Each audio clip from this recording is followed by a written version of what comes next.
Well, good afternoon, everyone. Welcome into Flying with Mike.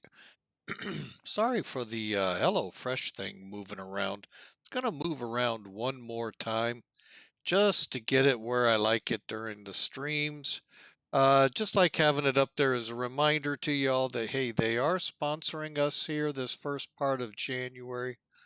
And would really be nice if y'all gave them a try, went over there, took a look at them, and hey, subscribe. New subscribers, just so you know, you get 21 free meals and free shipping on those. So we'll be talking more about them during the stream. But for now, let's get in here and do some flying with Mike. I intentionally set us out here in the Tel Aviv area. It's nearing sunrise. Yes, that means I've set the time and all. I like flying in the daytime, folks. It's a lot easier to see the aircraft, see a lot of things.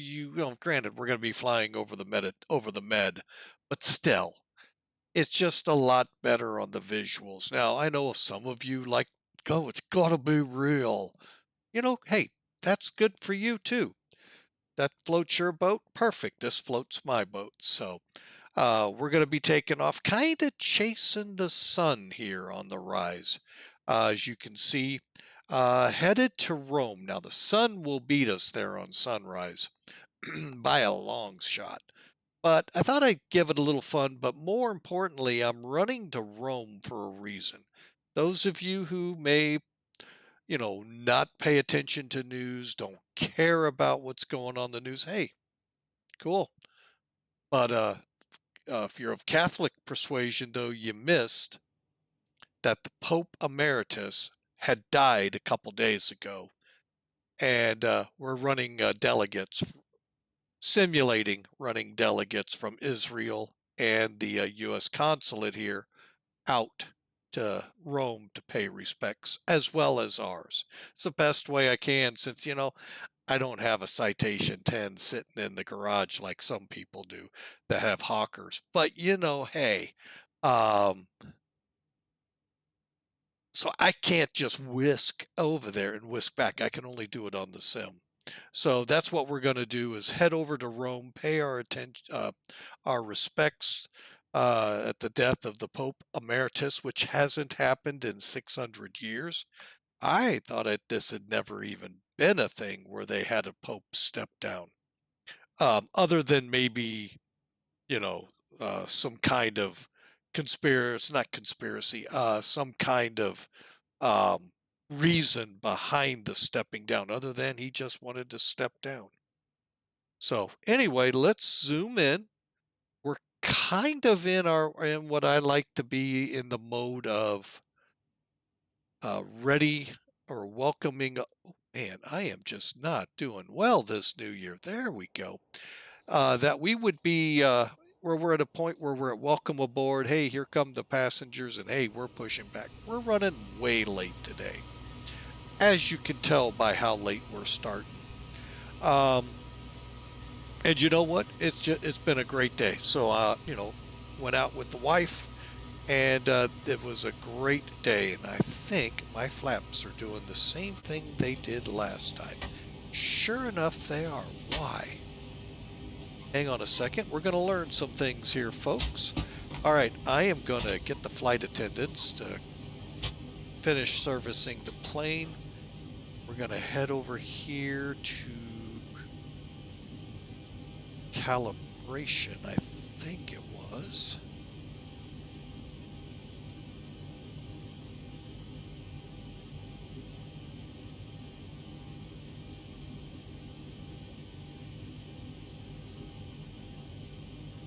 I have a feeling we're running into the same thing, and I have a bad feeling I did not save what I did to fix it. We'll find out as we taxi.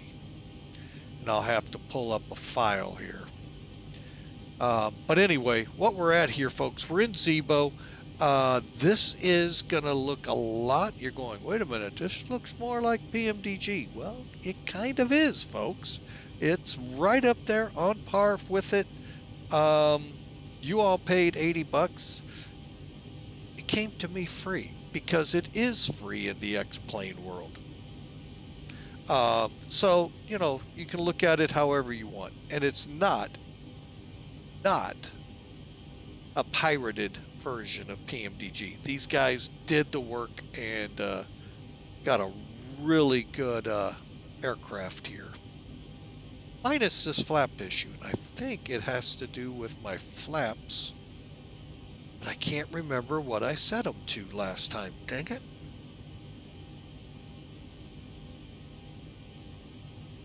Hang on, let me just look at my... Oh, that's why.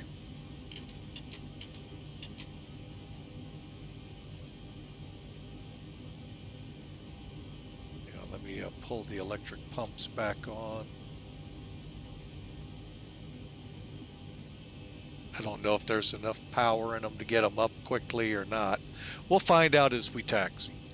But yeah, there we go, folks. Welcome to the fun. All right, so while we're here, let's take a look at the loadout real quick. We'll go home, fuel. We are running out of here. Whoop, hit the wrong button. I need to go this way.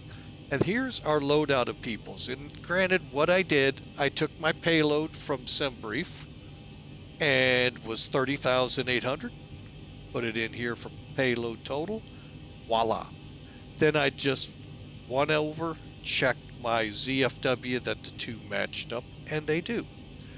I just, as you heard during the music, finished fueling with 26,407 pounds. Oh, excuse me.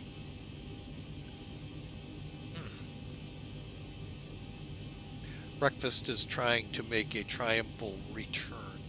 38. Oh, I've been running with the APU too. So started at 438. We've been running with the APU here for a few minutes, so that's why.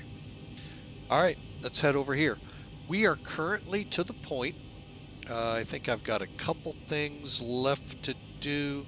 Route perf and N1 in my FMC, and then did it just move it again? I heard the proverbial sound, folks. Sure as heck is. What the heck did I do? Hang on, we're going back. All right, let me try something here.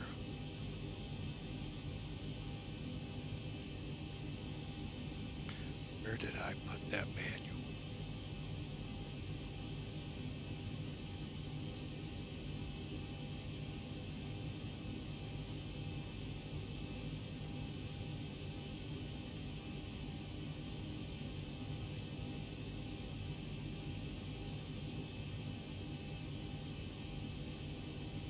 I do apologize for this, folks, for not catching that earlier. Okay, it's obviously not on that side.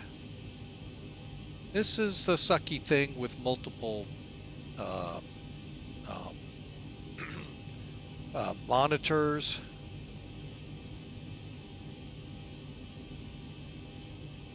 I downloaded it, dang it.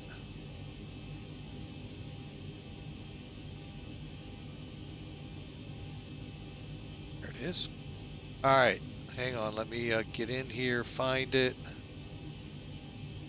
Hopefully this will go real quick so we can all learn. That's not it. Dang it, come on. Really?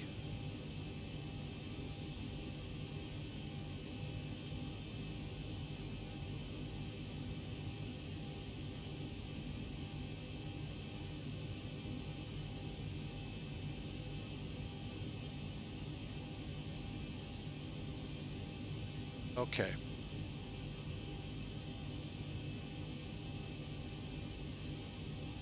Hardware calibration. Now they say 30.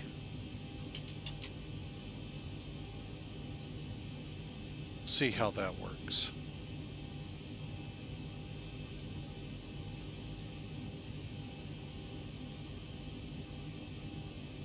Hang on, let me write that down so I know what I've changed.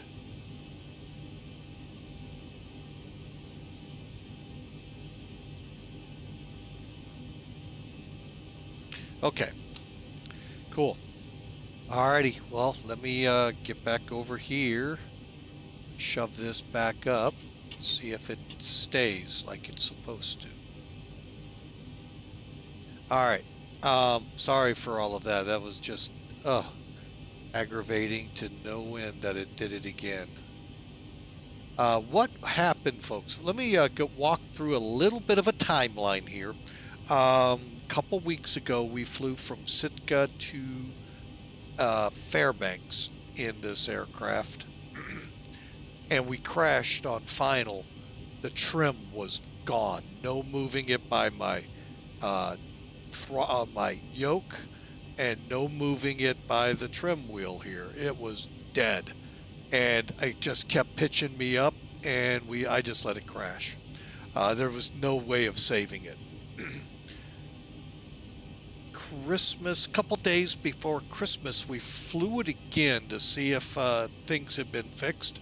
Did I update yet? I can't remember if I had updated yet or not. Same issue came up.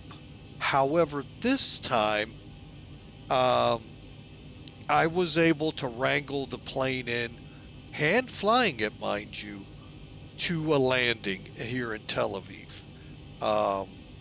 Wasn't the prettiest of flying, but we were able to get it in safely and land it. There was no way of doing that into Fairbanks. I was so upset.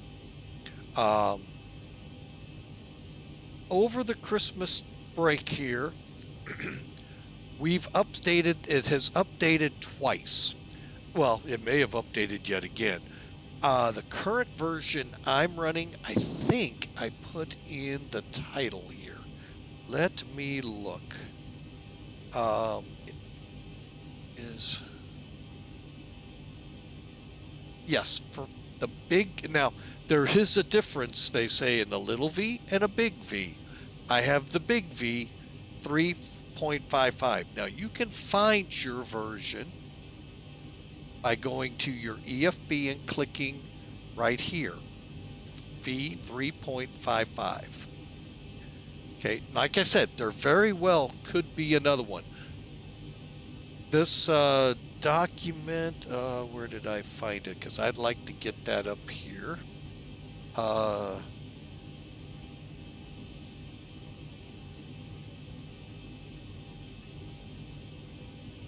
37.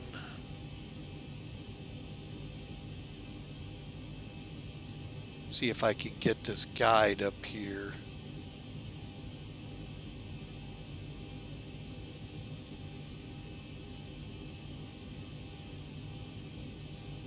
I will get it so that it's in the YouTube video that comes out. If I should come across the link, I'm trying one desperate move here. I'm thinking I'm not.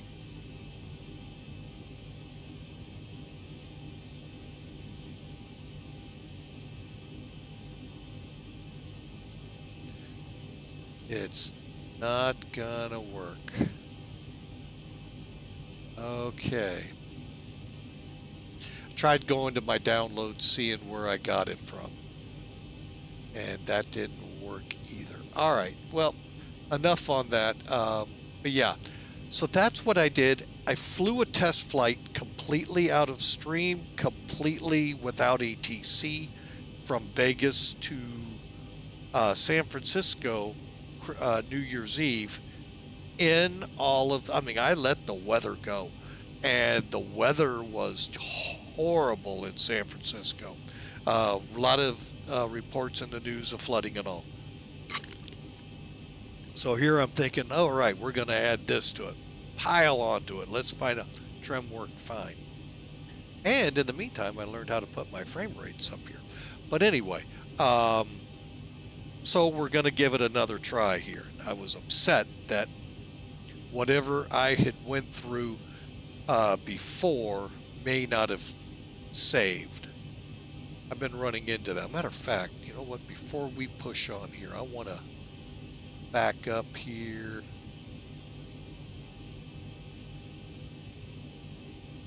And check everything. I didn't think I started there. Guess I did. Wow. All right, so we got those. Okay, I'm not doing any of that.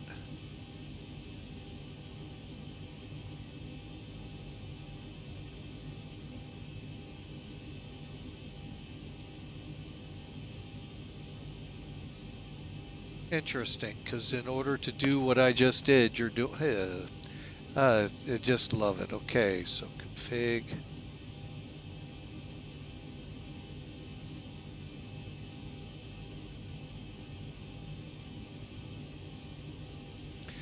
Yeah, we do need to check that, and that is under.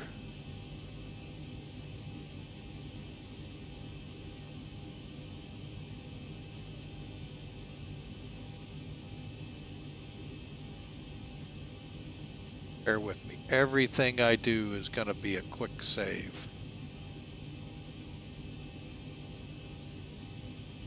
Some things I do need to get in here and make sure. Hardware.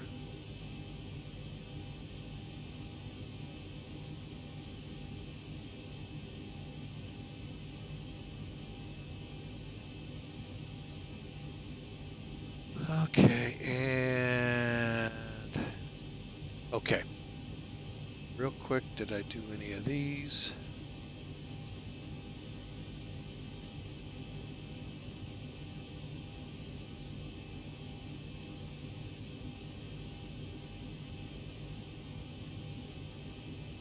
Okay.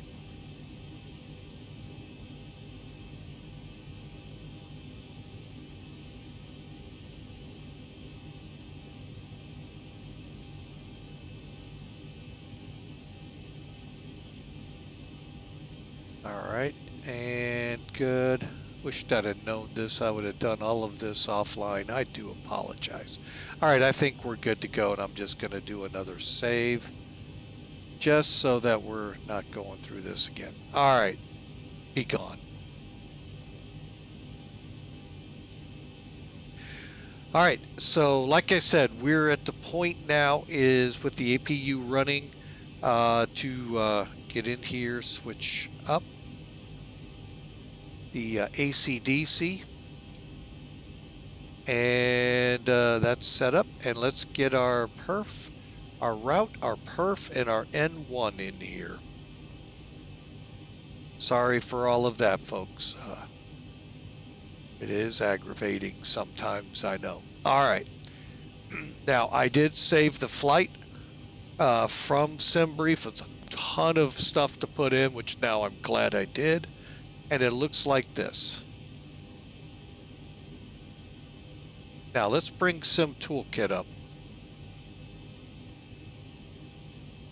And folks, I'm going to do a nice plug for them, even though I don't get paid from them. It is strictly, you know, because I like this so much, I think you need it as well. And it's free. You don't hear those 4 letters very often in the flight sim world. It's free, just like ZIBO is free. And folks, it is. They're both magnificent programs. You ought to have them in your hangar, in your pre-flighting, because they just do a lot of things for you. All right, so here's one thing. Let's pull it up. All right, over here tells us our departure runway of 12. We're going to be taking off from Whiskey 4. It's about 8,600 feet. That's per the ATIS. So we'll be running from there. Plenty of room for a 737. If we were the 747 and probably going further, that could become an issue. So you got to pay attention to your performance. And if you can't, tell them you can't, folks. Flat out, just tell them you can't, and you're going to need the full runway. It's a 10,000-foot runway they're restricting only so they allow traffic to land on 8, take off on 12.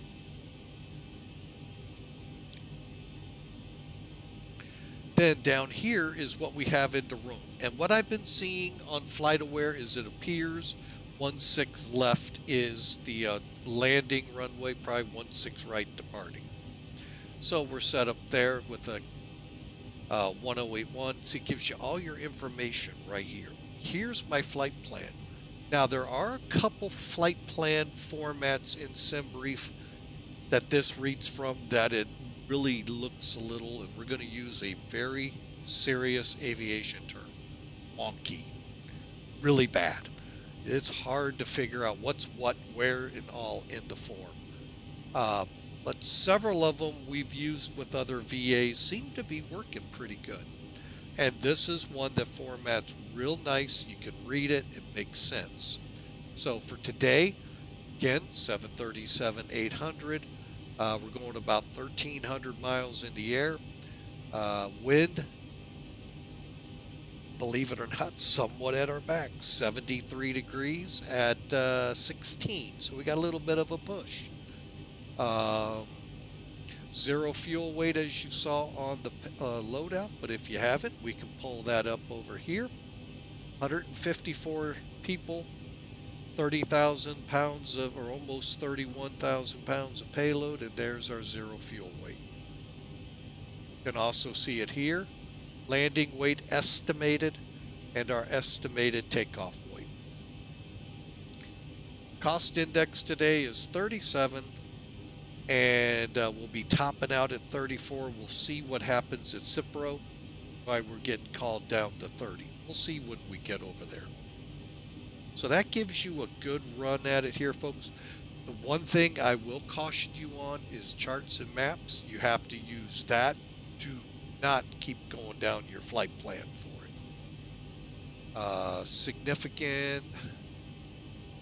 Shows you the jet streams and some isolated CBs way south of the route. And then we'll K out of that. And then the other one, is this higher? Yeah. Again, same thing. And then we have some wind charts as well. All right, so we'll get back to where we were. And you can tell we have Israeli ATC up. I'm going to hold on talking with them only because I got a feeling they're going to change everything I've done, and I don't want that to change. So we'll switch over to the live map. You can see all the VAT. And folks, over here in Europe, it's expected. You'll have a lot of traffic this time of the day. A lot of controllers. Well, we might actually come up. I think we'll see what we have. I think it's stacked up to ground tower in center. So, all right, so there we go there. Let's get Sim Toolkit out of here. All right, now we're going to continue on here. So like I said, here's our flight plan. Already plugged in. Now we do need to put in our departure and arrivals. That will never show up in here. And I also need the latest altimeter. 1022.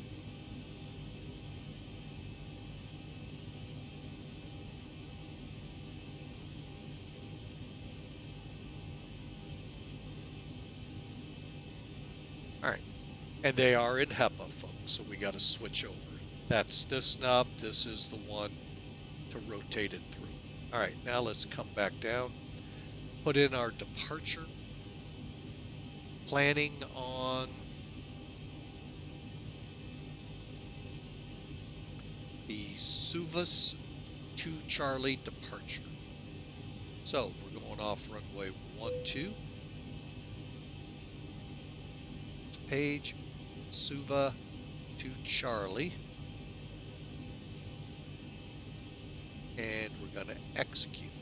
Now, this departure, I'm going to show it here in a second. Folks, this is one of those I like to fly. What happens is, and I also like to land in Tel Aviv, if at all possible, when I'm coming in down through Europe or from Europe, 3-0. Because what you got to do is you come in and you're in front of the mountains making this turn into the runway. It's an RNAV, I think. I don't think you end up on the localizer. But anyway, it's a turning, you got to turn into it. Likewise, coming out 1-2, you got to immediately turn and head on your way. So it's kind of a fun departure. So let's see here. So we got that in. Let's go back to route. There's our runway. We'll be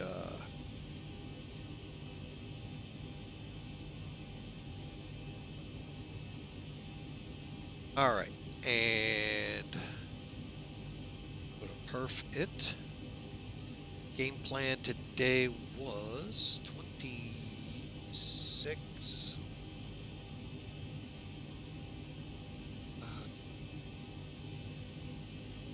6-4.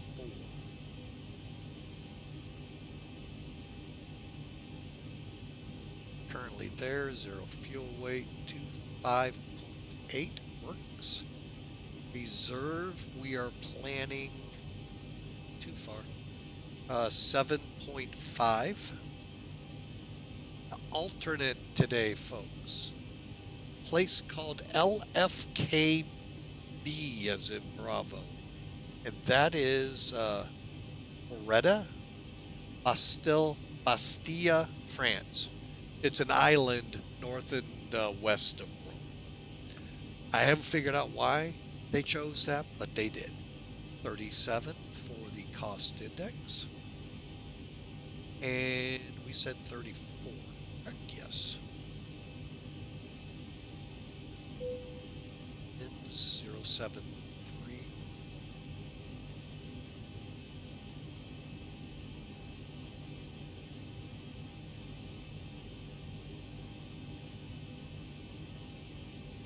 All right, and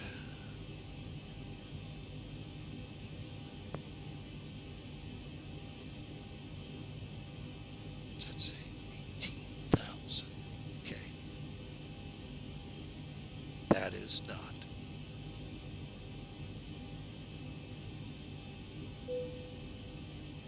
All right, so now we'll go to N1. Now, before we get into the actual showing you the departure, let's get this in here first.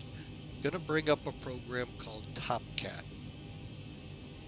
And the only reason it didn't show up is I had it minimized. This is a payware program, folks. But it's not 100% set to X-Plane, but you know what? You can get some really good information from it. So the big thing I do here is first you go to you'll come in, you can set up aircraft, then you come to your weight and balance. And by the way, if you get professional flight planner with it, granted, that's payware as well. Bundled, you get both. So you can set your flight plan up in PFP, bring it over here to TopCat, and you're ready to go. ACARS is on here too, for those interested. All right, so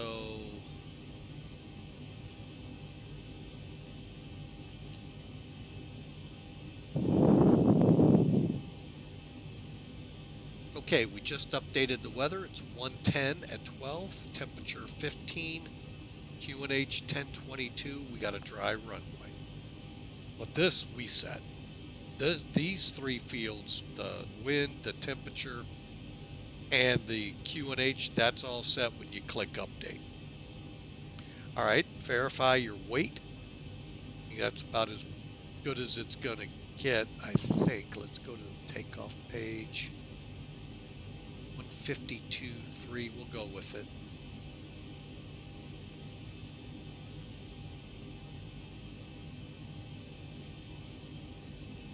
All right, so again, I have our shortened runway by the ATIS, 1,300, almost 1,400 feet of the runway out of 10,000. That's leaving us with 8,800 feet of runway. Again, plenty of runway for a 7. Folks, I've taken off on 6,000, and I think it can be done in 4. So just so you know, that's plenty of runway. All right, so anti-ice is off. Yep, temperatures are good. We're looking at 31 degrees for our select temperature. We're going to be doing a D-rated takeoff 1. So we go over here, takeoff 1, put up here for select 31. Got it from here.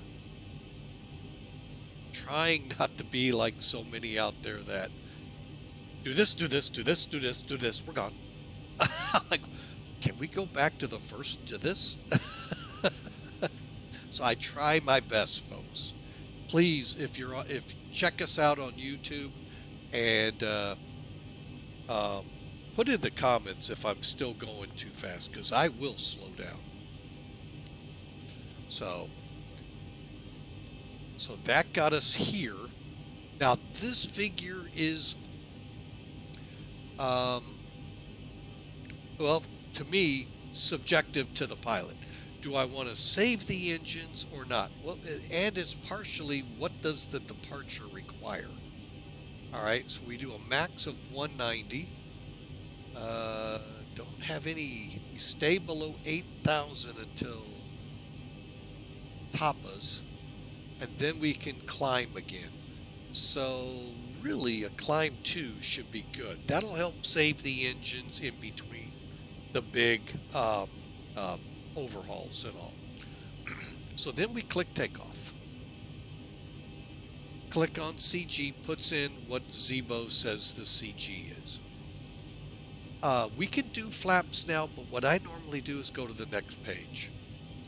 The winds are there for you. 110. I'm going to use the slash for the knots, 12. Don't worry about gusts. I haven't heard anything from anyone if I need to or worry about it or not. Now, thanks. I think it was B4 Attitude. Thank you for telling me the format here.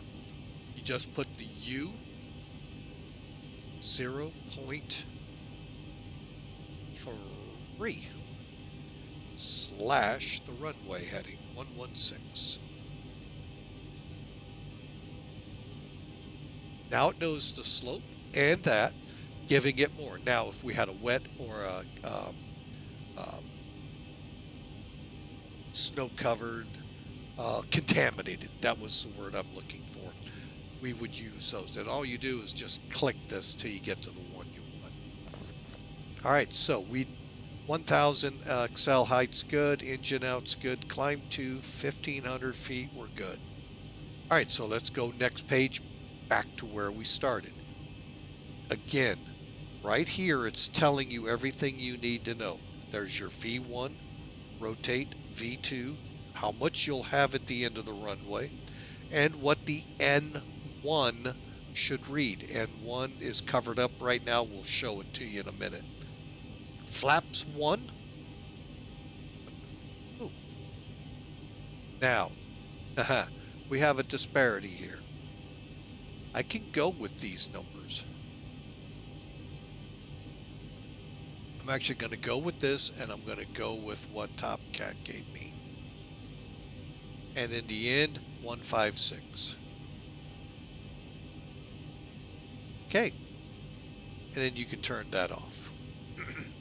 And all I did is clicked right here. And there you go, folks. We are, I think we got them all done. Yeah, pre-flight N1 trim. Trim is 6.0. We'll set that once the engines are running, not a moment sooner, because I like hydraulics from the engines running. Only thing I'm going to do over here is plop that to progress. It's really, not needed. Then I'm also going to bring up my system page. Hydraulics look good. Pressures look good. And I think that's all we need. AC. Okay, so now we're going to do our pre-flight. The passengers can now start boarding. Well, I'm going to come over here, click that. Then I'm going to click here, tilt a little. All right, so we're going to just start plugging in numbers. Okay, flight director on. We said 156.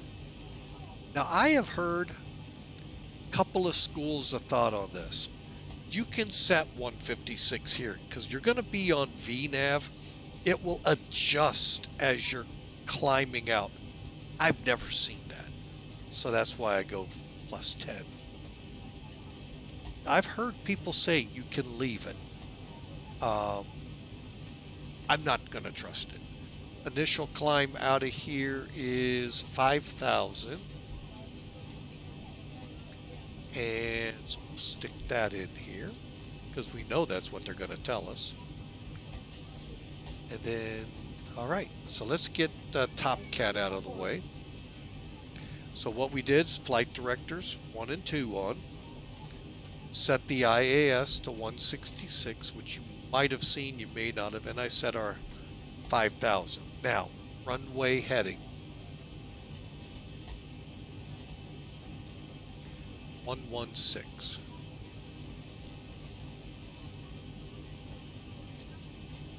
Okay.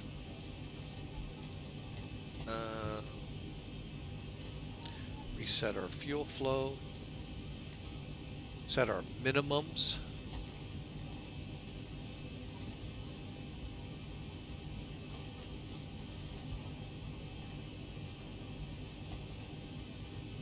If you notice, it's moving over here too, so you don't have to be redundant.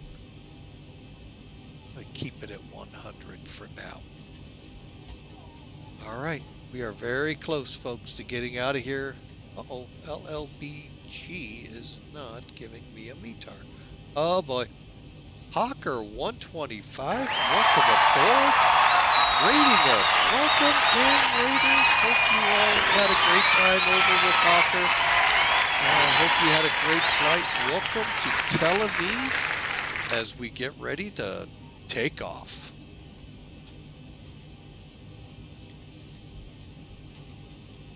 All right. And ACARS is running. Top Cat's good. And it was interesting. You know, every time I talk to you there, Hawker, and you've flown the MD-11, it's always been interesting. Let me get some things out of the way here, folks. All right, and hang on, I'm going to move that HelloFresh a little bit. Kind of looks like it may be trying to be in the way more. There we go.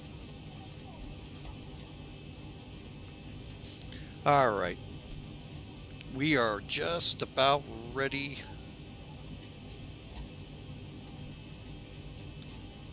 Usually we're boarded by now.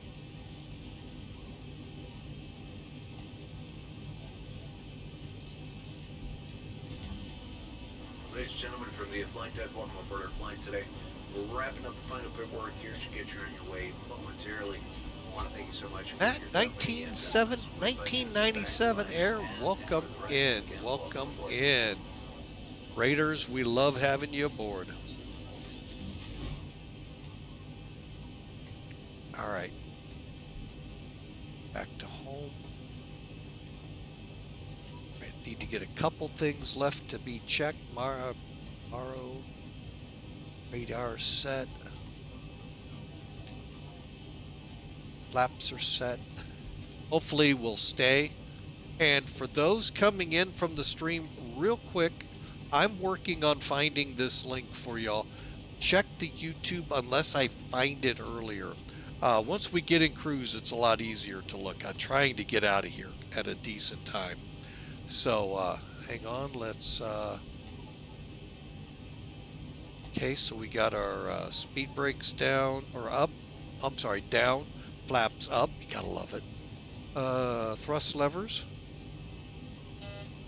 That's your takeoff config, folks. If you hear that, something isn't set up right. I can tell you right now, it's brakes, flaps, engine's running. Start levers are in idle cutoff. Parking brakes on with the red light. Up to the top we go. Yaw damper on, go a little higher. Go back to position. There we go. Folks, we are ready to push back. All right. Electric pump B. Wait a minute. on. All fuel pumps on.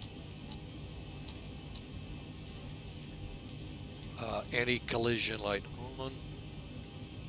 Steady. We're not going to arm the throttle. I like to do that at the end of the runway. I had it once, and I'll admit, goes back a ways, where I set it and all of a sudden my throttle's revved up.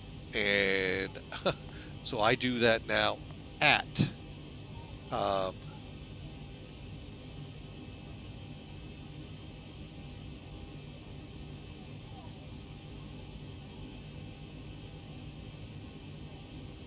yeah, that's where I got the aircraft from. And I'm trying to see. On the Google Drive, they have a great, it's not a simple aircraft to install. You got to go through some pages in the EFB. And I'm going to try and find it. I just can't remember where that link was, because I ended up downloading it into a PDF to use to make sure mine was set up right. And I'll tell you one thing, Hawker, you remember how you saw my throttle going back and forth like it was just toy there? Their settings helped me get that to stop. So that's why it's pretty important to use that document. All right. Here we go. Let's get the pushback truck on its way.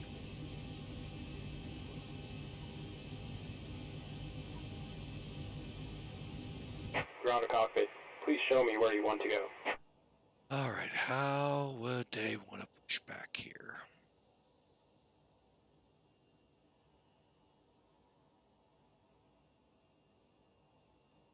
And you can do this as complicated as you want, folks. As you see me doing. I'll just set it right here. And you'll go, by golly, it actually did it. Ground to cockpit. Tow is driving up. All right, so we are on APU lead. Okay. APU, okay. Come over here again. Ground.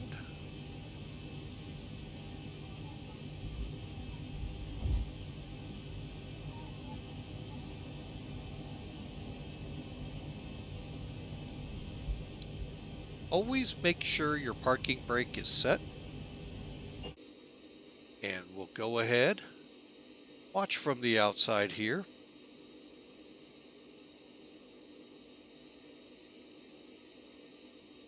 Okay, all doors and hatches are closed. Ready to connect.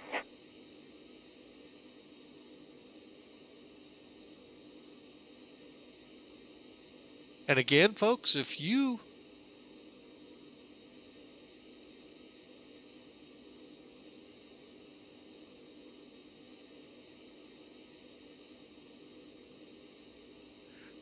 Okay, so Matt's asking when I deploy the flaps for landing, my auto throttle shuts off. I have never had that happen. I don't know if maybe you got a key binding going on there where you might have them on the same. Inserted. Release parking brake. See if it starts pushing it immediately. It did that once. Okay, good. Might be that, but I don't know. I'll try to get you the invite over to ZIBO. If you're not on their Discord community, they may be able to stir up an answer for you on that. All right, here we go. Beacons on. Something doesn't look right.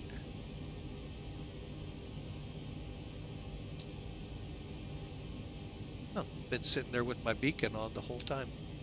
All right, brakes off. Starting pushback, and you may start engines. We're going to hold on that since we got a long pushback to go.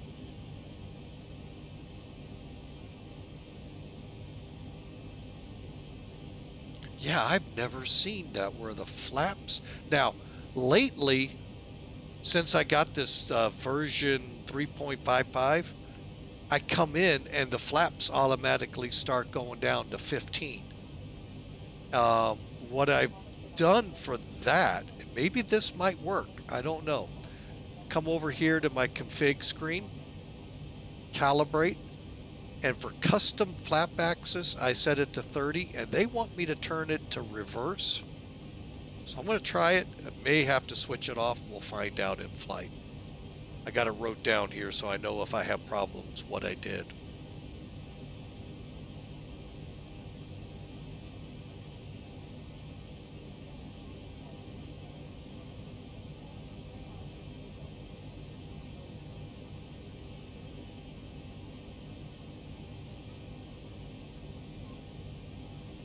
Let's take a look at, I actually like, this is one of the airports I kind of actually like coming to. Like I said, aside from the fun approach on runway 30 coming in from this direction, you basically swing along in front of that front range there to make the landing. And that's exactly how we're going to take off. Matter of fact, while we're pushing, let's look at the takeoff.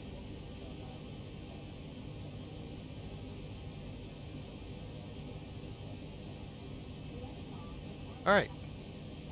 Charts 8 program is up. And basically, I don't have my little airplane on there. Doggone it. Uh-oh. Oh, there it is.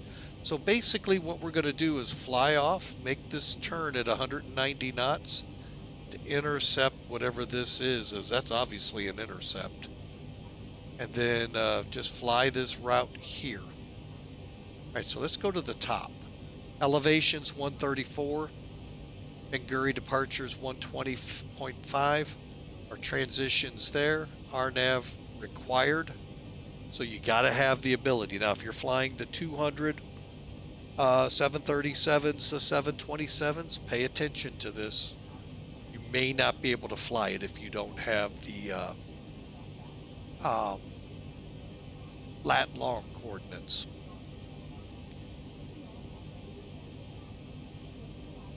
Okay, and then again, we saw that. Down here's our routing initial climb of 5,000. So we're going to come out to BG02 at 190. At or above 1,000 feet, we make the turn, staying at 190 until we're en route to Matov. And then we'll fly on to Orlov, Tapuz, Kesef, Perla, Suvis. You see the altitude restrictions. We got to get above 5,000 by Matov, under 8,000 for Orlov and Tapuz, then Kesef and Perla and Suva, we can be in a full all-out climb. All right. Let's get these engines cranking. Minimum requirements, folks, for the 737. Normally, you got to turn your packs off. Left and right both. You got to get as much air to those engines as possible. Oop, not the bleeds. So as soon as we have about 30 to 40. Operation complete. Set parking brake. Okay. Disconnecting tow. Stand by. Once. Why am I losing air pressure?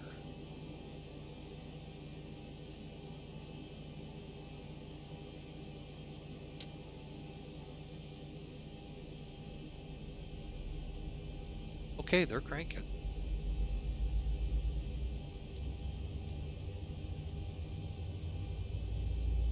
I've never seen it drop down that low.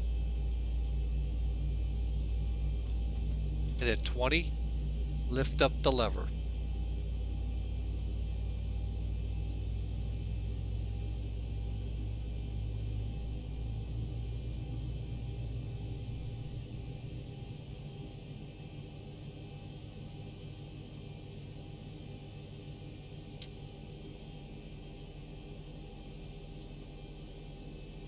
Hose disconnected and bypass pin has been removed. Hand signal on the right.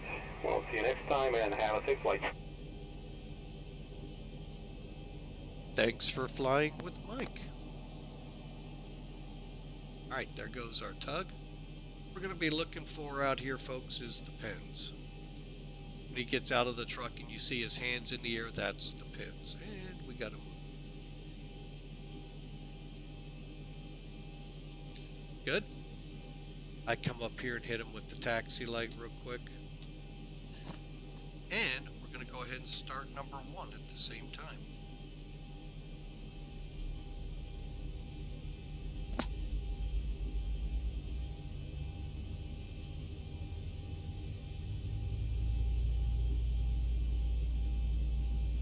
Okay, there's 20. Bring that up to idle. And fuel flow. GT is just above right there. Everything's climbing. We got a good start.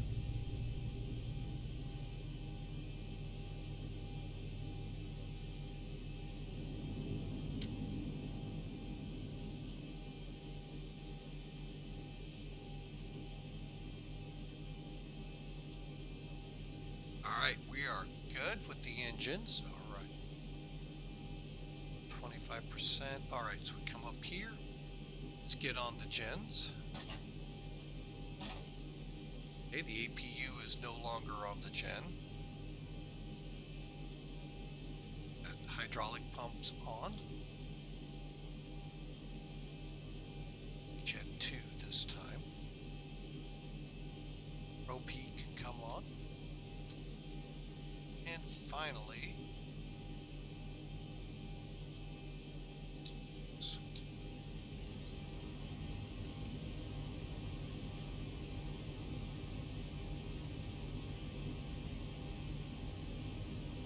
oh, I think I know why I moved this to auto instead of keeping it in O. Thankfully, we got good starts. Alright, we can turn the APU off. We're on gens.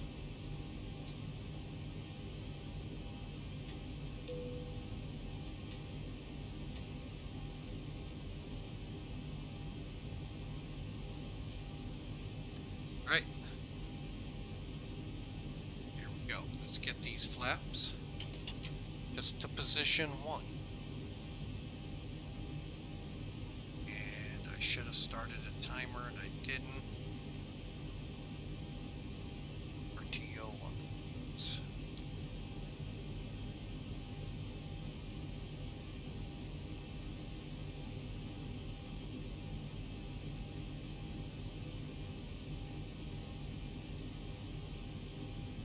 Push that out.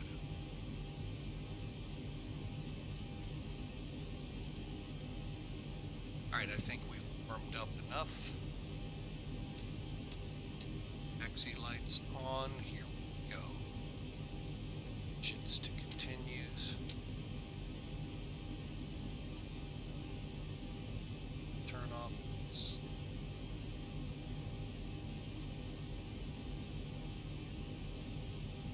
You know, sometimes you just let the equipment speak for itself. See what we got on the departure? Go, brakes off. Cam, we can back to system.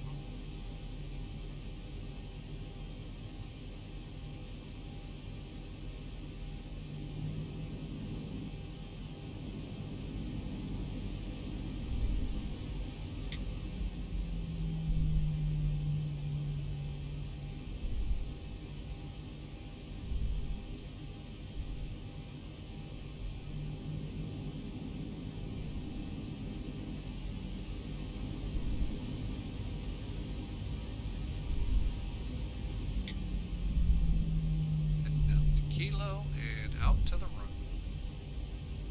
And yes, I have outfitted it with the HUD, tried it into San Francisco New Year's Eve, and I couldn't see anything through it. So I will try it again on an approach. Maybe, I don't know, just didn't look very helpful to me. Now to you all, might be perfectly fine. Maybe I have flown with it without it for so long that it really was a hampering. I don't know, but yeah, I had problems with it. All right, we're going out to what's called Whiskey 4 Taxiway, and that's where we do our departure. Okay, Whiskey 4 is right here.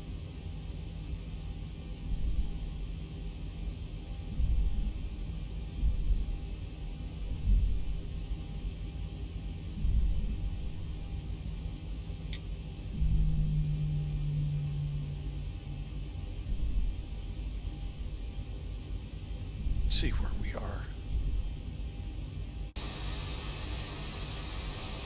See all these 4s around me. I'm wondering if this might be it.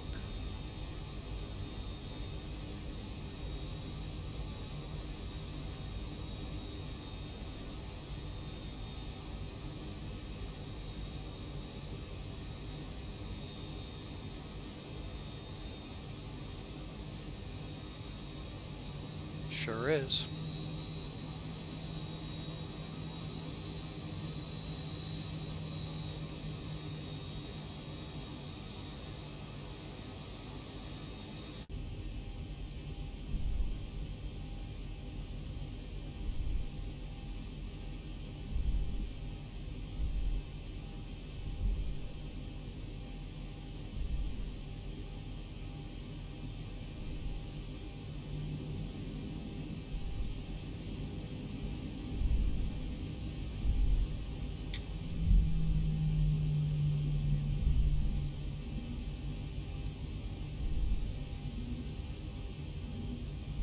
Okay, this is what's called an intersection departure.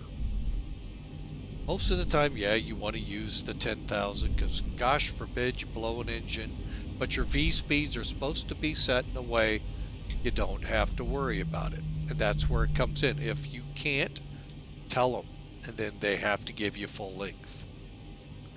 All right, so clock timer.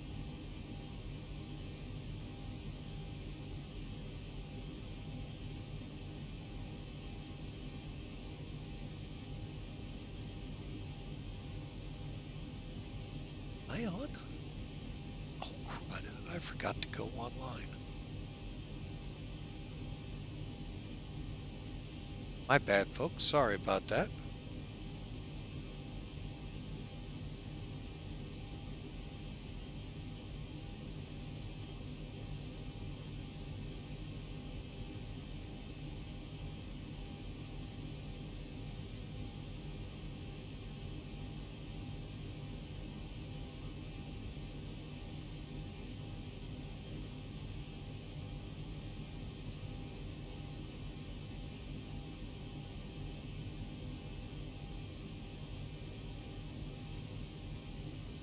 Okay, just getting some information that I thought I had already put in here into the flight plan.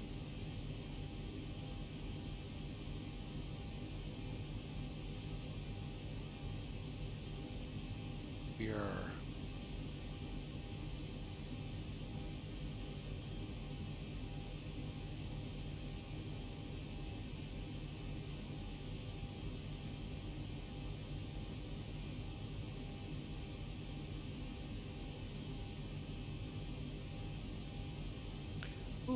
glad I looked because I'm like, why does something just not look right?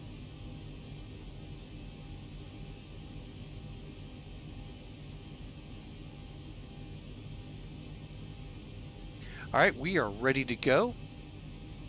Minimize that because it's going to be in my... Okay, so throttles, brakes, V1, V2, altitude, here we go. And brakes are off. Okay, here we go.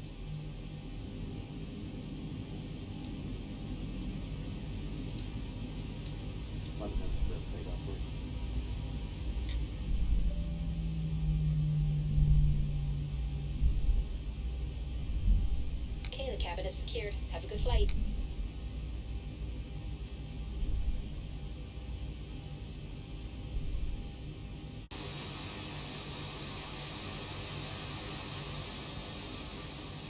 So much for chasing the sunrise. Since the sun's already up here, we are not that fast.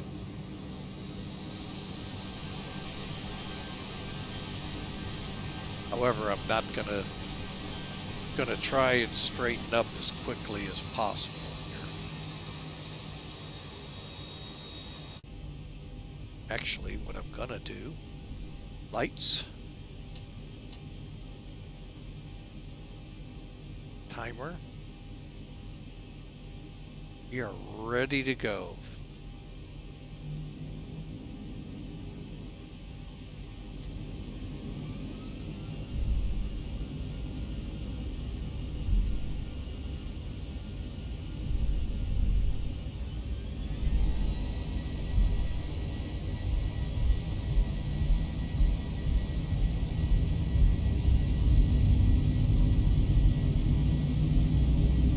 Knots.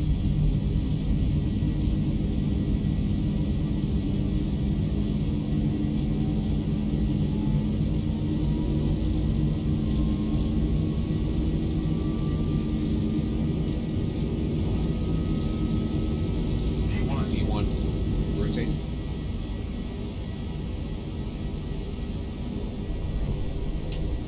Positive brake.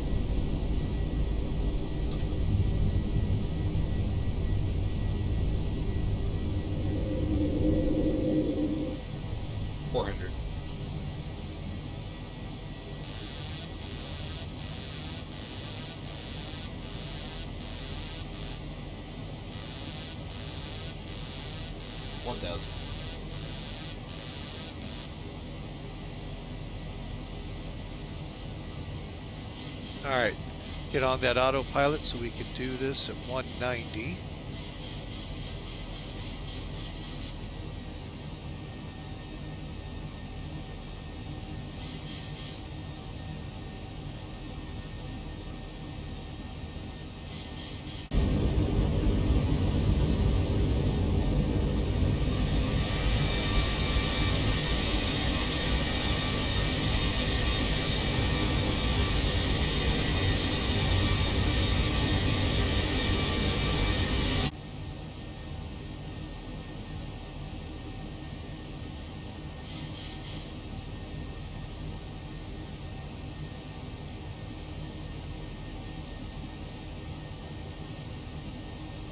But she turned that on a dime, didn't she?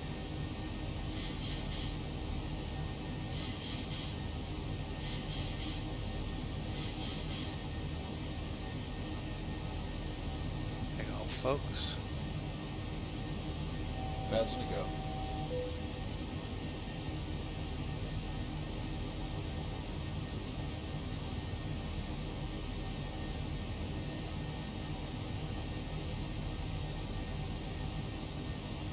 Okay, Matov at or above 5,000. Gonna level off.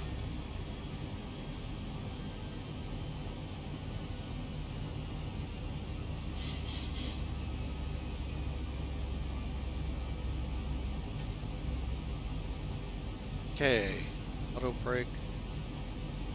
Okay, flaps stay where they are. Are we cleared out of 190? Nope.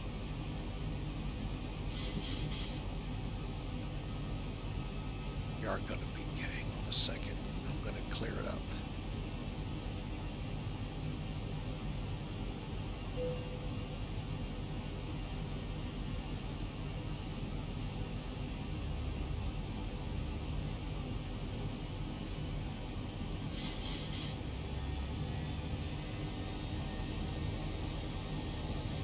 Get our flaps.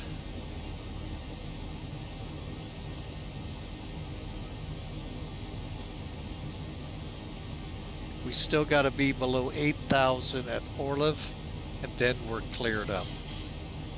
I'm sorry, till Tapas. I'm going to clear.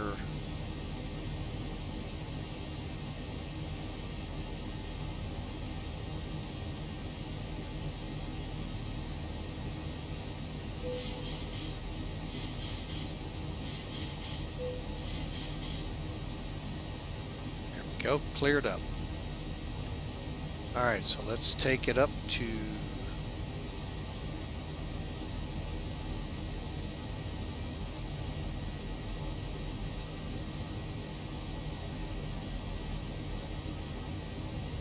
okay, bring the flaps up. Okay, that seems to have worked, so hopefully that all saved. Oh, excuse me. And I really hope I did. No. Oh, good, I did take it away. Awesome, thank you for finding that. Is that the whole drive, or is that manual? Looks like it's the whole drive.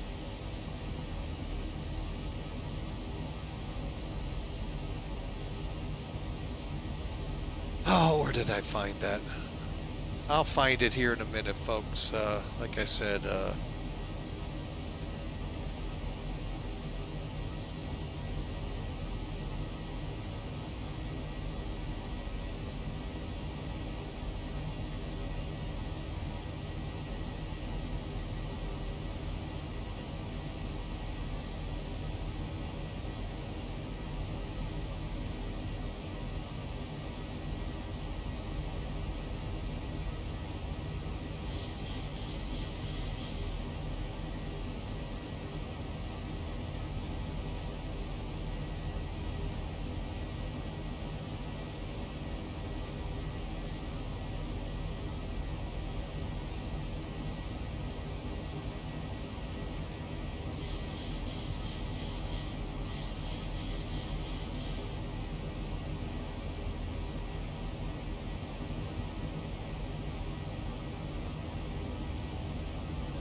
hold on here. Why am I showing transition when I set it?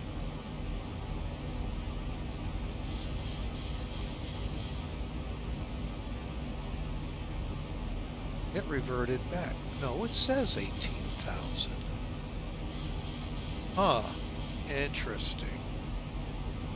Well, we'll do it, but that's not right. Alright, so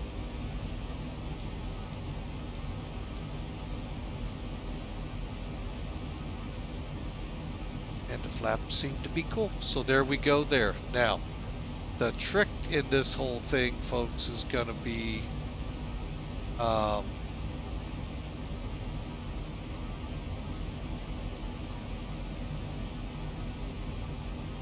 will the trim work in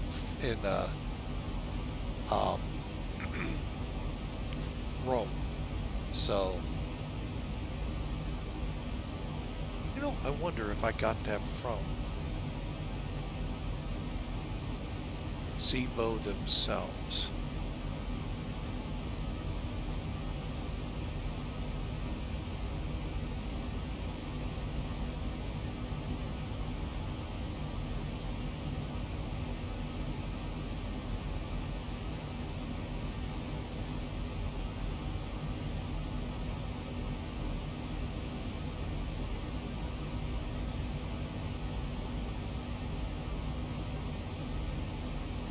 No, I did not. Oh well, I thought maybe.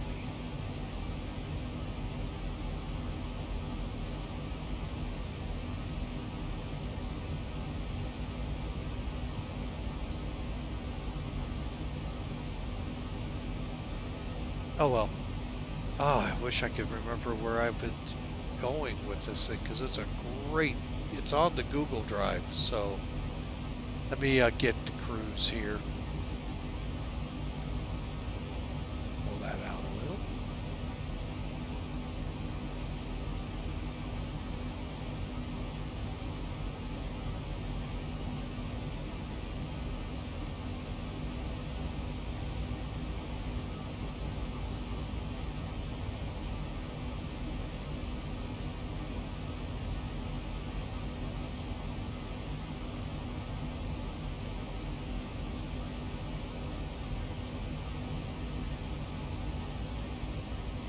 Huh.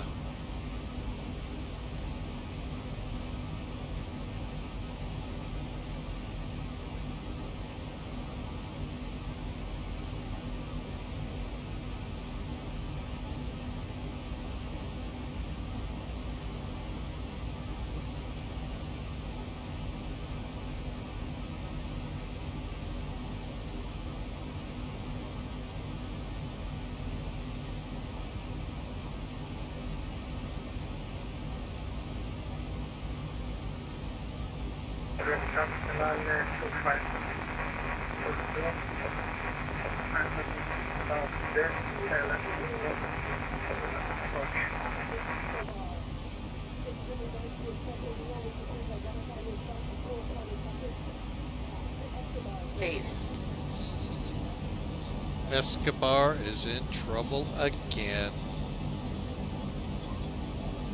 I think on every flight Escobar gets in trouble.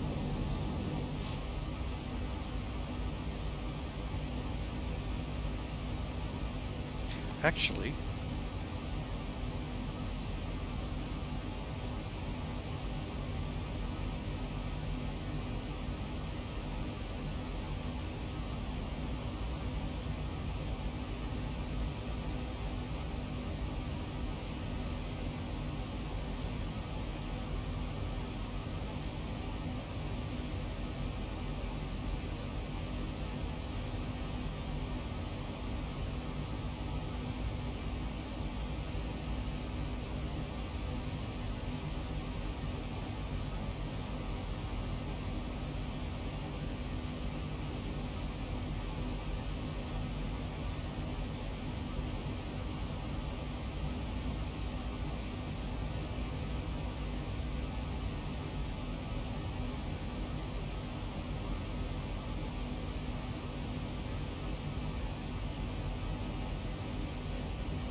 all right, so we're climbing out. Sorry about that, folks.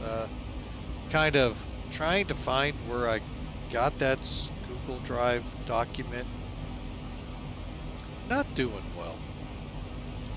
All right, so Stepa, I think we have cleared Israeli center. Oh, we got an FSS though. Where are they controlling?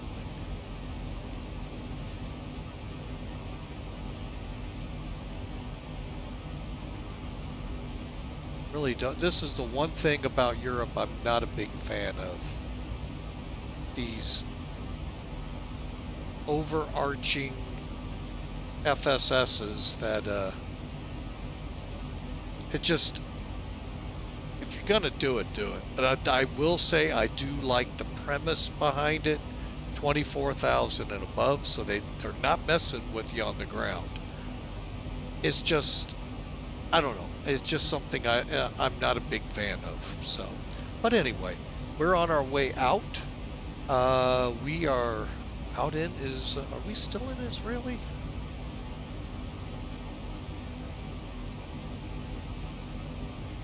We are in what's called the Kiska airspace, LCCC, triple C, headed to Stepa. We're through 24,000 feet, and let's do some looking out the windows in the back. After I turn that down.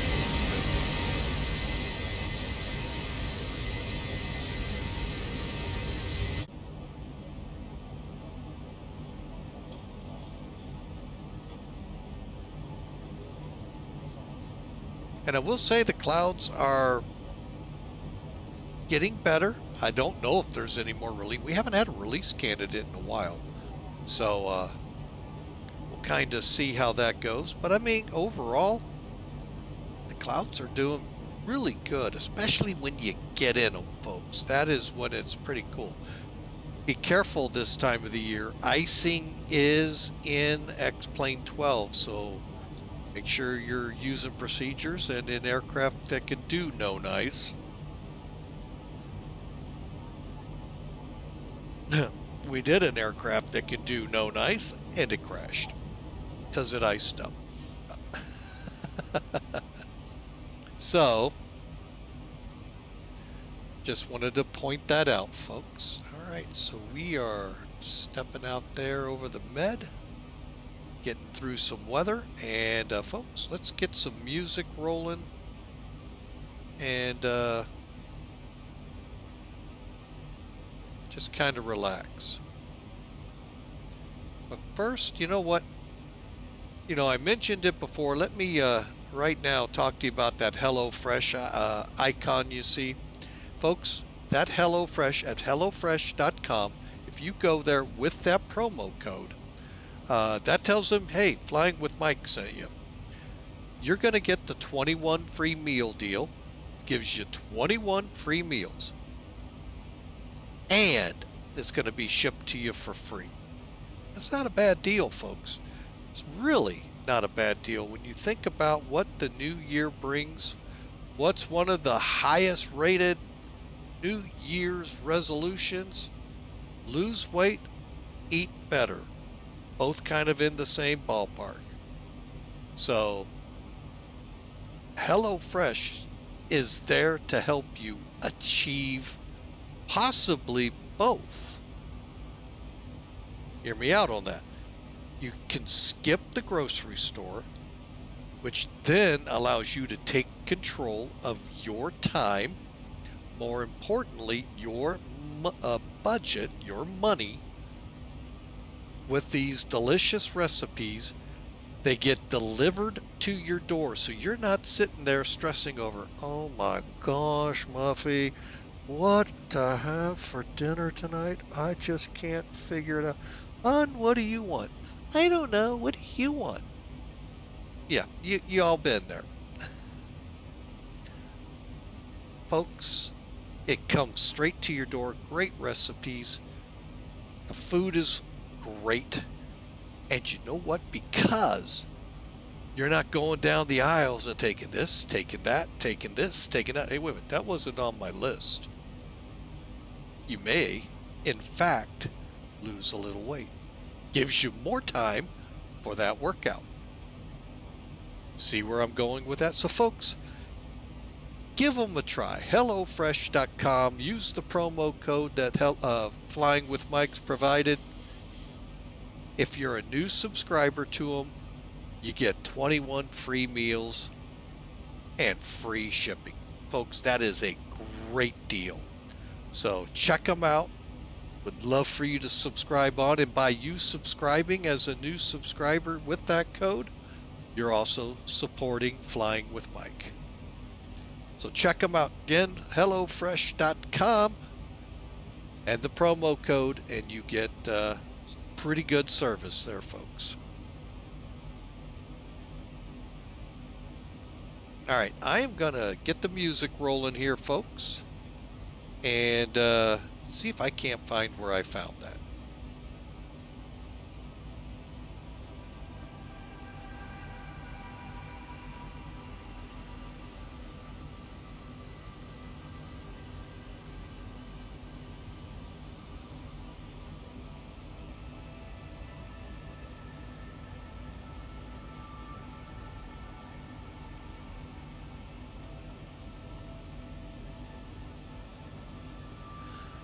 Hawker, you actually flew in instrument conditions? Oh my goodness. Congrats, dude. Hope the landing went well. All 4 landing gear survived. That is awesome. Awesome, dude. Good job. That is awesome. Center line, IFR, all 4 landing gear made it to the ground in one piece. Wow. Great job. Oh, I know why I'm getting nothing from that. I'll bet you. Let's try that again.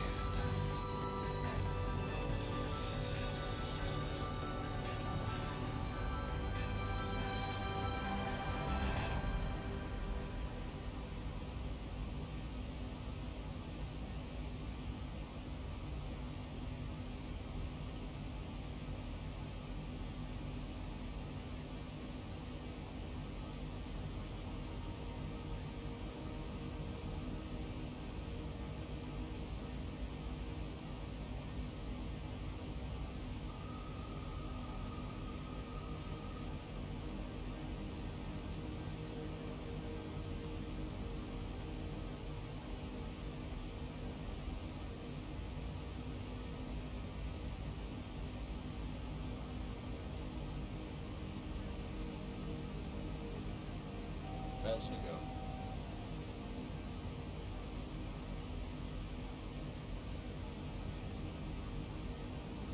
All right, that figured out one reason why we're not getting weather information out of Ben Gurion and all of those. For some reason, Sim Toolkit lost connection.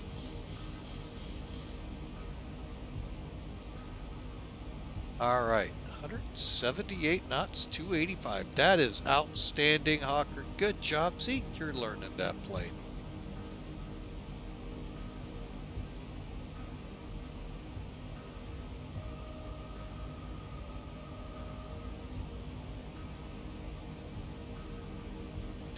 We just restarted it and it is now back on, as you can see. The route's up and everything. So, here, I know I saw it go through, give you the ETE while we're climbing. We should be getting, oh, we're leveling off. 2 hours to go, folks. 2.5, we'll call it.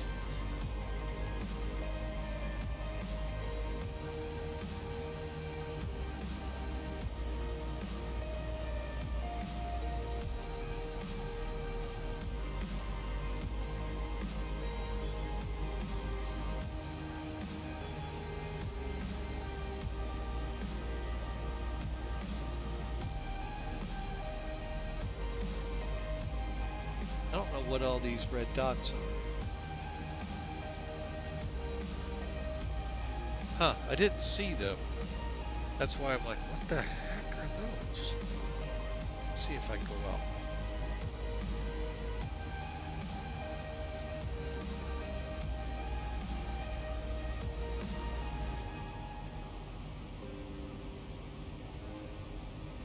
May have to look at updating my terrain radar.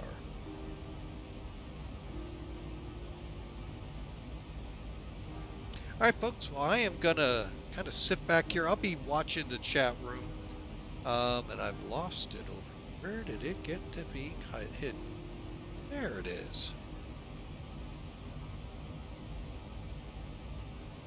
So we'll be watching for your chats, but I'm just looking for that link. I hope to find it here pretty quick.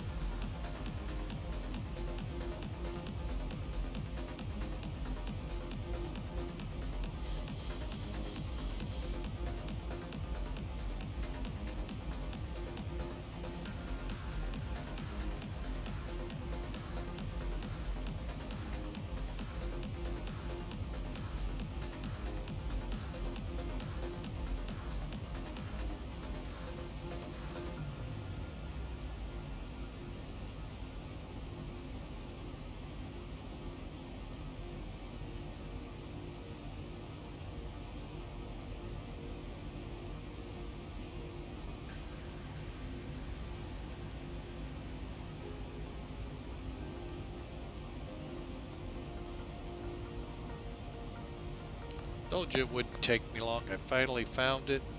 This may didn't see this come up, so let me just put this out here. But that's the link, folks, to the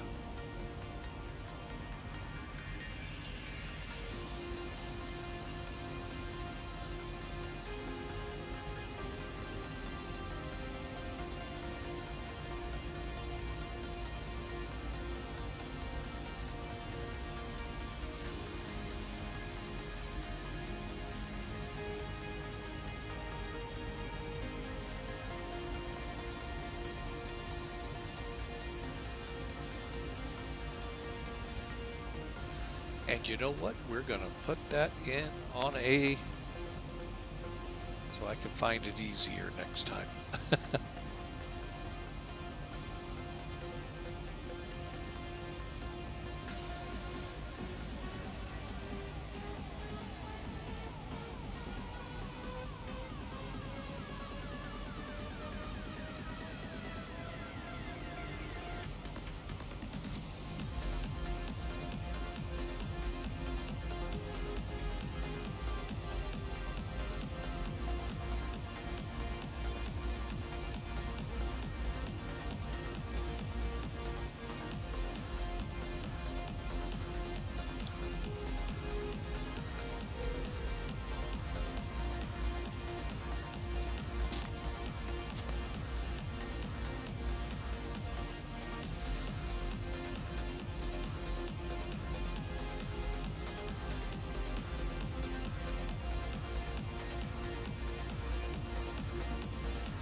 And what I'm doing is playing with this performance takeoff. It's found right where you saw, folks. Right here in ZIBO. I'm curious how well it works. The estimated 151.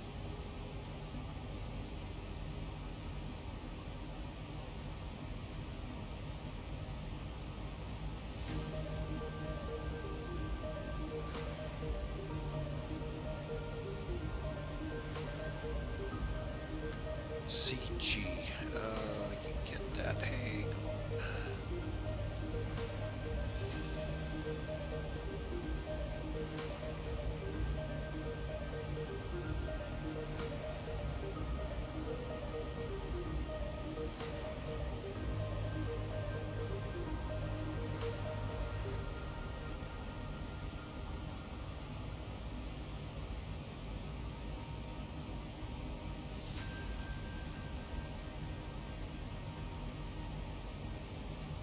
I don't know what it's supposed to do. It's still the same. Oh, wind.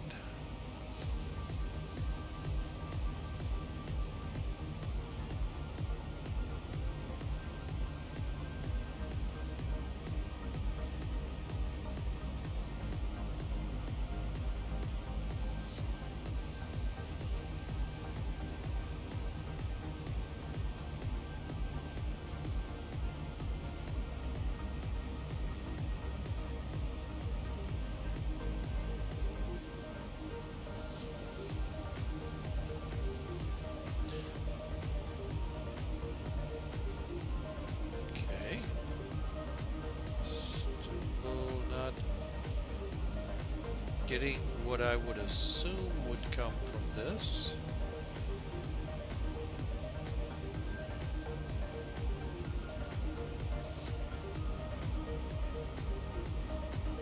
Oh well. All right. So we are on our way, folks. Any questions, comments, please let me know in the chat. Love to hear them.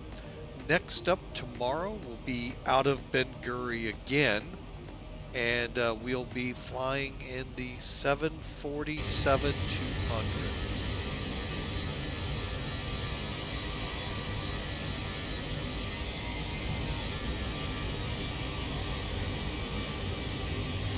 To Luxembourg, I believe, or Borg, or however that's said.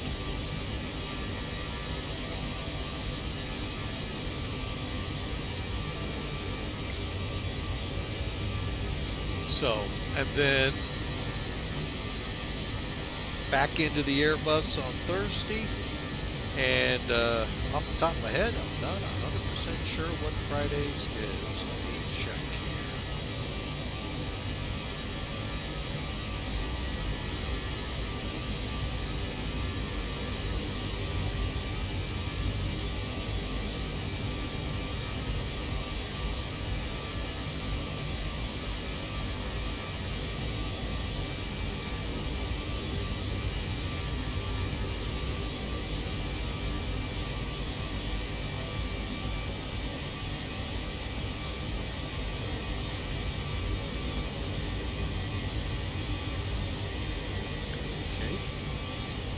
Yeah, that's Lambert.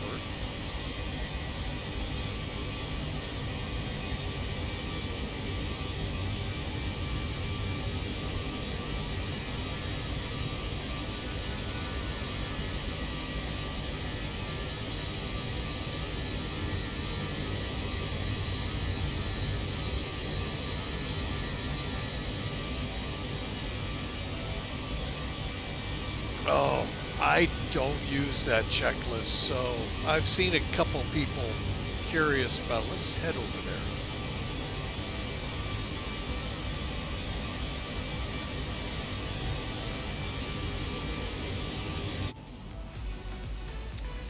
You said checklists? Ooh, gotta remember where they're hot. There they are, right in front of my face.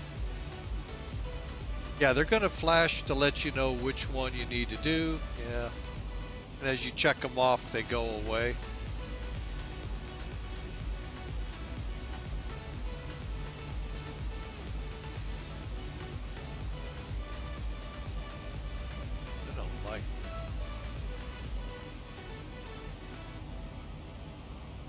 Yeah, you just have to check them off, and I'm using the simplified one.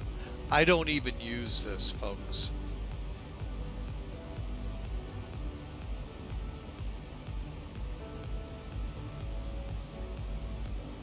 I use oh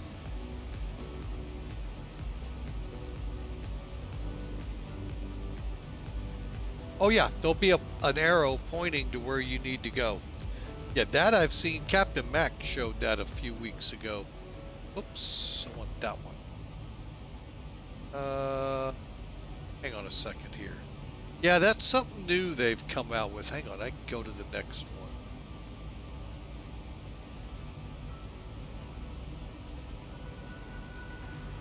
Alright, runways correct, verify, strobe lights, okay. So what Matt's alluding to here, folks, when you go this way, it says strobe lights. It's going to point to you where the strobe light is. And it's just a thing to let you know where it is. Because it is a little bit of a complex panel than most beginner aircraft for beginning pilots. So they're just pointing it out. Like I said, I don't use this.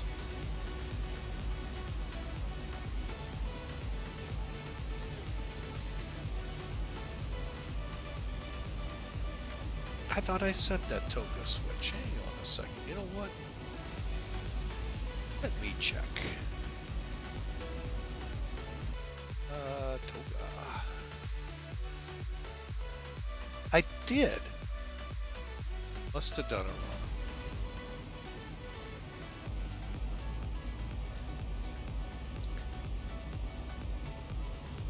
Okay, I keep hearing dings in the back. I guess they want this off. And we'll go tink, tink, tink. Yeah. Think caught up.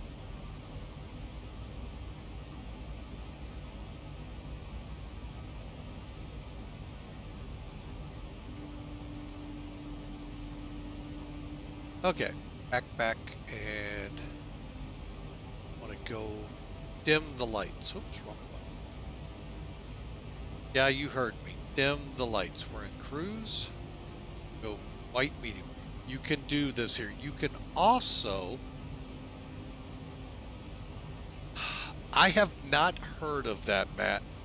I know it's annoying as can be. That's why I use a checklist I downloaded. I think it was from X-Plane. It's the ZIBO 737-800 Concise Checklist 1.1. And I run off that. The other thing you can look for if you use the C list is there is a really good C list out there for the ZIBO.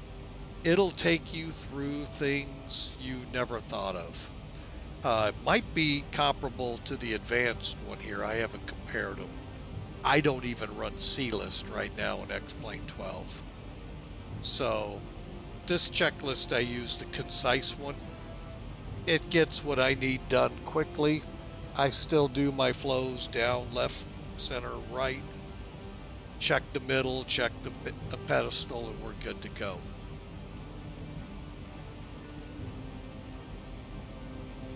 But what I was getting with the cabin lighting, you can set it here.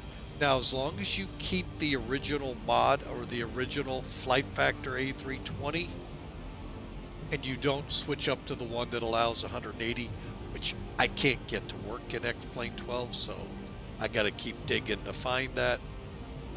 You can set the lighting there.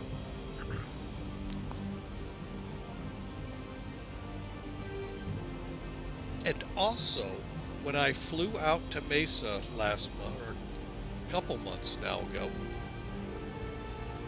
I watched the flight attendant use the same panel. That was pretty cool. That they modeled it just like it is in the Airbus. I'm pretty sure the 737 doesn't look like this. Just saying. If it does, Boeing didn't spare any money here.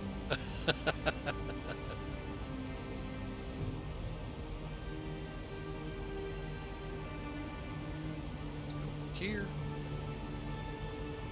Here.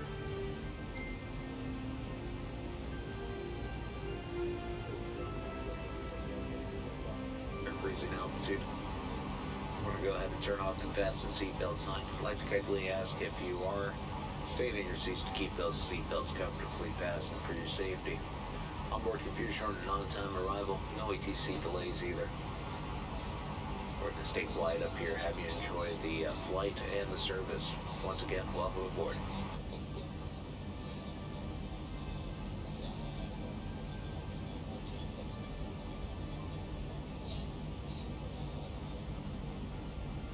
All right, folks, and I think I'm going to follow the same thing. I'm just going to kind of watch the chat room, kind of keep quiet, let y'all kind of unwind still from that New Year's Eve ruckus y'all had.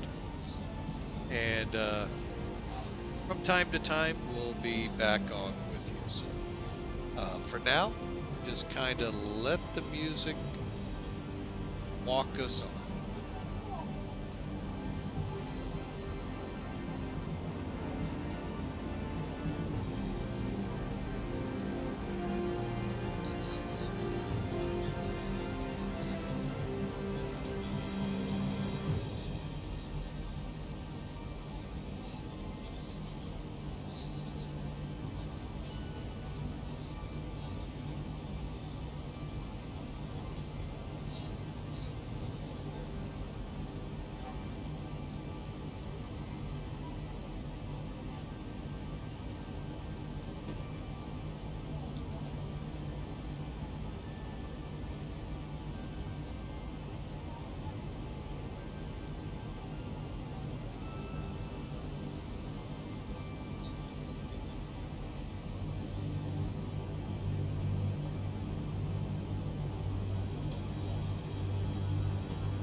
All right, folks, I'm back with you.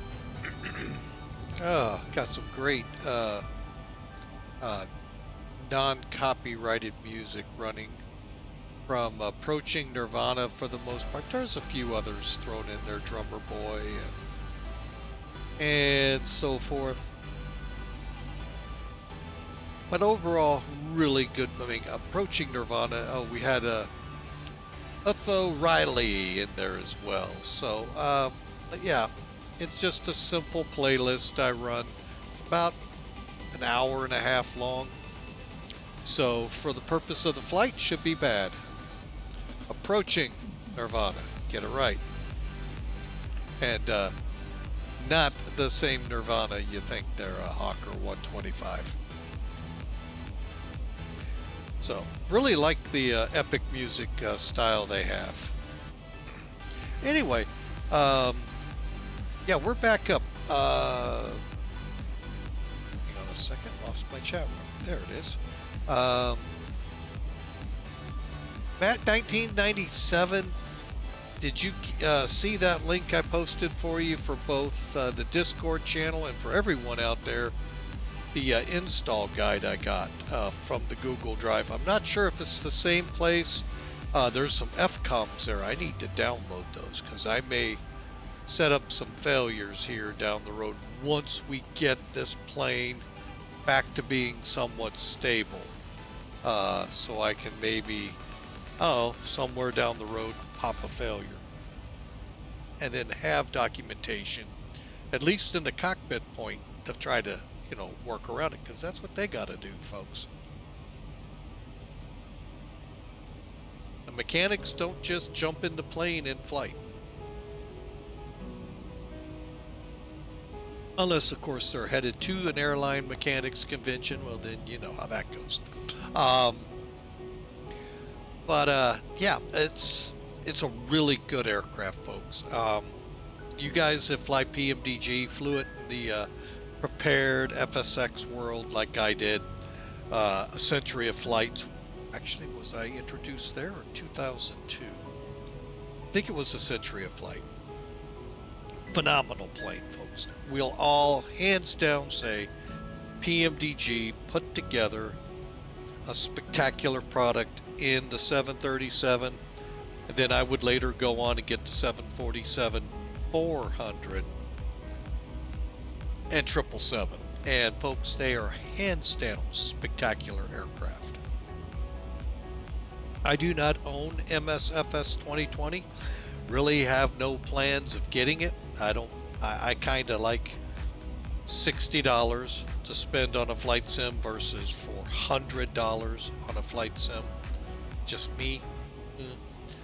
And all you get was the neat scenery, but $400?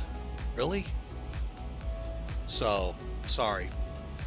That's what a lot of what kept me away. It's just so doggone expensive. I mean, I know we live in an age of inflation right now, folks. That's a little overkill. One would say price gouging any other time. So, that's why I haven't hopped over the fence, gone back. Just so expensive. So, then you throw in the $80 to $150, depending on what the products are going to be like from PMDG. It's just way too expensive, folks. So I'll stick right here, and it's free. This is equivalent to PMDG.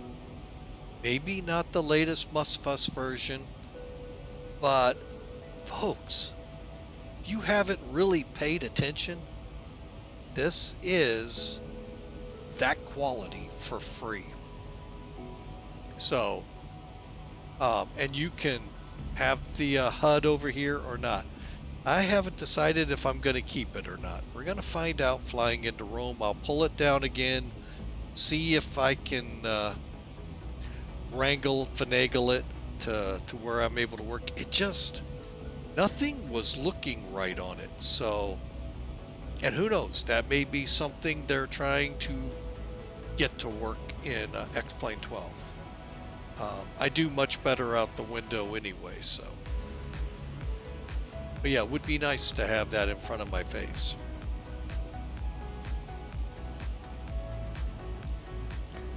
All right, so we got the seatbelt sign off.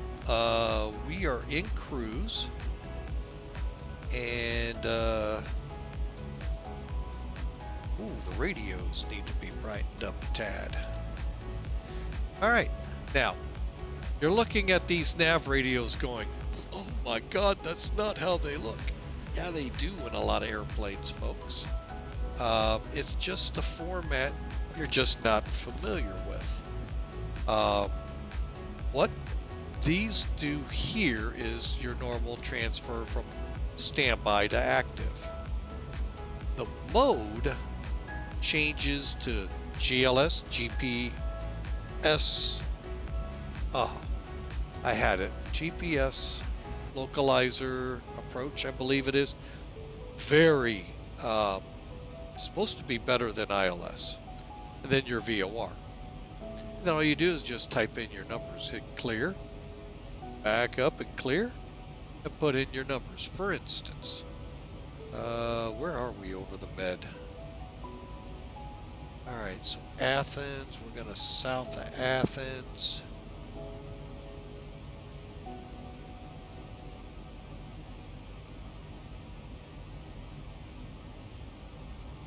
I think we're too full. Let's try this one. Rodos 15.8 11580. Move it to active. Let's see if we're in range. There it is, right there. Let me zoom a little. RDS 55 miles, and the RMI is showing it slightly behind us, so that puts me about right here. Okay. No, we might actually get that VOR. What am I thinking? What is it?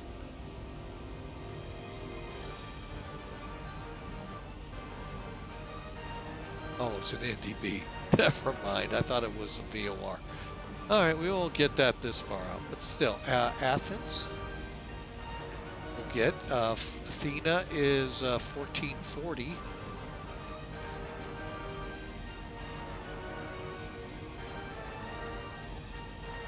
See, I didn't even hit clear and I've got it in there. Punch it up top here. Athens is 200 miles out. Pretty much straight ahead, little bit, it should be a little bit off to our right. We're not going to be flying over it, but still. I'm trying to get a couple planes back into Europe so we can fly where a lot of the folks that started with flying with Mike are back at home. So we did a lot of flying over here, and well, we just ended up back in the States, and then we started going down into Africa, and I realized, hey, we have no planes here. So we just try to fly, and I try to fly with my VAs where I fly from point to point to point to point. Now, I don't do it like airline pilots where you might fly from, say, Tel Aviv to Rome.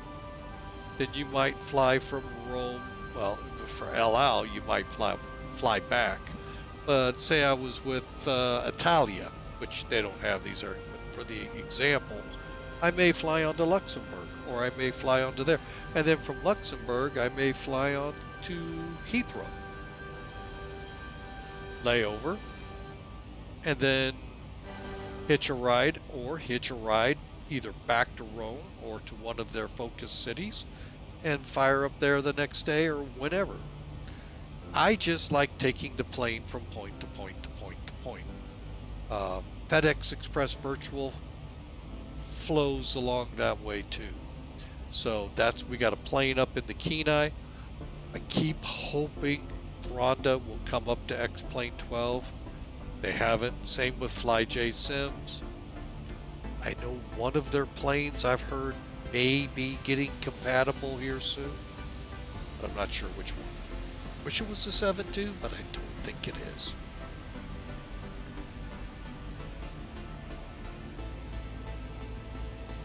But anyway, we are on our way. Estimating good old Rome. I'm curious to see this, folks. It's first time into Rome. We did a few months ago, shortly after 12 released, put a C-90 King Air in the air from Innsbruck over to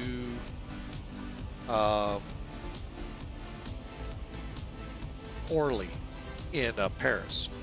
Not de Gaulle, the big main airport everyone loves to go to. I went to one of the other ones intentionally because what I planned to do was fly and see the Eiffel Tower.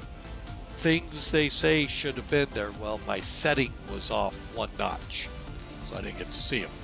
So, Tio Pernes, what do we got here? Concorde for X-Plane12. Ooh, was released. Aha, there you go, guys. You supersonic hounds, there you go. Cross the pond in 3 hours. The time machine is alive and well in X-Plane12, it looks like. And if you're curious why it has that nickname, you could literally board the plane. Let me make sure I'm going the right... in London, in Paris. Hypothetically, let's say it's 12 o'clock in the noontime, lunchtime. Hypothetically, that's what time, because I know they didn't fly it then. Folks, you would take off, cross the pond, 3,000 plus miles later, land in JFK or Dulles. If your watch was still on London time, you would find you're getting off the plane before you took off. Am I going the right way? Yes. Because the other way it's, yeah. That's incredible. And I know this because what I did once was I flew from Dayton, Ohio to St. Louis. And I forget why. It was a reason I had to fly it, and I don't remember why. I boarded the plane at, say, 1 o'clock in the afternoon Eastern time, got off the plane just before 1 o'clock Central time. What happened? It's the time zones. And that's what happens with Concorde. Oh, we got a nice little light on here saying we're empty in the center tank. So all we do, close them up. And the light goes away. So the time machine is back.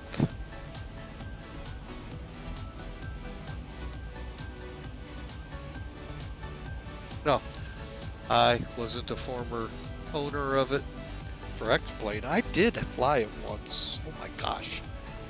It probably was 2002 or 3 when I flew it. Joined British Virtual Airways. There, folks, is an airline. 1,000 people, and that's as many back then as they would allow on, so you had a waiting list to join the airline. Oh my gosh, I got to fly the Concorde over there. That was a cool plane. I don't know if I'll go and buy it, though. I sure as heck couldn't afford a ticket on that plane in real life. Holy mackerel. But, yeah, it was an awesome plane. It's what many tout as the most successful flop that ever hit the world. And the reason they say it that way, folks, an amazing aircraft and what it could do. Where it flopped, you could only carry 120 people. So you're paying $6,000 round trip, I think it was, New York to Paris or Heathrow. And this other, we're not going to call it a little plane, was on the market called a 747, hauling 400 people at half to 3/4 the cost to fly on it. Since you love those old timers. Yeah, you know, I would have, I might dabble in it.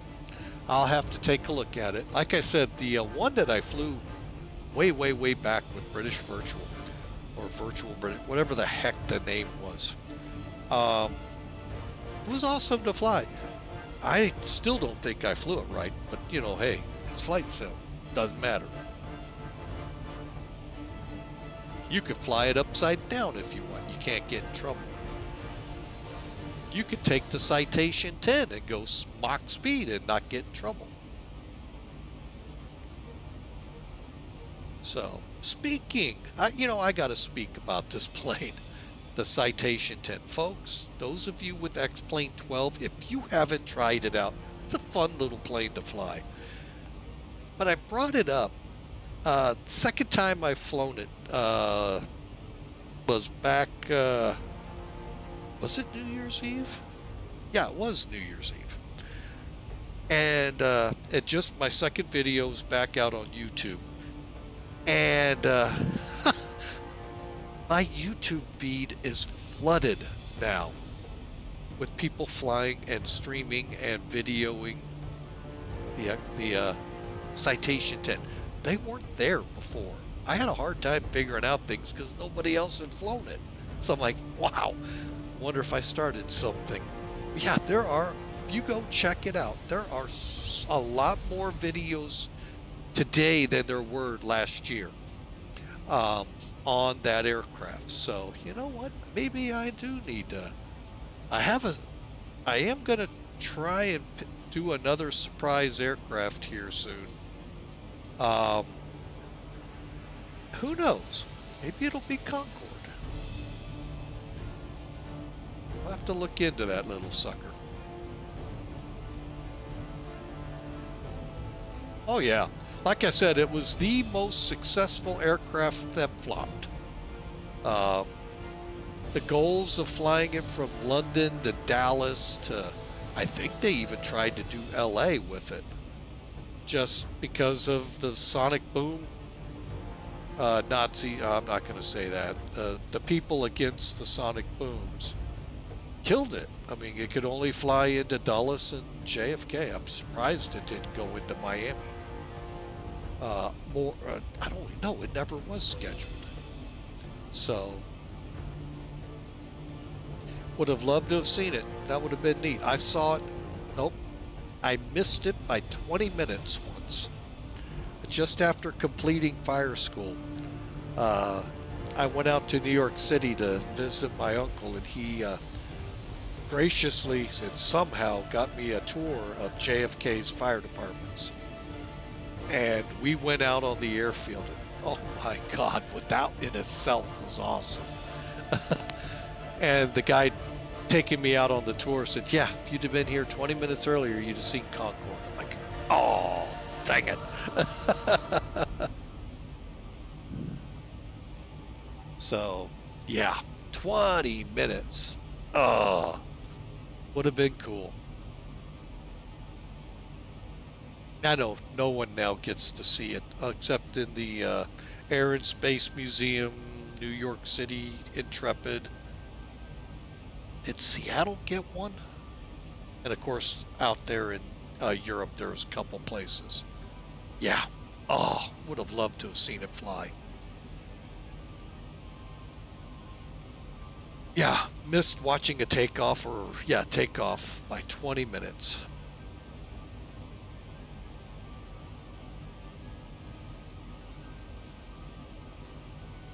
So, who knows? We'll see what we come up with here. But again, folks, if you haven't flown that Citation 10 that comes with, folks, is it so much fun. Piece of cake. Just a couple things you got to learn with the FMC. Once you get past that, I'm really looking forward to when the A330's McDo style comes in. If it's not there, I haven't checked it out lately. Oh, I'll bet.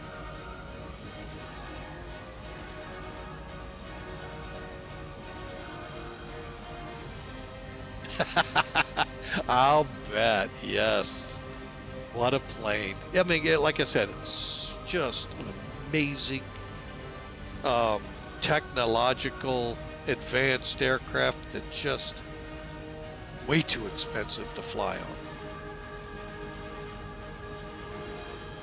So, had they found a way to bring that price tag down, it might survive that really horrific crash there at De Gaulle.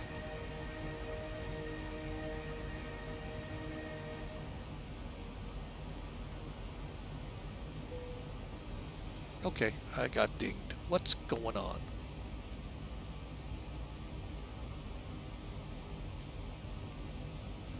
Hey, I don't see anything there. Fuel's good.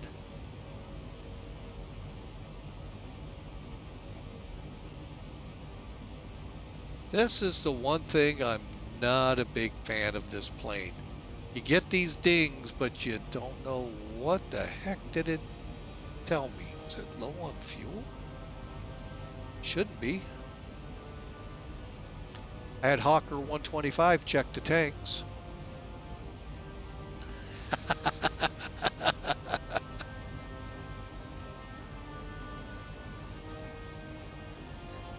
No, I got plenty of fuel by the time I get to Rome. Not sure what keeps going off on this plane. No, that's a possibility. They may or may not be on, Hawker.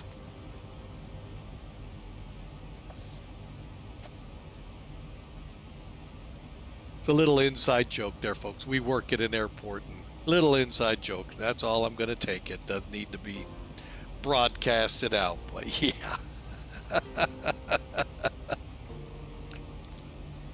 But yeah, keeping FOD off the runway will prevent the disaster of Concorde at De Gaulle.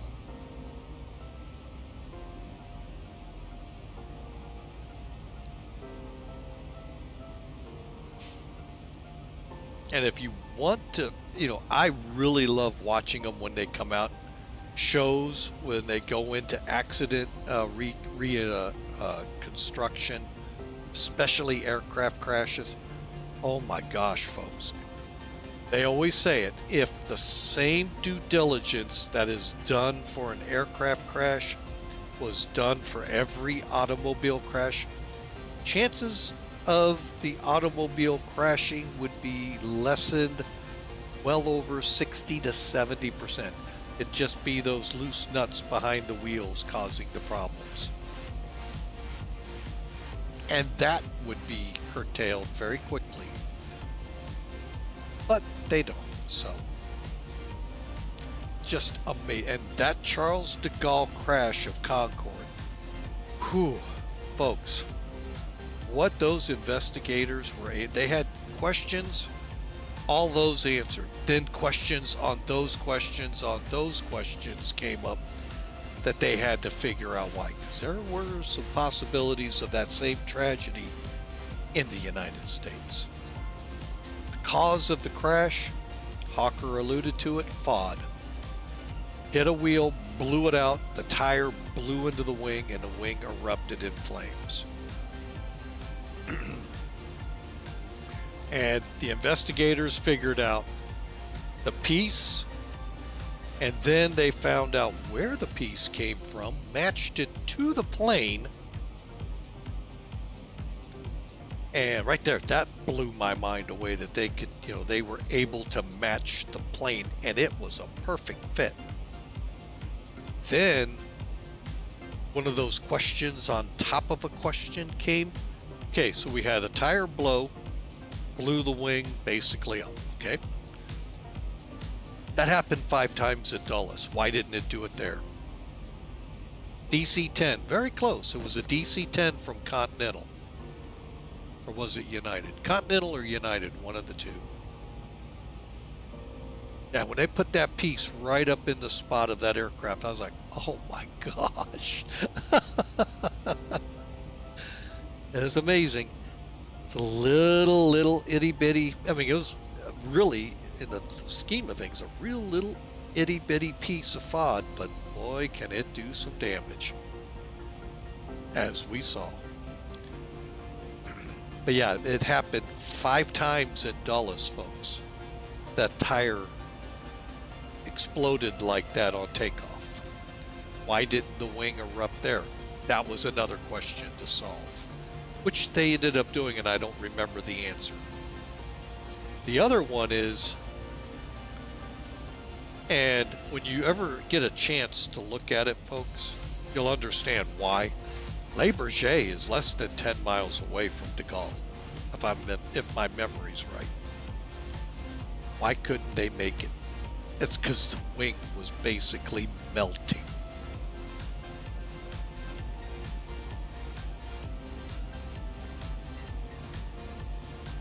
Yep, it's just, what a show I watched on that. I was just mesmerized at that.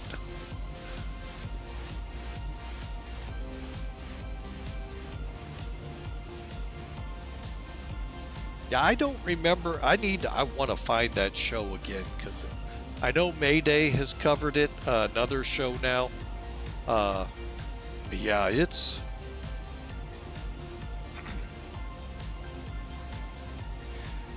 kind of unreal what caused that, but why didn't it happen in the US when it happened? I mean, it's just amazing.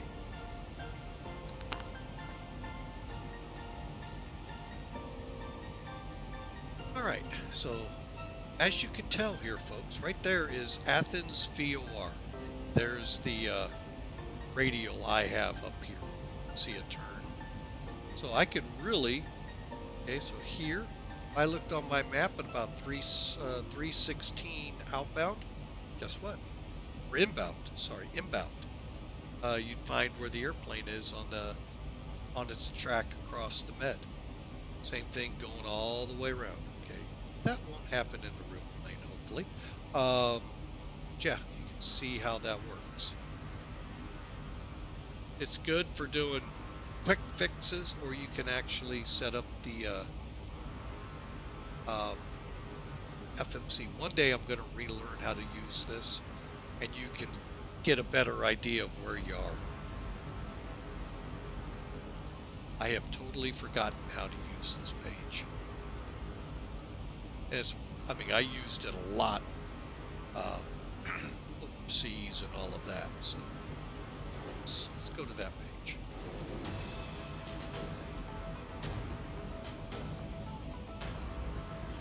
Yeah, if you ever get a chance, look for that show called Mayday. I think it's made in Canada, but I don't think the Canucks, unless the announcer just happens to be from the UK.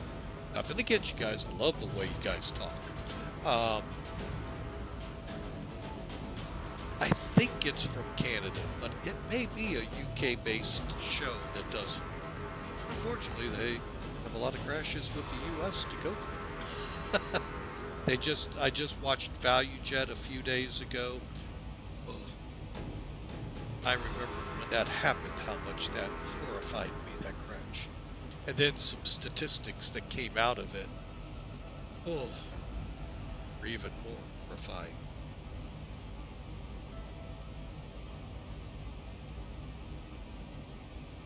And several other crashes. One I'm glad I haven't seen yet. I don't want to see the one from Lockerbie, but I know they've done it. I was actually in the Air Force when that one happened. I also would like to see the one of the United flight cartwheeling in Sioux City. I know the whole story behind it, but I'd love to see their take on it and how they do what they do on that show.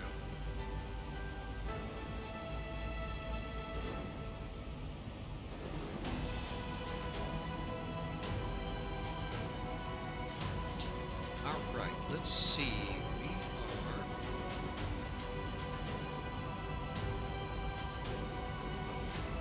are just under, over an hour out. So,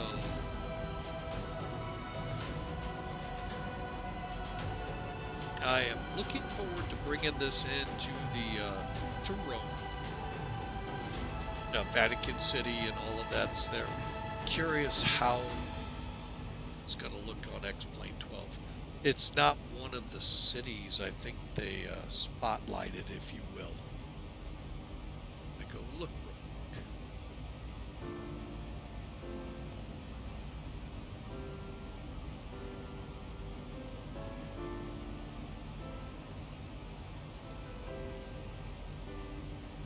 Nope. What they spotlighted, I'll run through them. Burlington, Vermont. Oh, I may have to go up there. Berlin and Frankfurt, they're on my list to hit. Budapest, oh, that'll be. We've seen Chicago, Dubai. You know what? We didn't fly over Dubai proper, just south of it. Vegas, London, Los Angeles, New York, Paris, Portland. Wow, I didn't know they had done Portland. Rio, St. Louis, we've seen that a couple times. San Francisco, I knew of it, I just couldn't see it because it was raining cats and dogs and rhinos and hippos when I came into San Jose. Sydney, ooh, we need to go down there too. And Washington, D.C.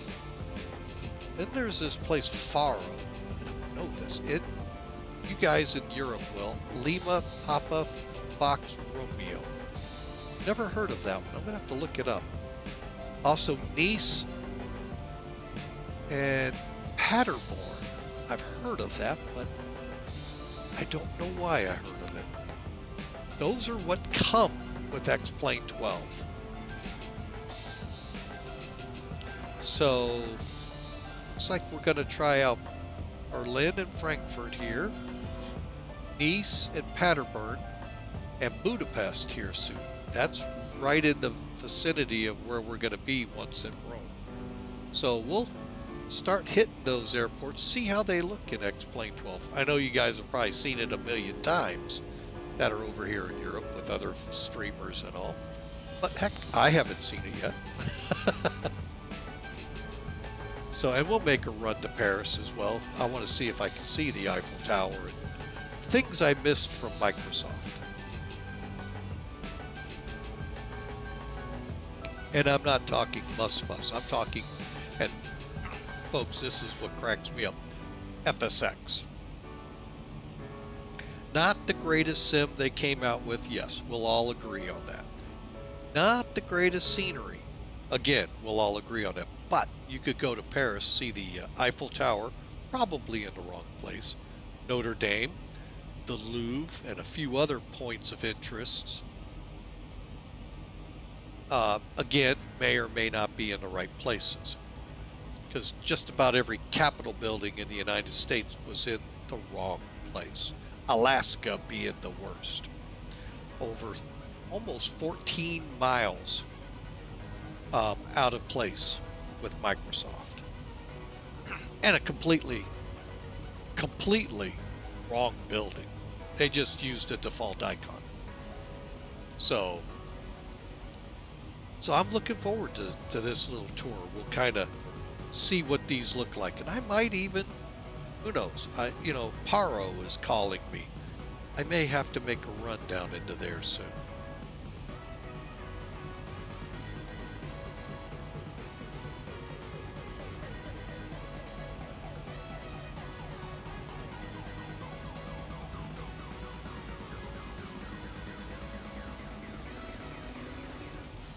But yeah, they got a pretty good, I mean, I know it's not the lengthy list that you better get for $400 with Musfuss.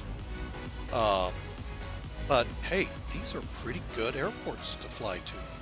Burlington, Vermont, up there in the Adirondacks, long via St. Lawrence. That's definitely up there for a flight.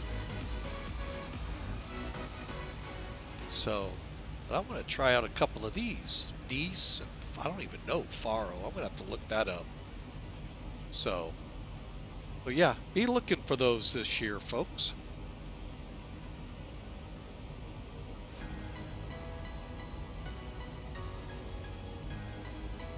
All right, as we get closer here to Rome, as the title suggests, there is an ulterior motive here. And I don't like saying it that way because You know, there was a, you know, Pope Benedict, I think is his name. I don't follow Catholicism that much, folks, so bear with me if I screw it all up. I understand, if you want to call it controversy, that's out there with him. First Pope in Hawker, and I've now heard on the news 600 years. I assume there, but again, I guess there are some popes that may have been forced to step down in disgrace. I don't know. Like I said, I don't follow Catholicism that much.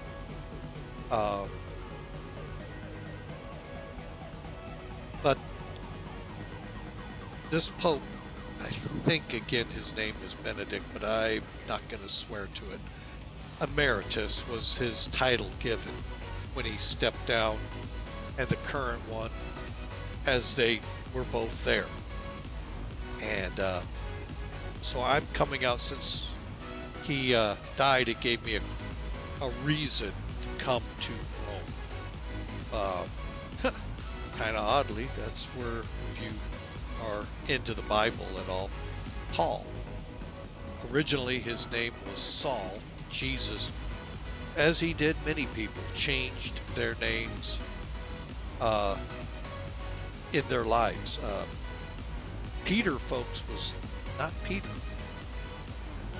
Anyone know what it was? Those saying Simon would be correct. Saul, which we all associate quickly to King Saul. Not that. No, that's thousands of years prior. Saul of Tarsus would become Paul, and he was an actual Roman citizen who was a Pharisaic Jew,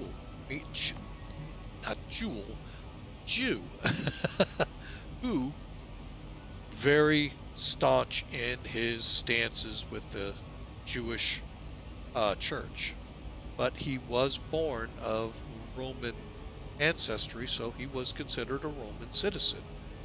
And you can read all about it in the Acts of the Apostles, also all of his epistles that he did. But his big thing was he wanted to go to Rome, and he did, maybe twice. We all do know he was put to death in Rome by, I think it was Nero. Don't hold me, right there, I'm a little shaky on my Roman history. But so yeah, in a sense, we're kind of doing the same thing Paul did. So we're coming into Rome. I would love to see the city, as well as Jerusalem and the routes that Jesus took in his ministries, even the routes that Paul took on each of his missionary trips. Would love to just learn and see everything that was there. Now granted, I know time has changed the landscape somewhat, but still, to walk into Jordan, and I've heard it's not the greatest thing to see, but I still want to see it. To walk up to Jerusalem. That's what it is, folks. When you go from Jericho to Jerusalem, you're going below sea level to 2,000 feet above sea level. I forget the actual mark. It's quite a walk, folks, in like 30 miles. 30 to 40 miles. So, but yeah, this opened up a reason, not the greatest of reasons, but to come to Rome. And that's why I chose coming to Rome. So,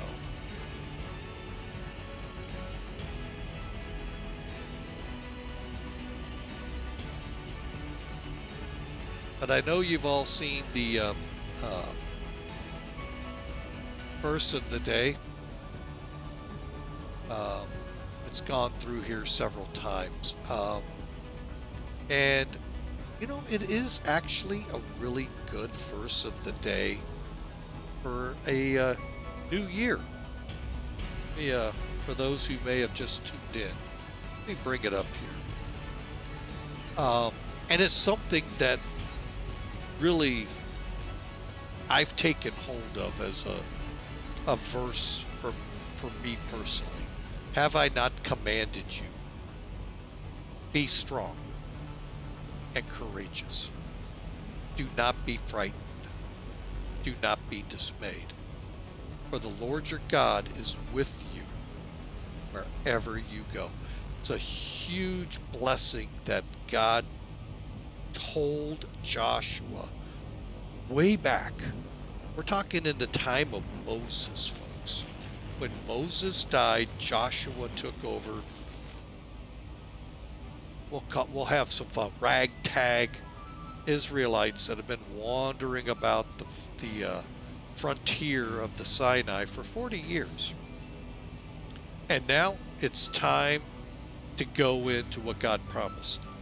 Joshua would lead them, not Moses. Moses, along with the generation, were never going to enter because they pretty well upset God. And God said, no, you're not going to now enter. You didn't follow my decrees, you will, this is what happens. So the mantle was given to Joshua to lead him across the Jordan. Joshua was terrified.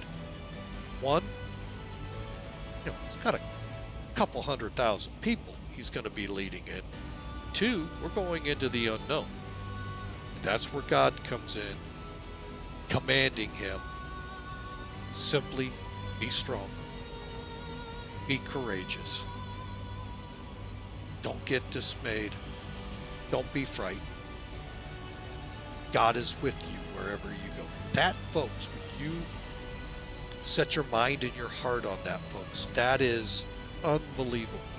And the devotion that went with that, if you go to the hashtag verse of the day, you will find this. And the devotion that came with it, it's kind of incredible to read. We have no idea what lies ahead of us. Just like Joshua, he had no idea. We only know that if we have God on our side, we can ask him on our journey and follow what he tells us to do, his will. So it's not just a promise to cherish, I will go with you. It commands us to be strong. Be strong in what God tells you. Be strong and courageous, and don't be terrified of what lies ahead. So as you embrace this new year, folks, we're 2 days into it. I don't know how well your year's been. Mine's been outstanding. But we're 2 days into it. Embrace this new year as an opportunity to serve God and not fear 2023.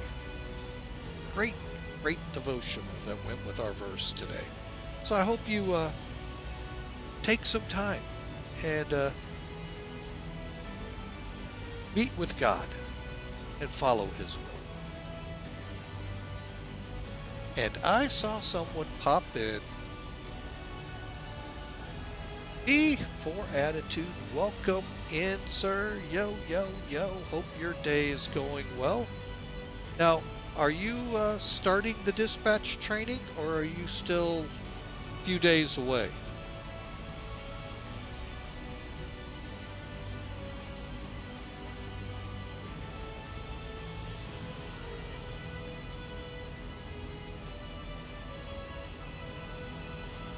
Leave Saturday. Okay, cool. Awesome. What did you get? Oh, no. Let me guess. Corvette. Probably the size of a Hot Wheel.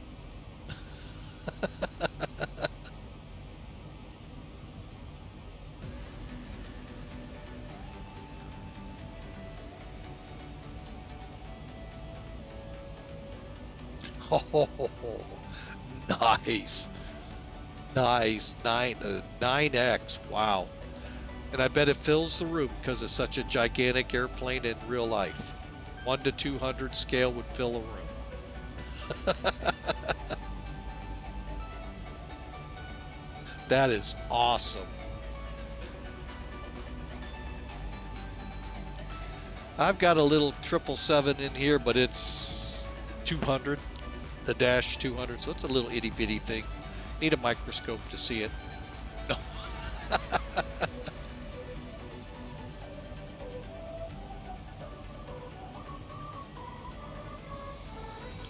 Oh, that is awesome. Good to hear, Bad Attitude. Glad to have you in. We are headed to Rome. We are just south of Athens, pushing. Actually, we're more north and west now of it, but we're about an hour out. So, good time for a nice little segue into setting up the FMC for the arrival. Oh, Discord for screenshots will do. Let's see. Screenshots. Oh, sweet.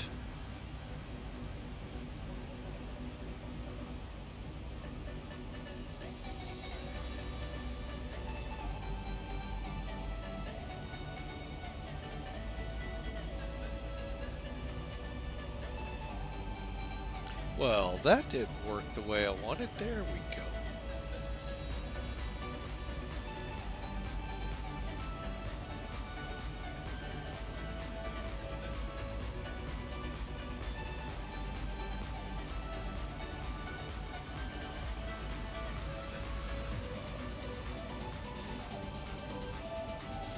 Awesome. Nice picture there.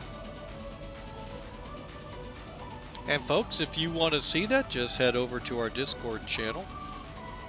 Here's a link or an invite, and should just head up to screenshots once you get in there. All right, so let's set this thing up. What we're gonna do, and I'm gonna need. All right, let's see here.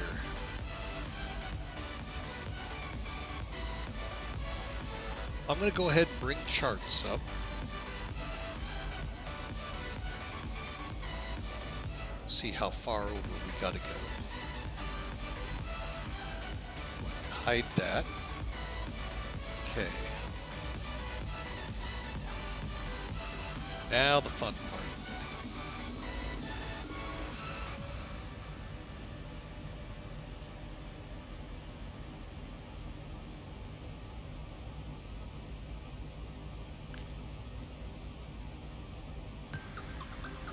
Actually, you know what I'm going to do?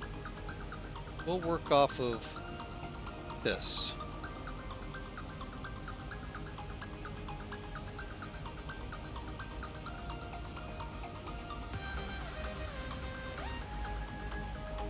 We'll be right back with our sponsor, but hang on a second.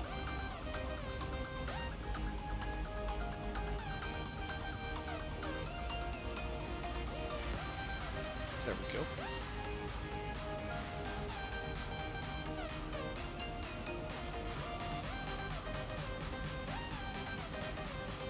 Oh, heck, I don't know what these are. I'm going to have to look this stuff up. All right, so let's get down here to the FMC. Go to the legs page. And then we're going to go to departure arrival. Now, this over here, kind of zoom a little bit, will be the Lat 3 Bravo. Ah, there we go. Okay, and you can see the routing. There's Lat, Latina, to Rome, out to Ledsa, up to RF 424, and around to Suvac. Okay, so let's first come over here, click Arrive, scroll down till we find it. Now you know there's one way to do this easier. We are planning 16 left. Oh, wouldn't you know? There's a W. Hang on a second.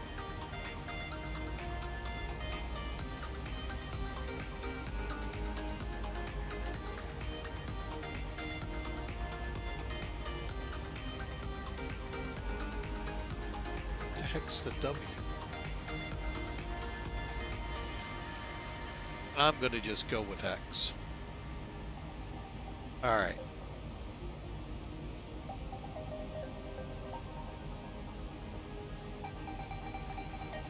Okay, then here's our Suvok, and we'll head to Oxeru and fly it in. So Suvok. All right, so we're going to ILS 16, Suvok. Usually it should give you just those that work over here on it. I am not seeing it. Oh, there it is. That B. Execute.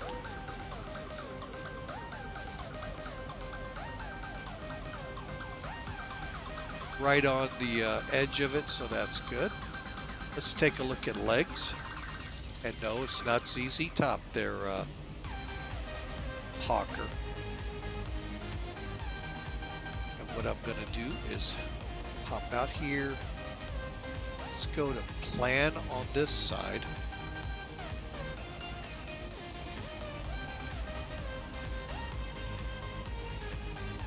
I'm just trying to keep it easy for you all to see.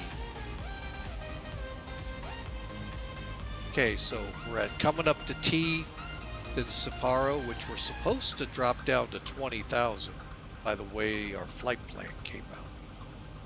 All right, LAT, then we go to, oh, let me get back to it.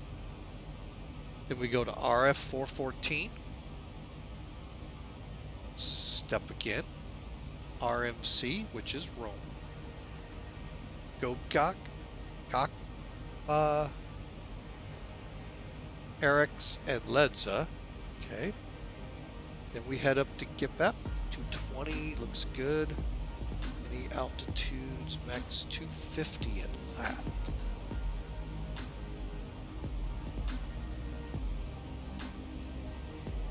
Okay, so we'll be slow. Whoa. That doesn't seem right.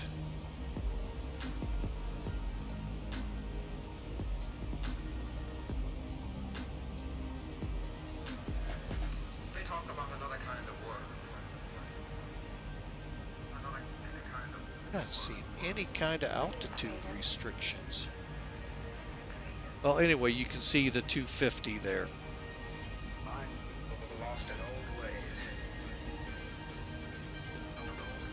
Okay.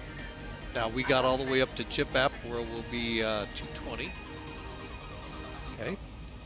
Then 422, 423, 424, 426, 427. No altitudes. This is kind of scary.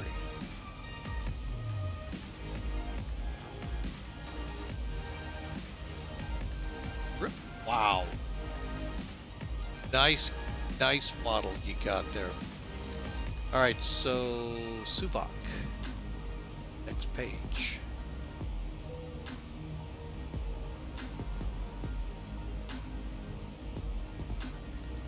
Okay. So here at 200, 4,200. Let's see what our doesn't cover. Okay. Then Maverick, 3,000.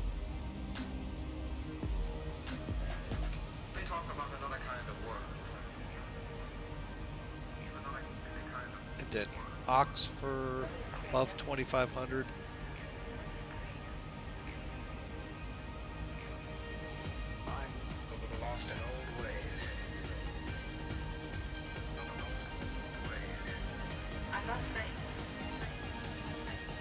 Pardon me, I'm going to come up here and come down one notch. There we go. This makes it easier to read. So Maverick, Oxford, and here is 2,500 feet, and we should be on the ILS at the outer mark. Okay, so that's our arrival, folks. We can step through it. The rest of it is the missed approach, which reads climb 159, which happens to be the glide slope, to distance 7.6, IFL distance, you got it. Then we're going to get 2,000, then make a right turn to 185, join that radial off of OST, and hold max at 185. Twig out to here, and then we enter the hold.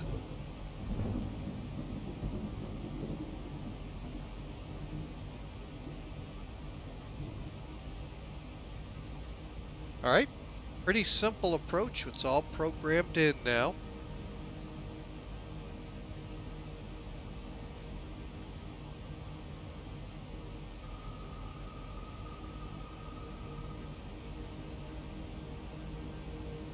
So we'll come off plan, go out 1, 2, yeah, let's go out 2, why not? RNPs and AMPs are looking good, and charts looks good. Now once we get on the ground there, folks, here's 1.6. Hopefully we'll exit right around in here, if not full length. Our taxi will be to this terminal. We'll try to park on this side unless they say no. And we'll park wherever they tell us to, even if it's in the water right here. We're used to it. Anyway, and here's where I'm aiming for, is these 610 to 614. All right, let's see where we are.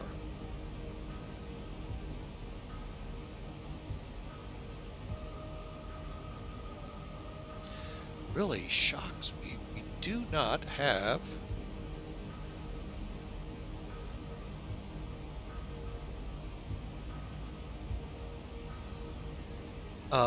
altitude restrictions. That's interesting.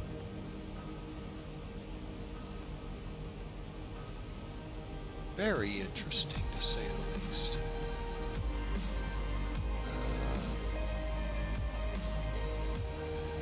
Kirk, 14.7.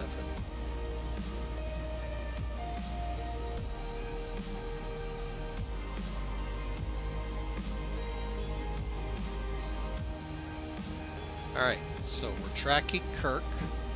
Over here, let's track 1086.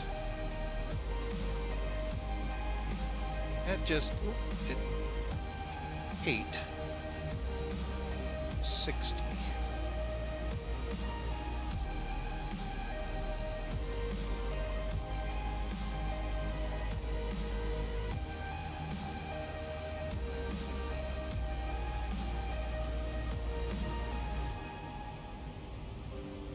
All right, let's see how that does, and letting us know where we are. Okay, Kirk, 298. Okay, Ionian, which is this one right here.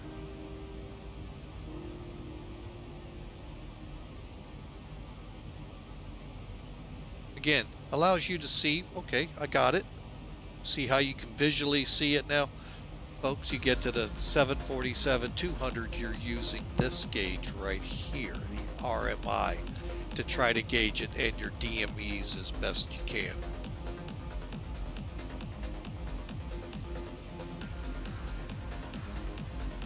All right, finally for the arrival brief, let's get some speeds up here. So once again, let's talk to our friend Top Cat. And let's get some weather.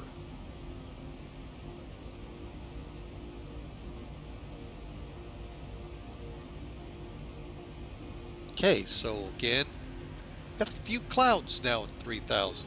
Temperature's 10, oh boy. 10 and 10, that means we could start seeing, maybe some fog, something. When you get your dew point and your temperature together like that, folks, if it's a light wind, usually under 5, usually it's better under 3. Fog starts to set in. Oh, do we know about that here at Mid-America? We had that today. Very thick fog.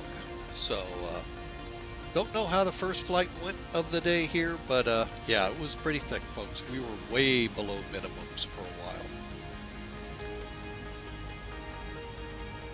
All right, so here is Top Cat. I think it's still where we left it at prior. Yep. So let's switch now to landing. Update. Okay, so there's our 080 at 5. We saw that. Temperature 9. Interesting. Usually you can't get below the dew point, so that's interesting. The dew point must be going down. 10:30, 10:29. Yeah, something's in the air there. All right, so landing weight. How do we get this? Well, it's gonna be tricky again, but you know what? We'll just do it this way. Come over here. See if that's showing. I am not showing yet.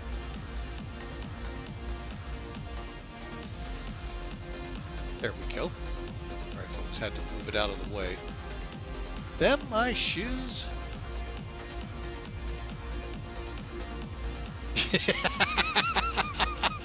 Schminimums.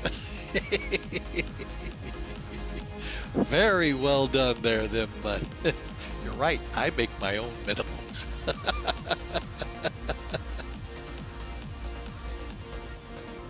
All right, we'll set this up throttle 3. All right, and flaps 30. Okay, so we go to the init ref page. There's our gross weight right now. It's close. Let's see if we hit auto. Yep. 30, so that's right on track, folks. I'm going to go ahead and at least have the engine on coming down. Oh, that still gets me there, them my shoes. All right, so we got the basics in. According to everything I have here, folks, we're dry. My luck, it's probably wet. We're fine. Famous last words heard on many voice recorders after they run off the end of the runway. Yeah, we were fine. All right, so currently we're looking at 145 for a VREF, and we happen to match. Approach speed of 150, it doesn't show here. That's fine. We just click this, and we are set. So currently, I will double check this prior to descent, just to make sure.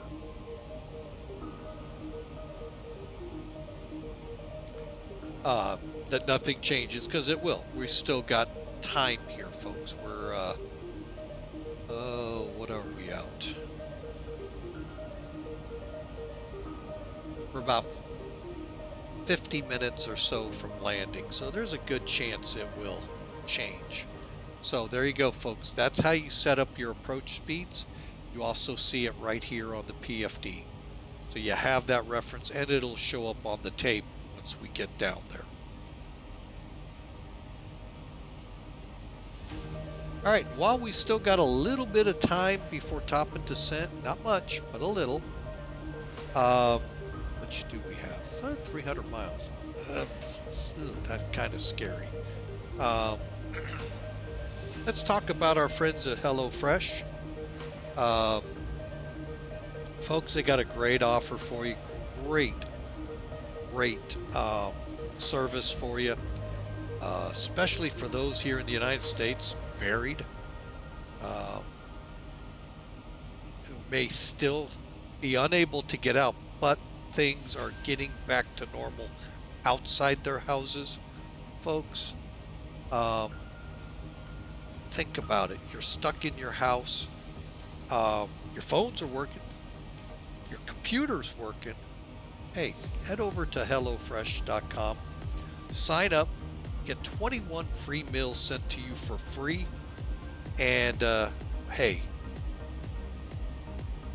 you let the company know that, hey, I sent you to. You'll get Over this new year, you'll get 35 weekly recipes with options you're looking for to help achieve those goals you're setting for this year, folks. Many people set them, and by the first week, they're out the window. I want that pizza twice a day. No. When you set your goal like this, folks, you get the food in the box, you pull it out, you cook it. You don't have to go to the grocery store. It's there for you. There's calorie smart meals,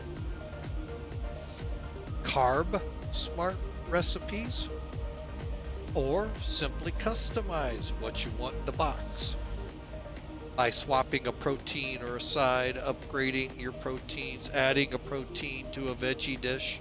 Why you would do that, I don't know. But anyway, keep the protein, get rid of it. And I can't say that, folks, because you know what? That's what they're here for. HelloFresh. It's fresh food sent to you, granted in a box, but it's fresh, folks. And you ought to give them a try. Again, HelloFresh.com. Enter that promo code you see flashing up there. And if it hasn't been up there enough here, let me fire it at you one more time.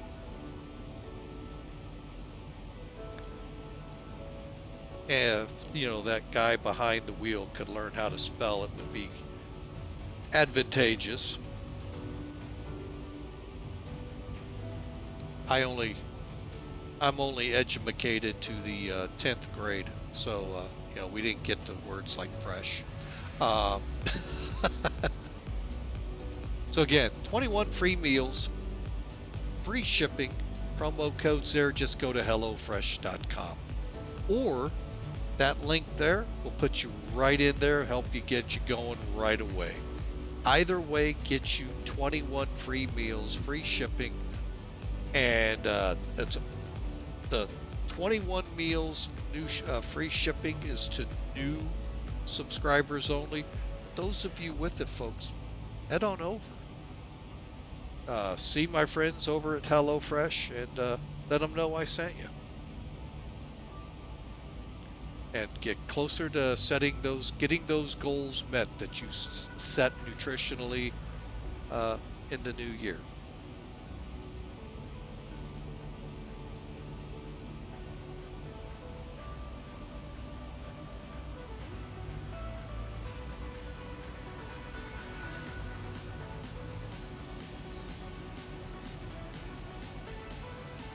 All right, let's see where we're hiding at here. Yeah, I know. And I wish, I could open this up. I wish HelloFresh would talk to me, but, they're gracious enough to sponsor us, so I appreciate that, Tio. I really do. But for those of you that can, that's a really good deal, folks. And, like I said, this is one of the biggest months that people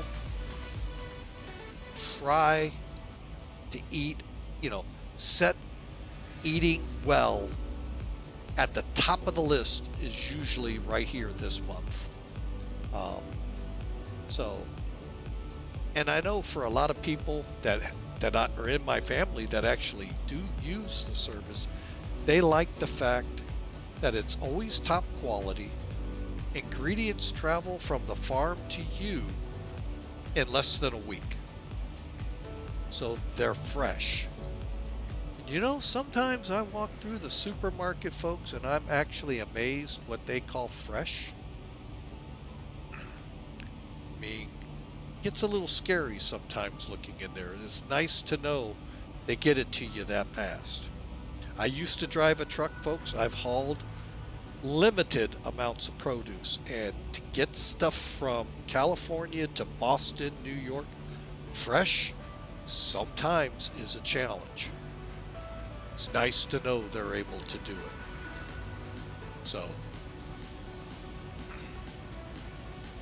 HelloFresh.com, promo codes there, and 21 free meals to new subscribers here in the U.S., free shipping.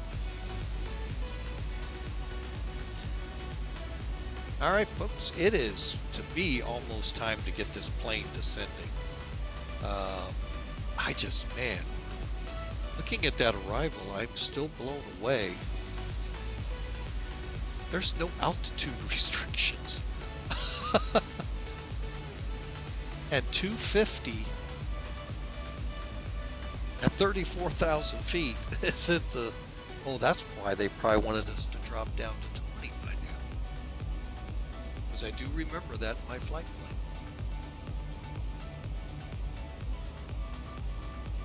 But let's go ahead. We're going to come on down to 20. That'll make me feel a little better. Long way. All right. I do get questions of this from time to time. How do we, let's just say ATC was talking to us, folks, and they say, reach 572, descend to 20,000 feet. We're miles and miles away from top of descent. You can do it very simply, one of two ways. One, and this is the way we'll do, so I'll come back to that in a minute. The other one, make sure, yep, good. Kind of zoom in on it again. You can come down here. Now, this one you have to click the VNAV page. Some, you'll have climb, cruise, and descent up here. Anyway, whichever you have, click VNAV. Get to the descent page, so you may have to go next. And then you'll see it's not showing. Usually you get a descent now, so we're probably still too far out. Try that again. Yeah, interesting. First time for that. We're 254 miles out. Could be the reasoning. Or simply push altitude intervene.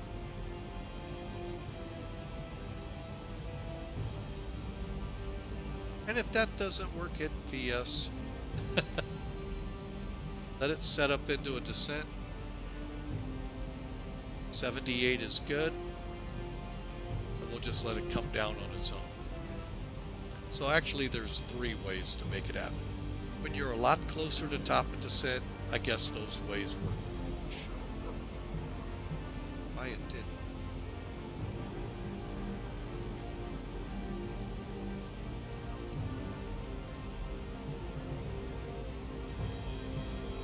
Alright, let me get up here and see what about ATC lies ahead of us.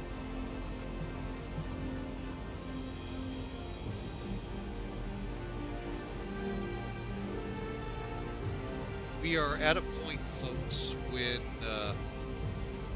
here's how you can kind of judge where you're going to have ATC. Okay, if you're in the United States, when is the most apt time for ATC to be up? That's right, prime time. Everybody's home from work. Kids are home from school playing controllers. God help us. No, just kidding to those. But seriously, from say 3, 4 o'clock in the afternoon till about 7, 8, 9 o'clock in the evening, that's your prime window for ATC in the US. Well, that same prime window occurs my time zone 6 or so hours earlier across the pond in Europe. So if you're flying, say, in the US by day, ATC is up big time here in the UK or in the European portions of the world, Asia, Northern Africa, and so forth. So now we're kind of, it's what, 4:40 Central Time US here, so throw 6 hours back, that's UK to Germany. Get feel it's 10:40 over there. So we're getting into their nighttime where they go to bed, and we're now prime time. So, because if I was to move this SimiWare over to the US, you would be shocked at what's up at this moment. Well, maybe not. Yeah, you would be. From Houston to Memphis to Atlanta, right on up the East Coast, except shock, Austin is not up yet. Give it time. Oh, it looked like Miami might have been too. No, it's down into the Caribbean. So, if you're ever wondering where the ATC is, look at your clock, or bring up Similar and find out where it is.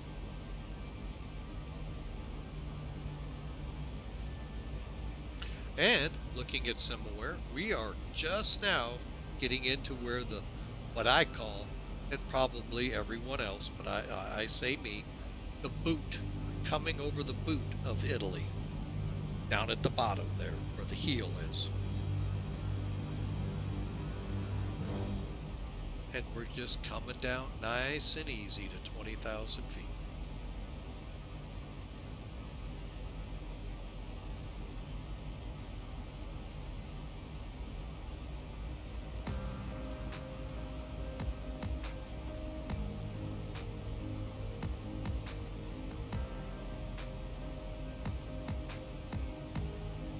Right, we still got a good 126 miles.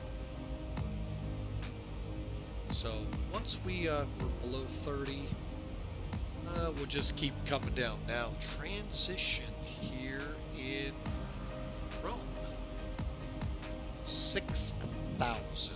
So let me see. I think I can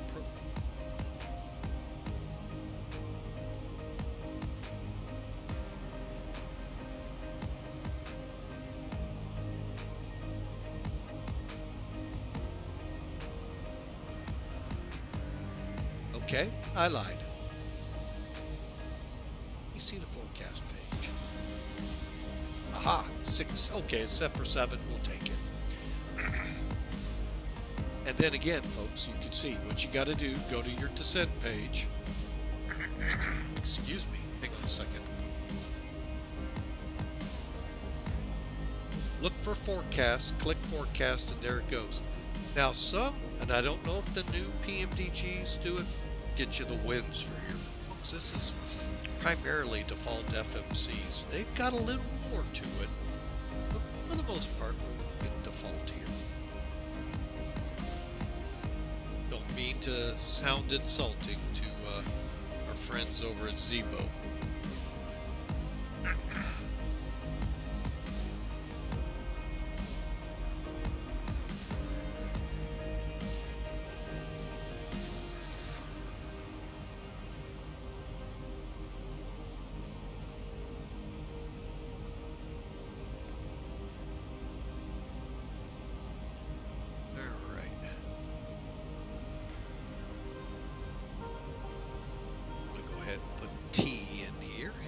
I don't mean a glass of tea. I'm talking Tiano. 112 NAD.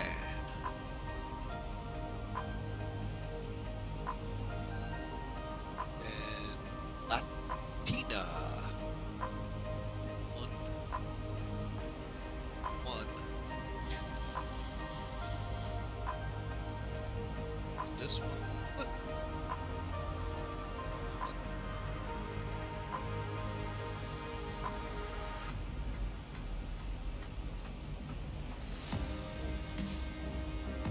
Okay.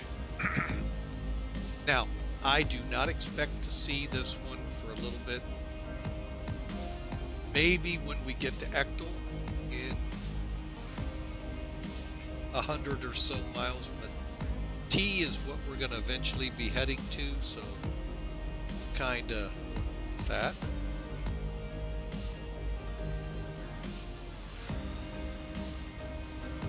All right, let's go ahead, get up top here, and get those seatbelt signs. Well, no, we'll leave it until we begin our descent.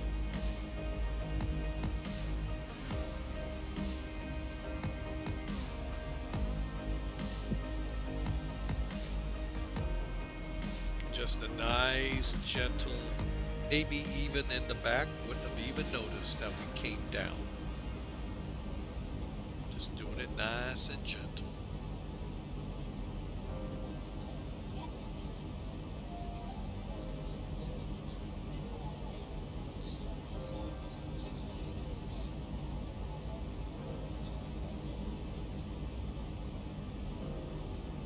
Oh, we just crossed one.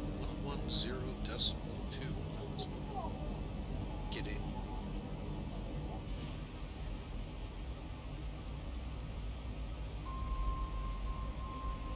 To push that up.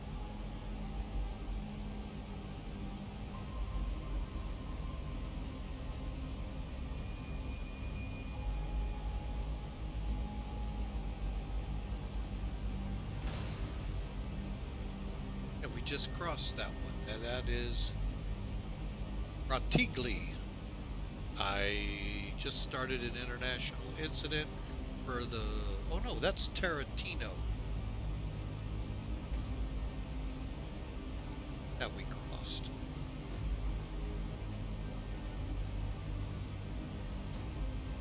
Then up here at X-Toll, we'll be headed straight for tea time.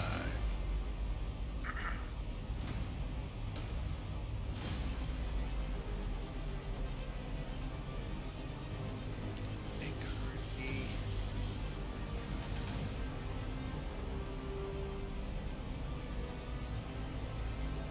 $300 out. We'll leave the seatbelt sign off. We're in pretty smooth air.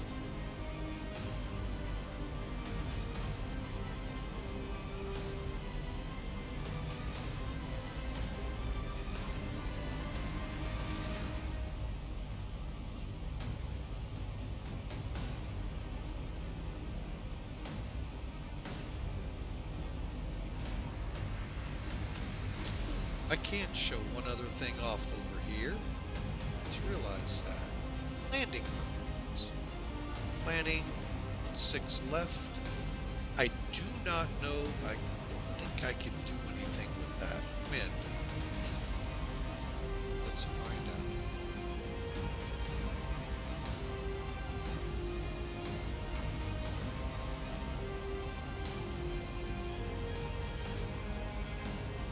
Okay, we're showing 080 at 5.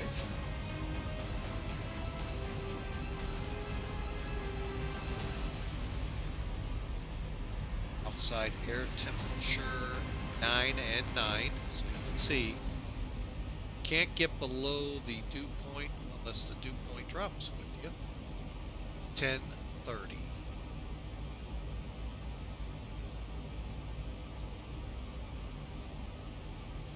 Okay, we're coming in flaps 30. I'm gonna go ahead and turn that on brakes.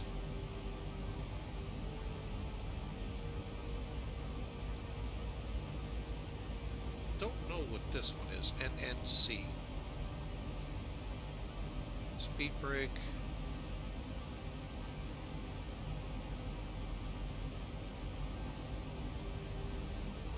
Huh, we used to get not landing wing. Oh, hang on. Let's just use 137.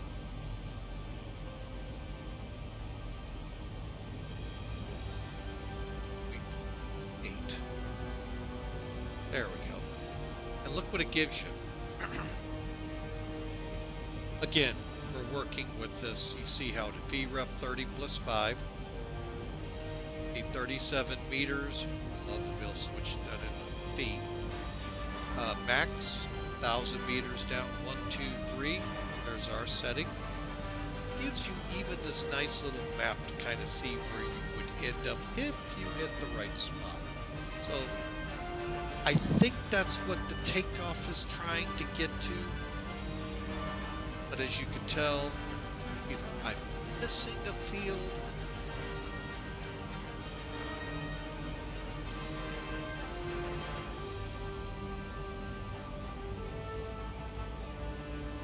to get that next step over. I don't know.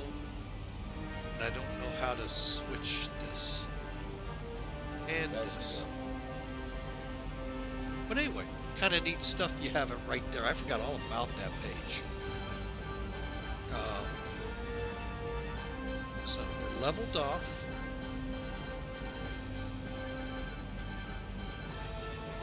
About 200 miles from the new top of descent figure.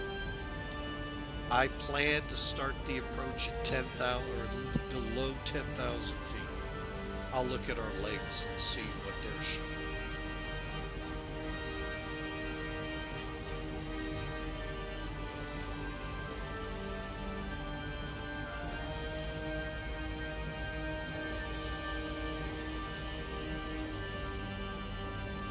So by Eric's, we start down. Let us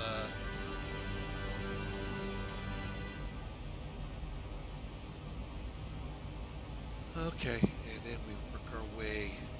Guess that could work. Yeah, work with this. So RMC. So over Rome, so just as we're coming into Rome, we'll start our descent to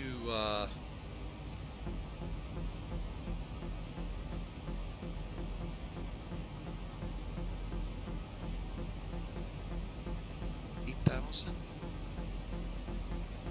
We're going to do it to 4,000 feet, folks. We'll just do it from here, do a straight descent. If need be, take over and make it happen. So by Suffolk, we're at 4,200 knots. Make the run.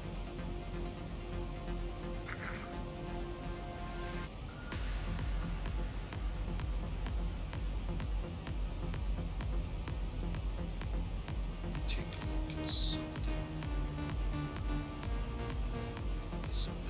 8,000. It's 8,000 meters. I'll look that up.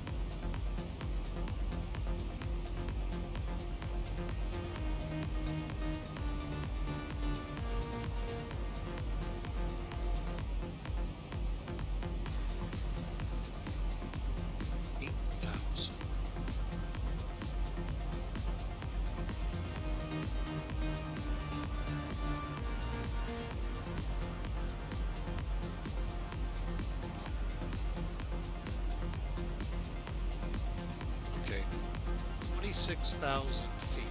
That's about 5 miles. Okay, got it. So we are getting a little fog into here.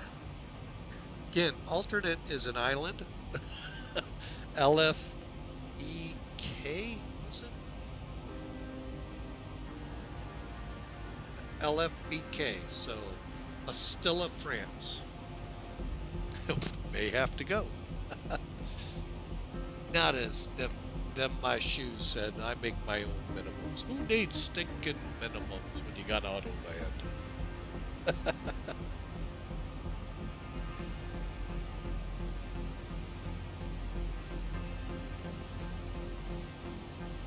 See, and I'll use that verse myself. Have I not commanded you to be strong and courageous? We're going in. And with auto land, I don't even have to open my eyes up and get scared.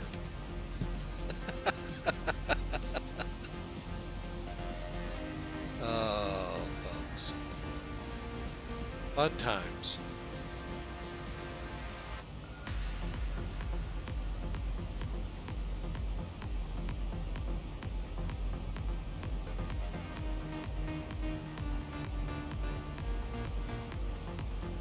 Okay, X-Toll is 34 miles away, and I will be back in a couple of minutes.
All right, folks, we're back with you.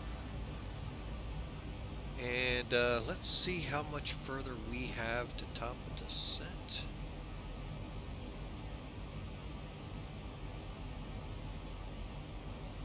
About 130 miles. Okay, there's T, so let's line that up.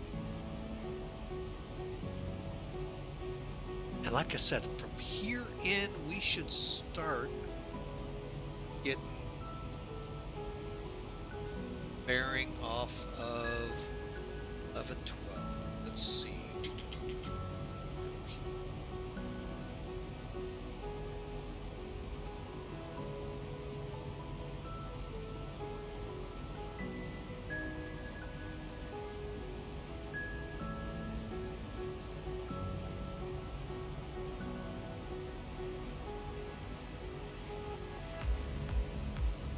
All right, so it is coming in. We are about 9.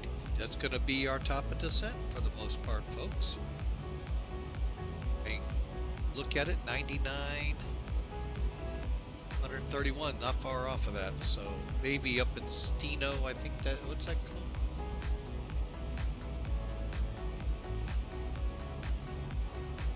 Oh, that's RMC. Never mind.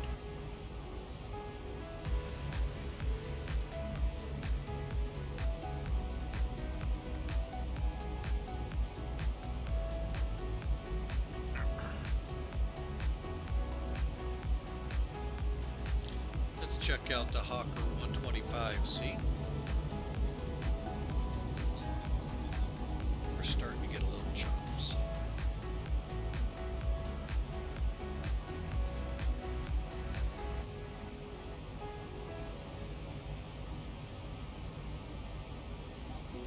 Folks from the flight deck, we've suffered a descent. Should have you on the ground in about 15 minutes. Want to thank you so much for your company and business, and hope to see you again with us sometime very soon. Yeah, we're starting to see a little chop, so.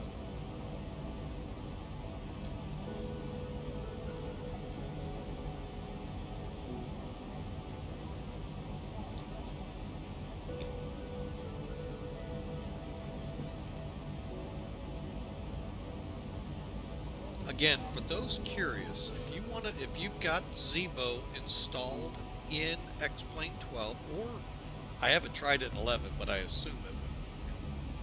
This little question mark right here tell you your release and version. So if you go out there and find, do I have a new one? Do I not? There's how you start. And that guide that I posted earlier, will help you out too. Put that back up.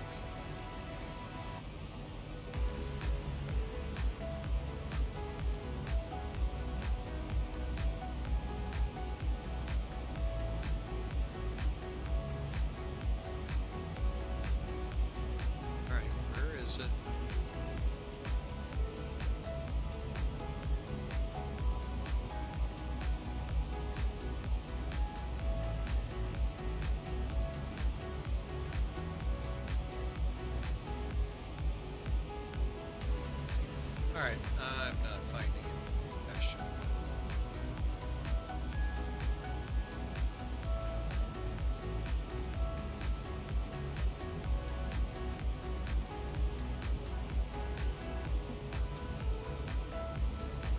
And right there's the guide. It'll walk you through how to update if you need to.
There you go, folks.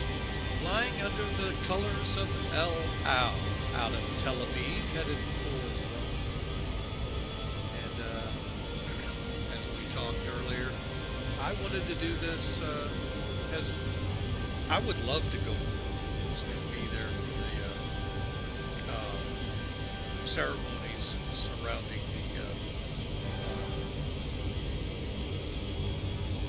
the Emeritus' passing and goes on. You know, I don't have a hawker hiding in my garage that all it needs is engines and can fly.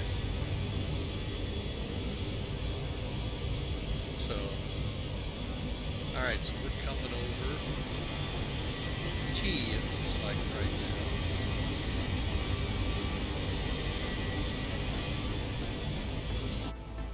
Like some of us here have a hawker in their garage. So I'm doing the next best thing that I can do. Alright, you can see LAT on the nav display right here. And is that this where I was supposed to be at 20,000? Oh well. Oh well. Oops. Probably use more fuel. Let's see how we did.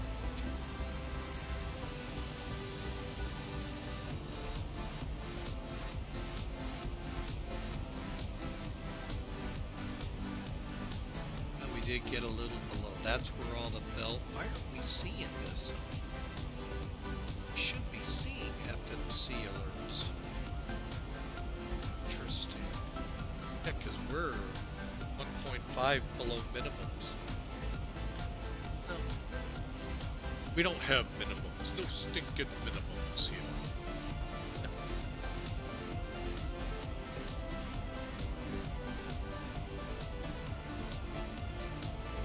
See if we have ATC. No, hiding on the map.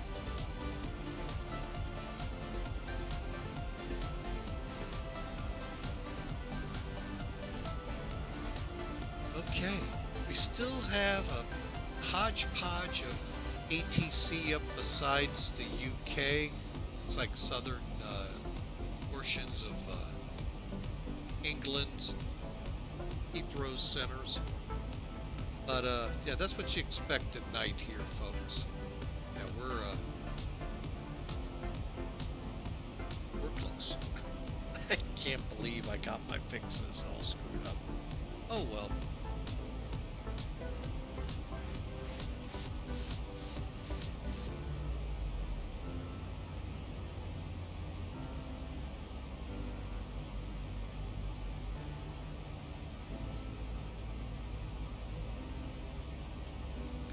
Alright, so here's SIPO, where we were supposed to make it to 20,000 feet. We've just been dragging along.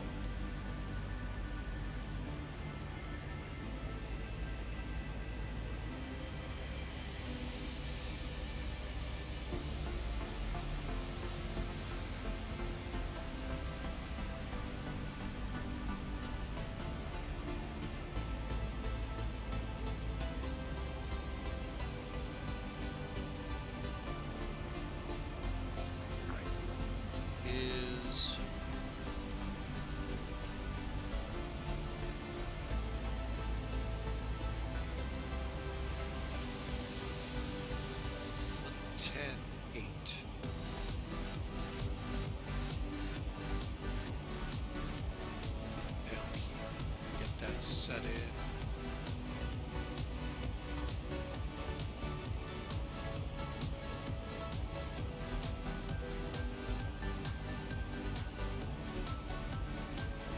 Okay, set.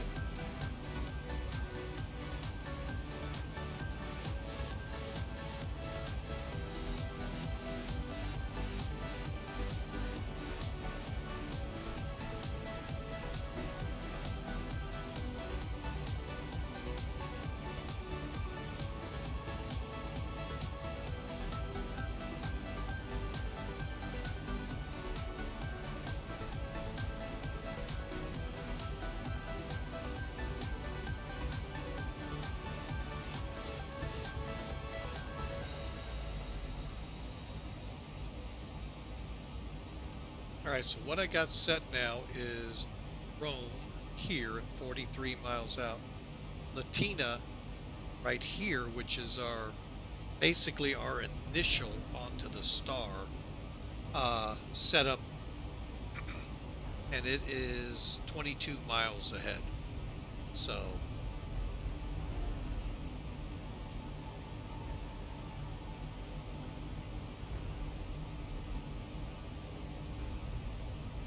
like I said, in your config here, folks, you can actually, as you go through the different pages here, set up for simple, amplified checklist and run it from here. Just be mindful, like we were talking with Matt earlier, I don't know how to get rid of those arrows and stuff that'll flash all over your screen from the different, just showing you where things are. That's why I just use the old-fashioned style, either C-list or PDF file. Because believe me, I'd love to get the C-list version in a PDF. Alright, so we planned about 30 miles out of Rome to begin our descent. See if that's still holding true. We're 126 out. 24 miles from the top of descent.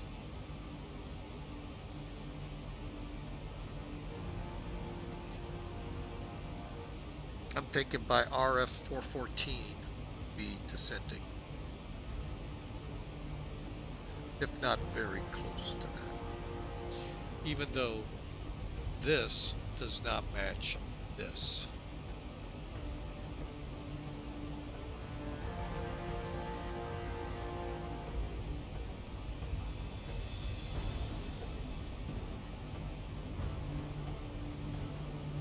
Speaking of which, let's go ahead and get us an update. Current landing weight 133.0.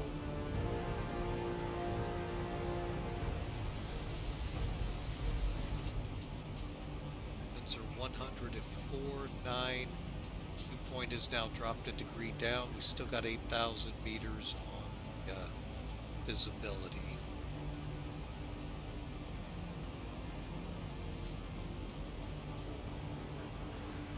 Okay, now we're looking at 142, 147. So I think we'll leave it at that. All right. Distance.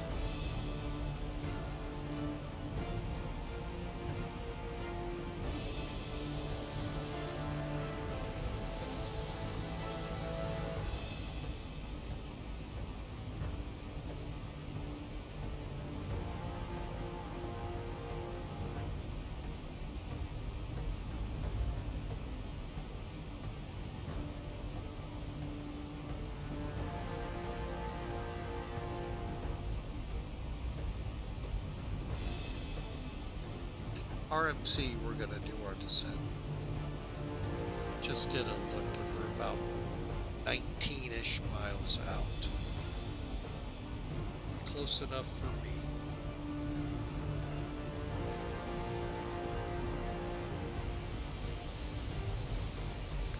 And I noticed we haven't slowed. Oh, that's why.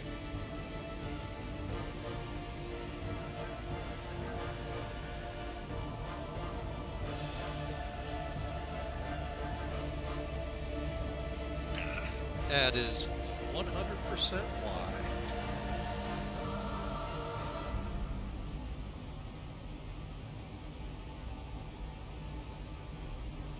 Let's get back on VNav here.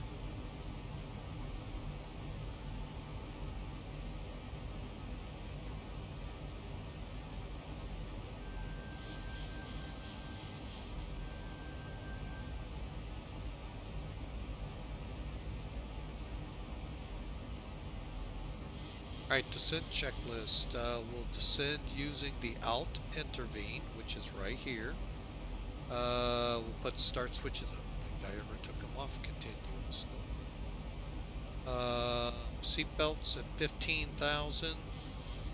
10,000. We'll put the lights on.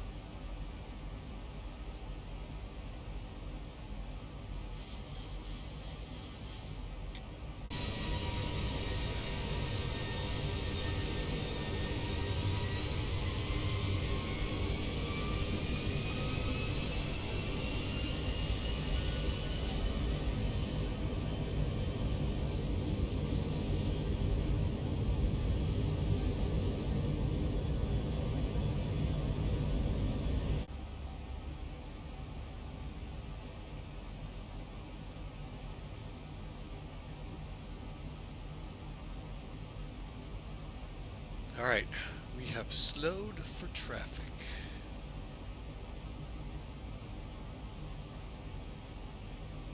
Sorry.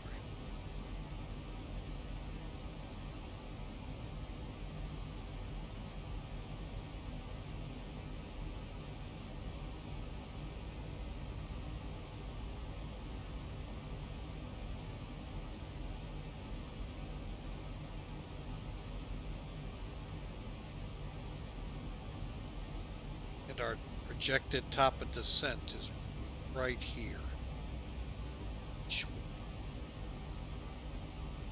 GOKBA.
What I'm doing is now plugging in just in case. Missed approach. So 14.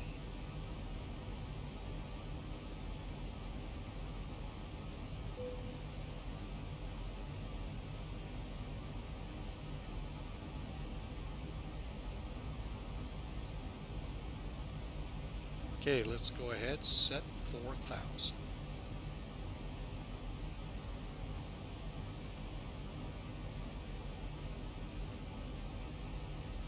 And again, that's so that we come over sub okay at 4,000.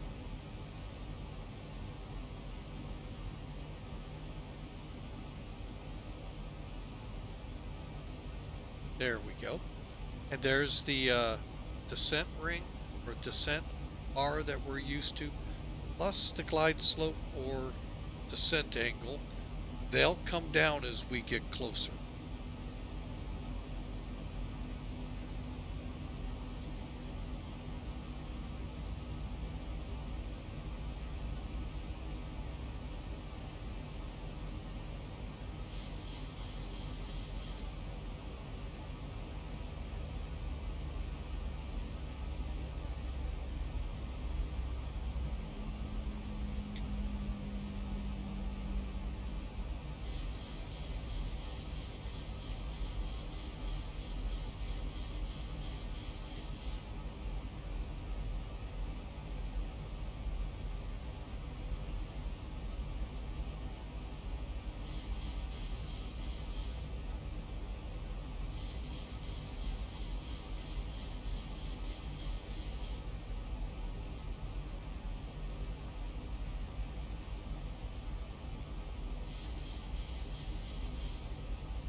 That's a good sound, by the way, folks. You hear that chugging sound? That's the trim still working.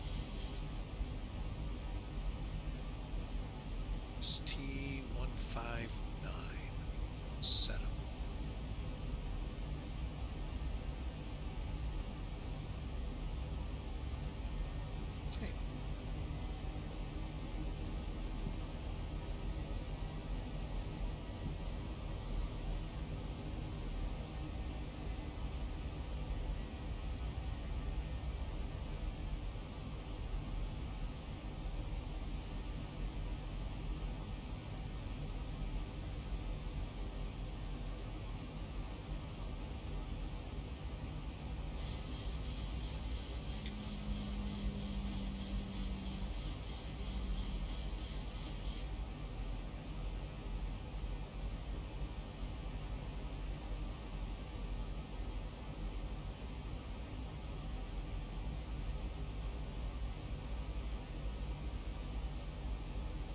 Okay, now we're past ECREX, which was 230 on the speeds.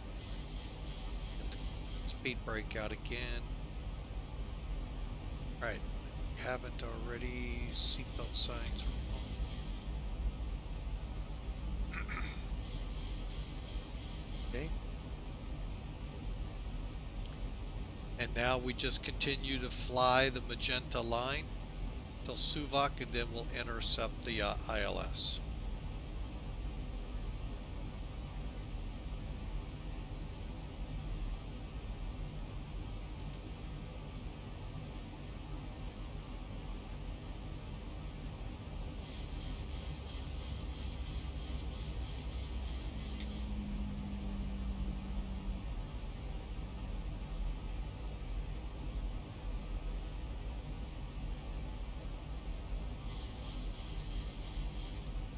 I really wish it would have gave us some altitudes to meet, but it didn't, so we have to work the best we can.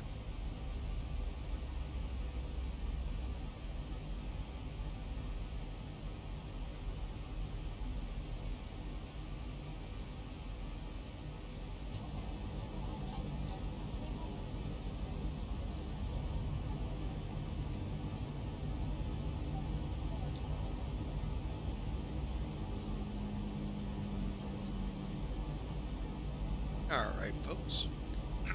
Still getting a lot of chop out here.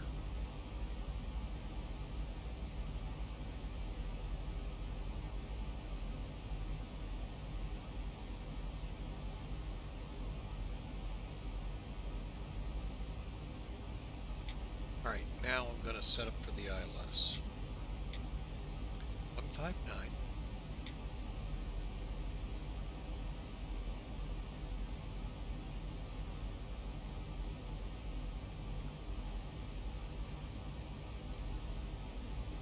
ILS is 1081.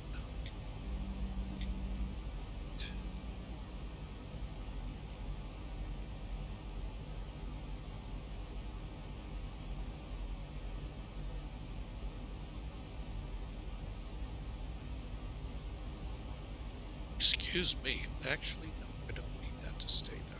Let's switch over. Oh, excuse me, folks.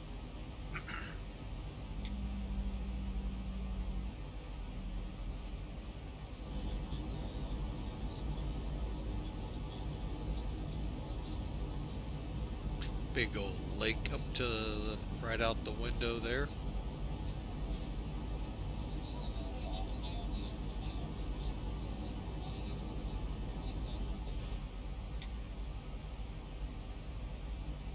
All right, see, I got speed restrictions, I know. 220.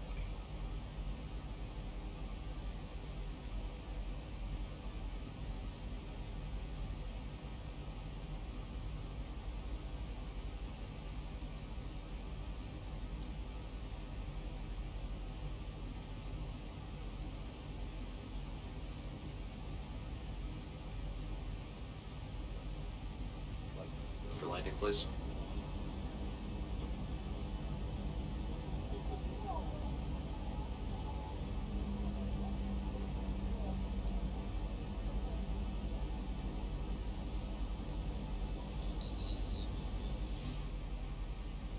All right.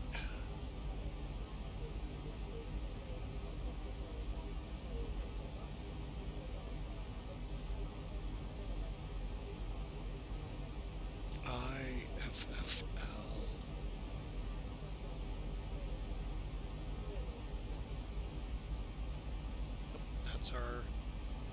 That's it. All right, so we're gonna come around the horn here, folks, and bring it in here in a minute. Actually, no, I think we're too high.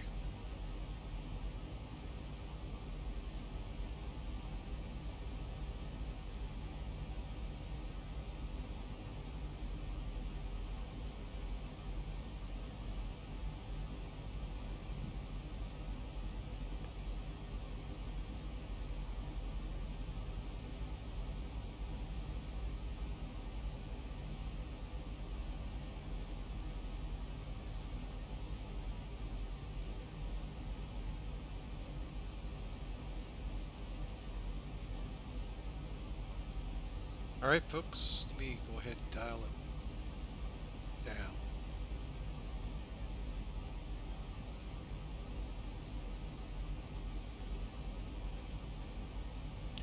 We get up to 424.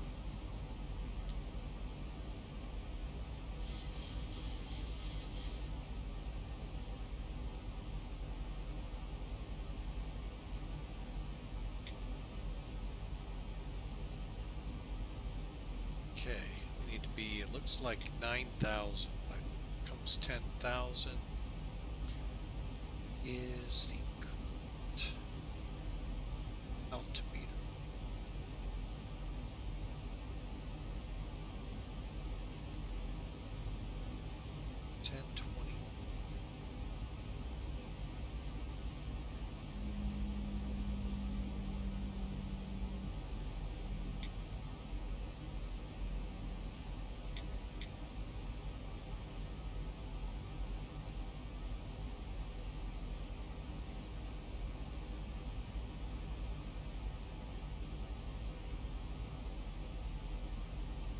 Okay, let's get up here, lights on.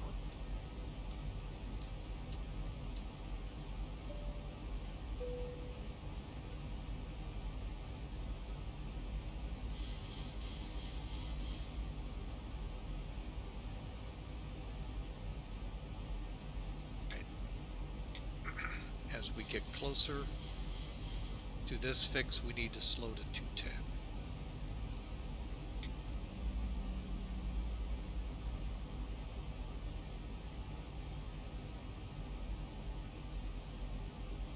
And then eventually 200, and that's when we get set up for the ILS. Because I don't think I'm going to see it when I initially intercept the runway.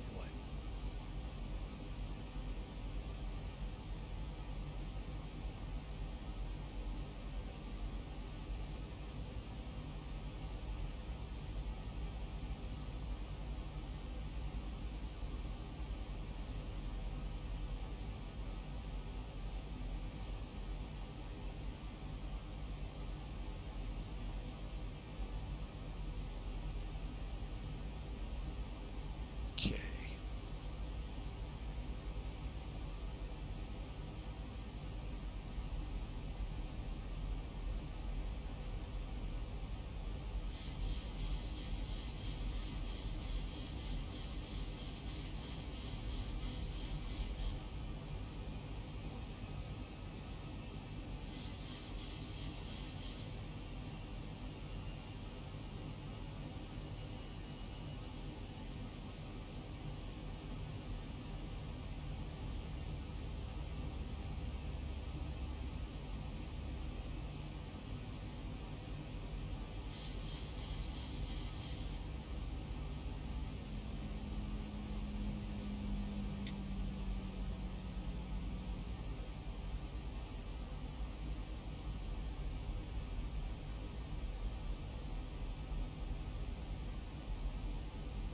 Okay, we're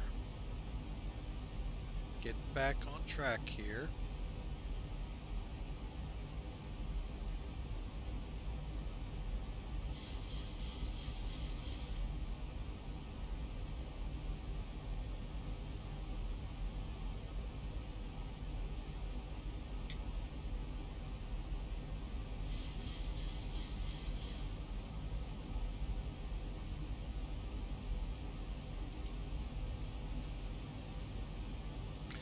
All right, let's kick them over.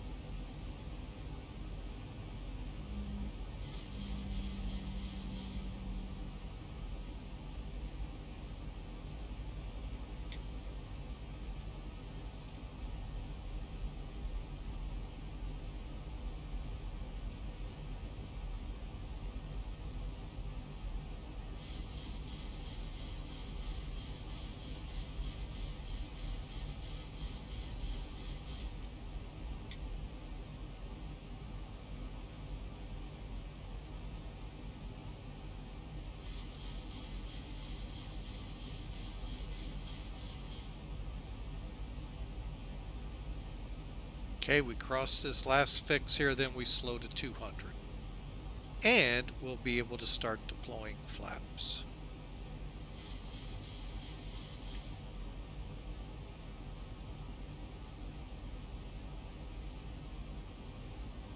And I notice we have the localizer and the glide slope showing up as available. So once we make that turn, we'll be able to click approach.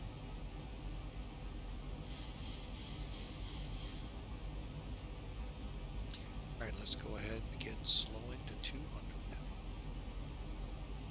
I am not going to start throwing flaps up until we make the turn.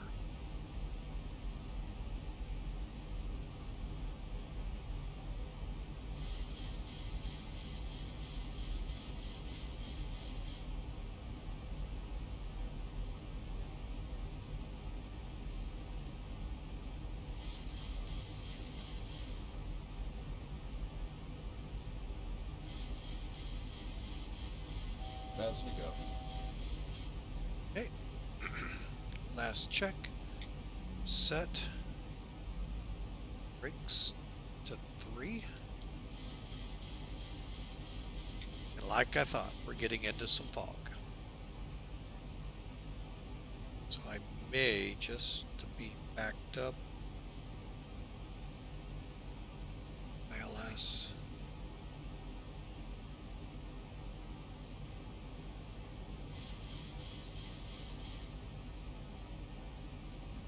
All right, just in case.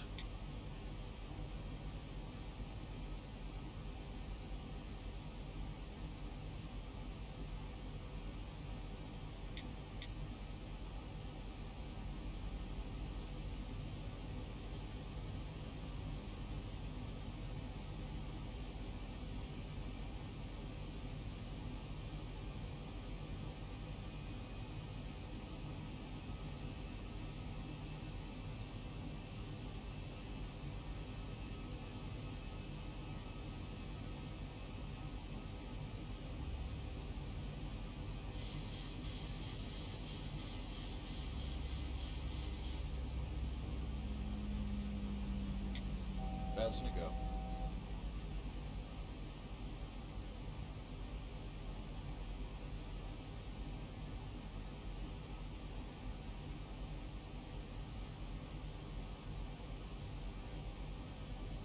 Okay, we are set up. Set approach. Okay. As we go. 2500. We go, folks. Into the soup.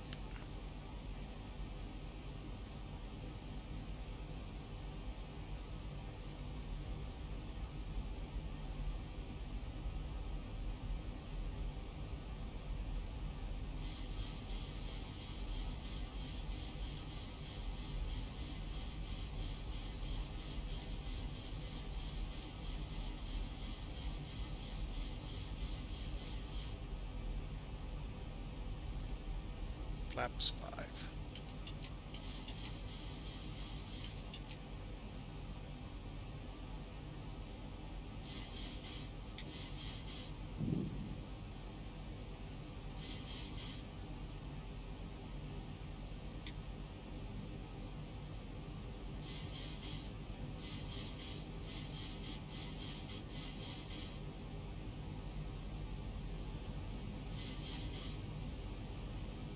Set spoilers.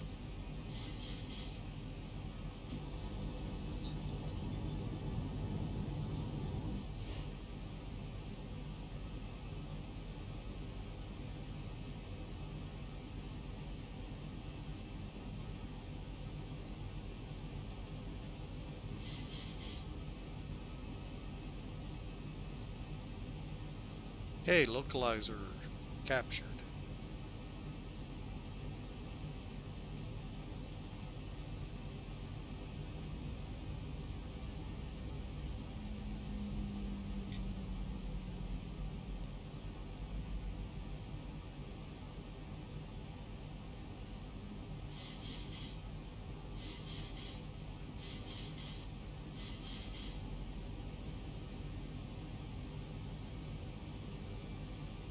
Oh yeah, we're gonna go ahead and set cat, go for cat 3. Distance 9 miles. Let's get the next layer of flaps in.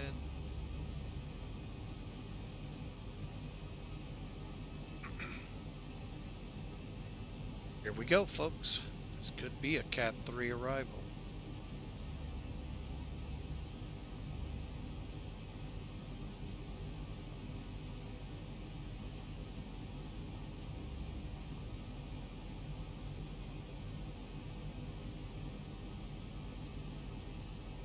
What's the outer mark for? Let's go ahead and slow to 47. Updates are doing well.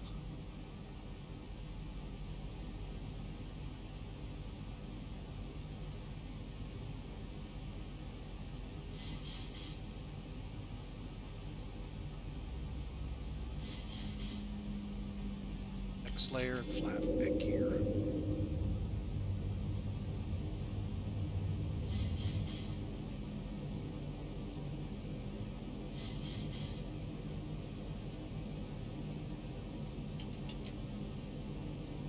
Okay, we are on glide slope on localizer. Got nothing for a runway. What the heck? Let's give it a try.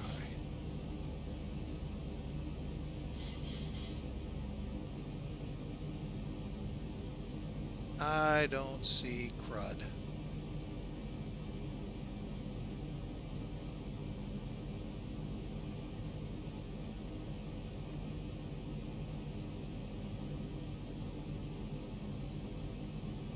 Okay, set. Cross trim. Brake set. Flaps one more notch. Spoilers arm brake set. Land 3 armed. Still no runway. Outer marker. Alright, so we need to be here at 1350, which we are. On glide slope, on localizer. No runway. Keep going.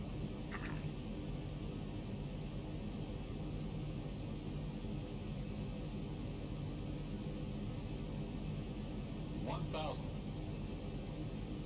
Well, the 8,000 is wrong for visibility, unless my calculations are wrong. At about 5 nautical miles.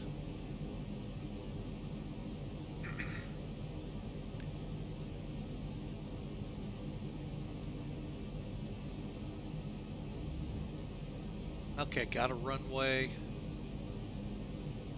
700 feet.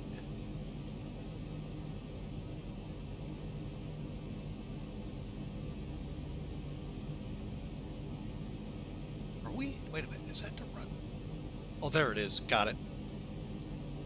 500. 500. Approaching minimums. Minimum. Runway in sight. 300. Rome traffic, reach 572 short and final, 16 left. 200.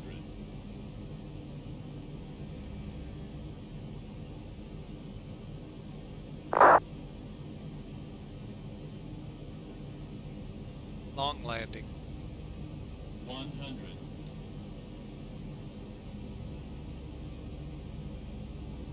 Way outside the landing zone. 50. 40. 30. 20. 10.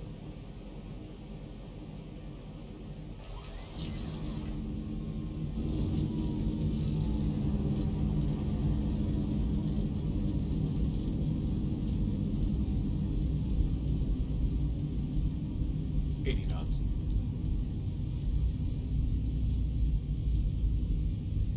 Reversers closed.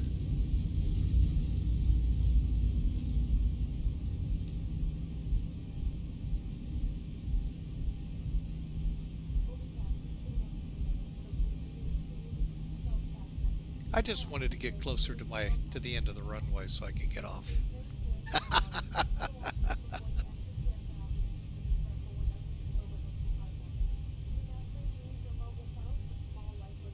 All right, folks, welcome into Rome.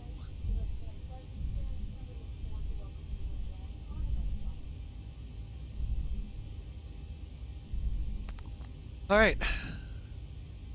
Ooh, Hawker 125 wins the guess for the landing. Look at that.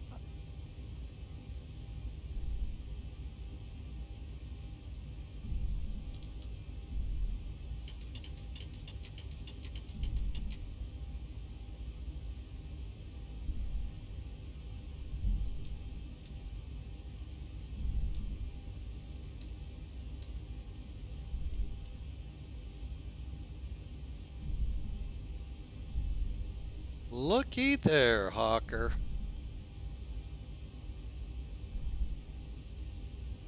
All right, so we're going to come off here onto, was it Sierra I saw? I didn't catch it.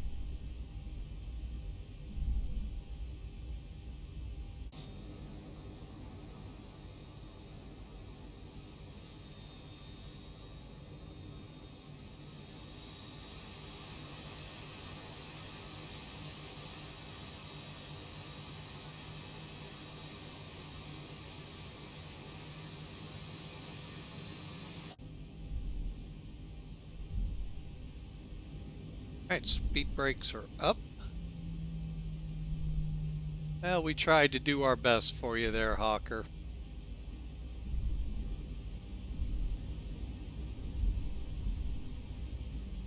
But I wasn't on the center line, I can tell you that much. Alright, landing rules, speed brakes, flaps, landing lights off, probe heats coming off here in a minute.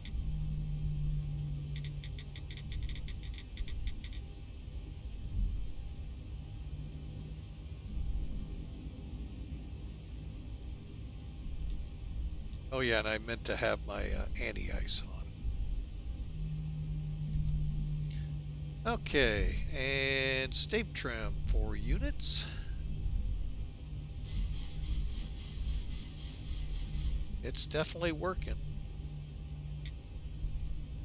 And we'll just come around the outer edge here. Delta 5. Run that right on down to the ramp. Oh, I love this. All right, folks, welcome. We are back in Europe. Weather radar and terrain radars off.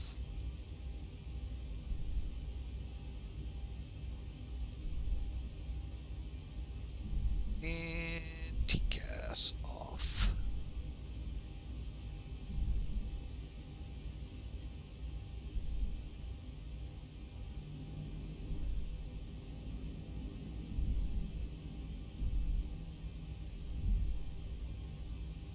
All right, let's go ahead and start cranking that APU.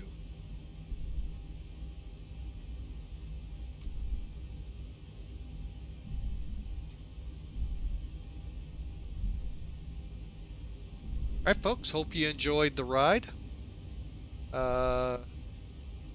Get some things cleared off here for the moment. And hope you enjoyed. We've been airborne now 3 hours, 16 minutes out of the gate by 3 hours, 31 minutes, streaming into 4-hour time frame. So, hope you enjoyed. Tomorrow's, like I said, we're coming out of Ben Gurion one more time. Hopefully get an earlier jump and heading to Luxembourg. So, ought to be a blast. Haven't had the Queen out in a while, so be a little rusty again. But then Thursday we're in the Airbus 320 in Africa one more time, followed by another 747 run St. Louis to, or JFK back to St. Louis. So fun week, and then we start on some different days. Well, to you all, it'll be always different, but for me it will be a different set of days. that I'll be set off. So, all right, let's head for gate 6. What do we head to?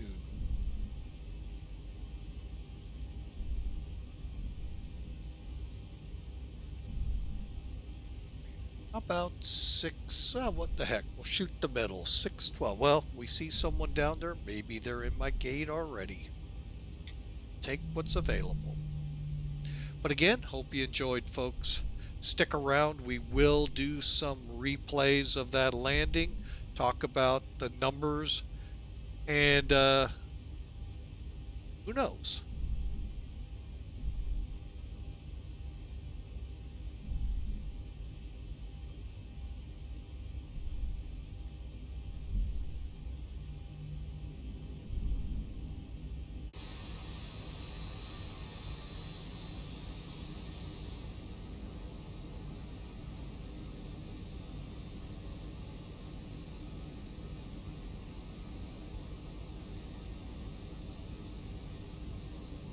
If I'm not mistaken, the ramp we're passing, I think, is the cargo. Yes. Not much to it. Well, one of the cargo ramps. The other one's on the other side by the control tower. Well, actually, where is the control tower? Because I think that may have changed. But anyway, it's towards the I guess that'd be the southwest side.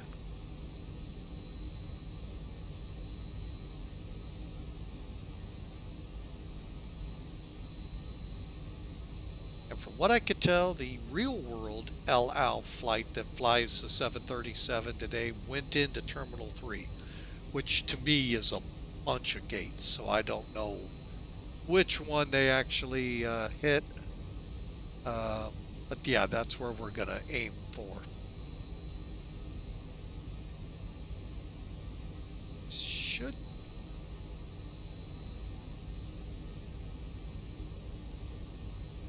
these over here, I think.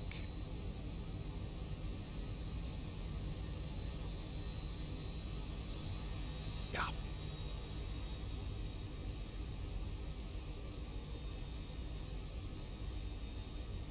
Right now, let me get on the parking stand map.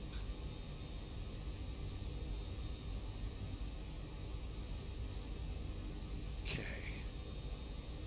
CF is coming up. That's the one we're going to use to get down there. Oh, there's Ryanair waiting on us.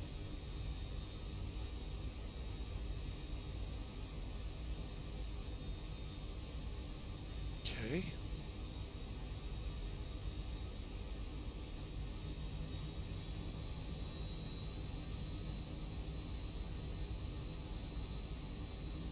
Hopefully I'm going the way I'm supposed to.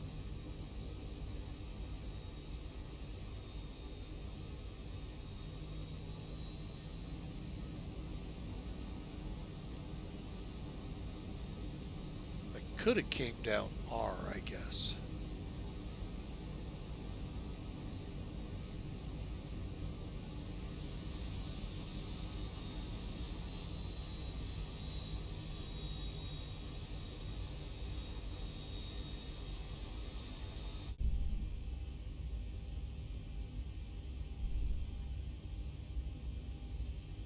I have to say, this is some pretty good scenery here, folks. All right, let's go ahead and get the taxi lights off.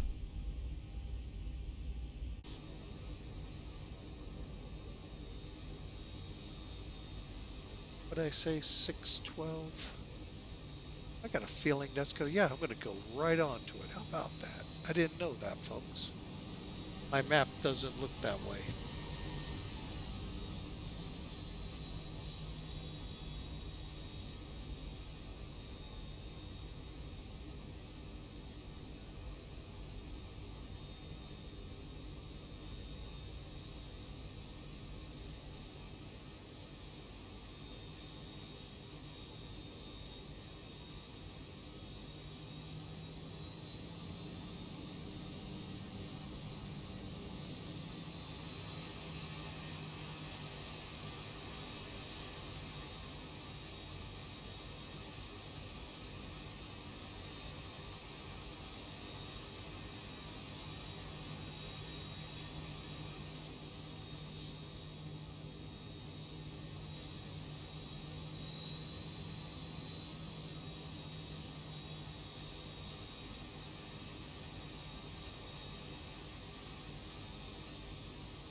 Alright, brake set. Alright, let's bring the checklist up.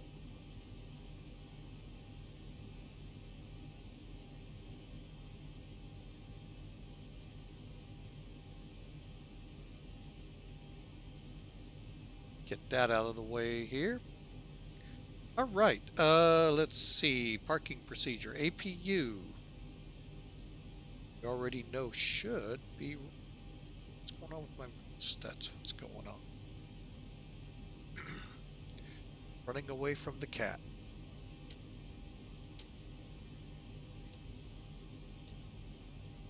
Okay. What do we got? Generators on. Lead on. Go ahead and turn seat belts off. Okay.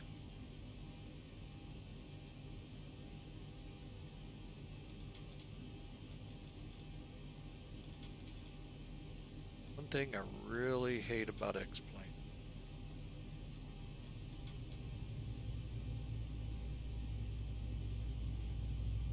Okay, we got the engine shut down. Transponder to standby. Standby? Standby. Exterior lights off. Fuel pumps going off.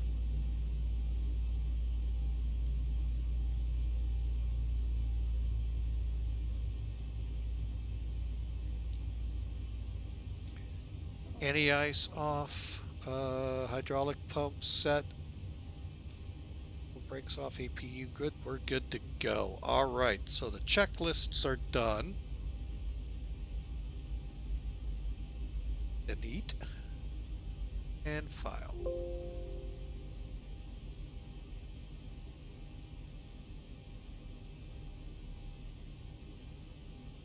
Just want to make sure it filed, folks.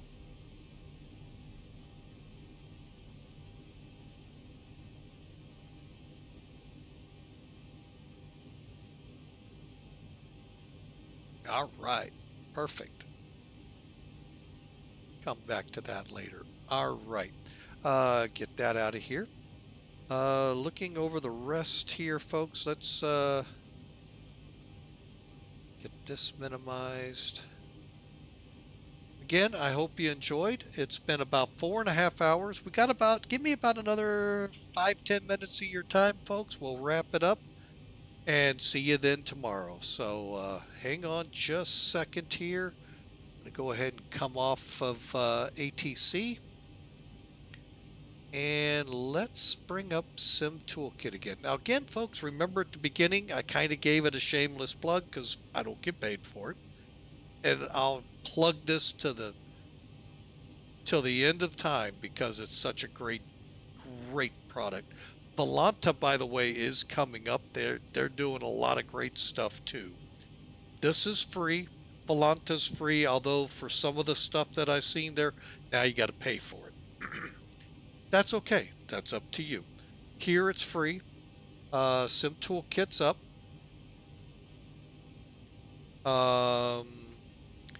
And the one thing that's always sold me on this, I mean, granted, you got all of this on Volanta and all of that, you know, nothing changes here. Same with here. We still got to finish the flight and do that. There it is right there. 90 feet a minute. Wow. But this to me is what beats Volanta, what we're about to do. We're going to begin to do what I like about X-Plane. Learn. We're going to learn from our mistakes, meaning we're going to learn from that landing. So we can view details. Okay, so you can see our flight time, 3.5 hours, 1,200 miles, blah, blah, blah, blah, blah. Here's the landing, folks, 125. That's below VREF. Hence, one of the problems we had. Minus 90. The fact that we were able to eke it out like that means we had a very long runway to work with. So let's find out just how much of that runway I ate up. This you cannot get in Volanta, I don't think. Now, unless you pay for it. Now, you may get it when you pay for it. And this is being too kind, saying that I was 20 feet right, but that green dot is where I landed. Okay, real quick aviation lesson for the new guys here. Our goal is to land from, well, you really can't see it. There's usually a white line here. That's your threshold bar.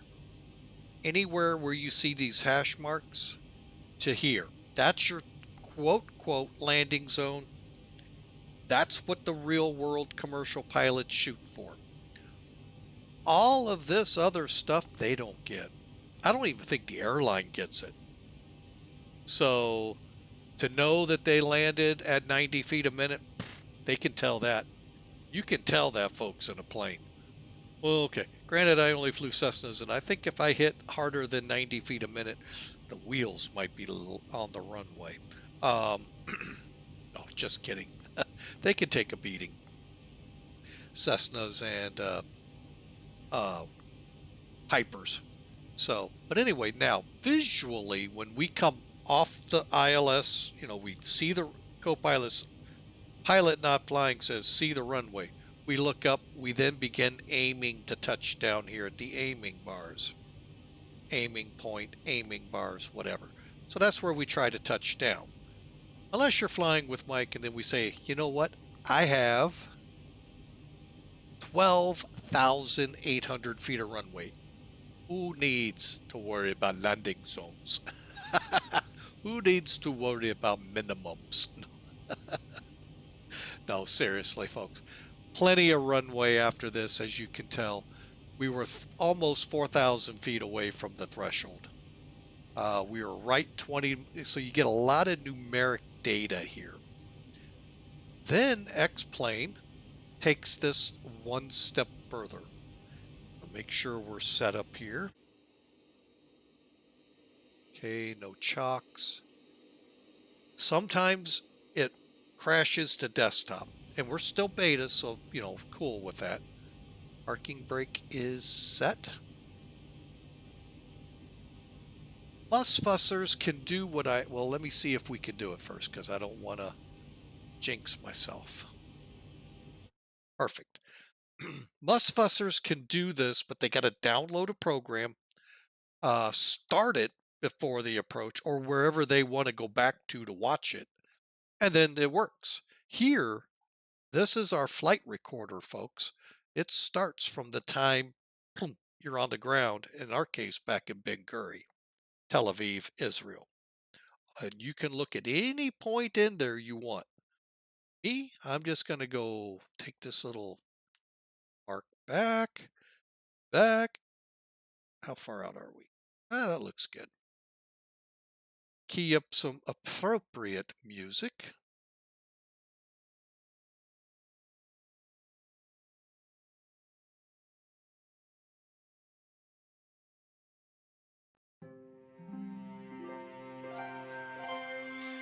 Away, shall we? Okay, we're 1,800 feet, so that's good. We're looking for the runway now, folks. And guess what? Let's speed up a little. Now, the autopilot has it at this point, because I sure don't see the runway. There, I have it. You'll see it because it'll start getting kind of wobbly.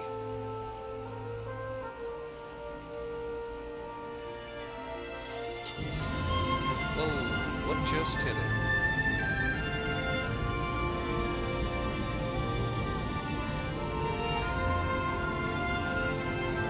Right there, I'm actually looking. Let me see.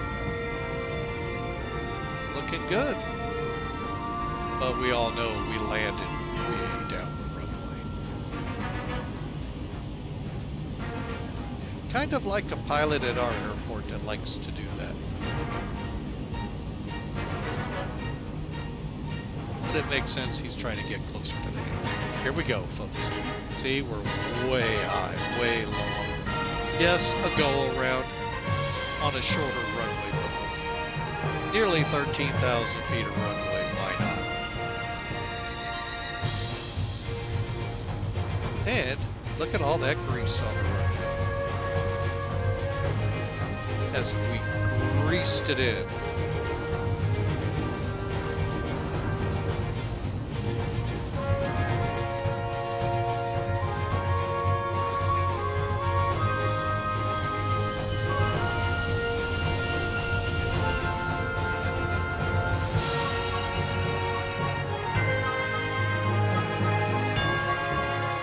This is where you can start learning, folks, watching how bad they were. Turn that down. See how far down we are? That's not right.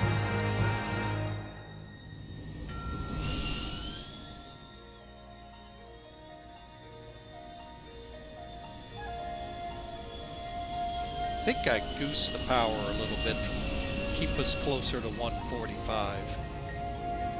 And that caused us to float in the air before we came down for landing at almost 15 knots under VREF. We'll look at it one more time.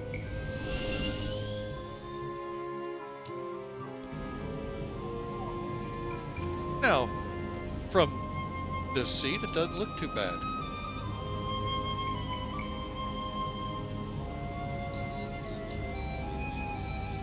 Front of the plane, hitting shift 2. Okay. Let's just see how this works.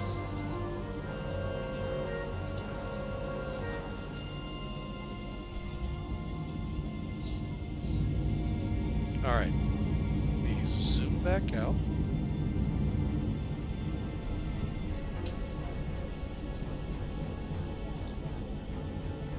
All right, so you said get in front of the plane.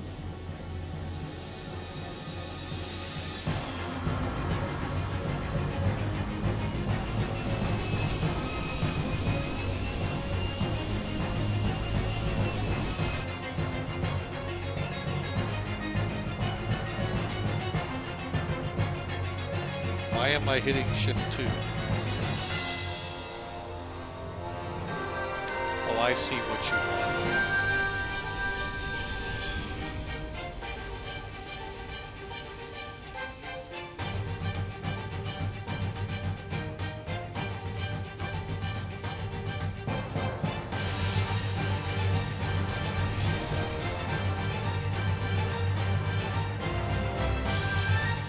Let's do it the Hawk.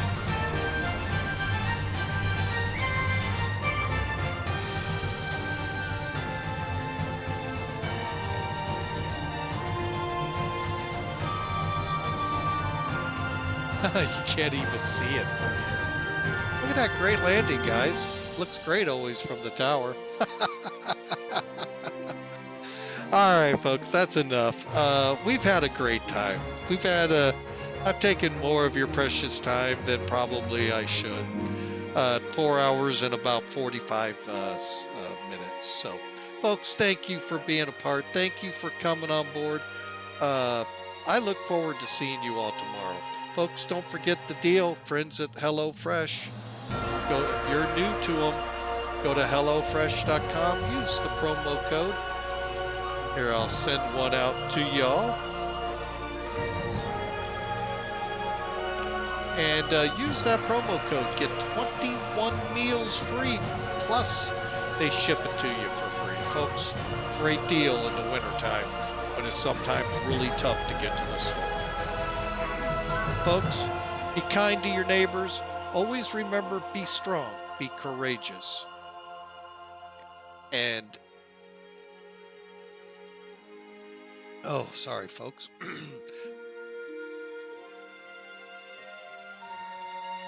And trust in the Lord. Folks, we'll see you tomorrow. God bless you all. Have a great day. Bye now.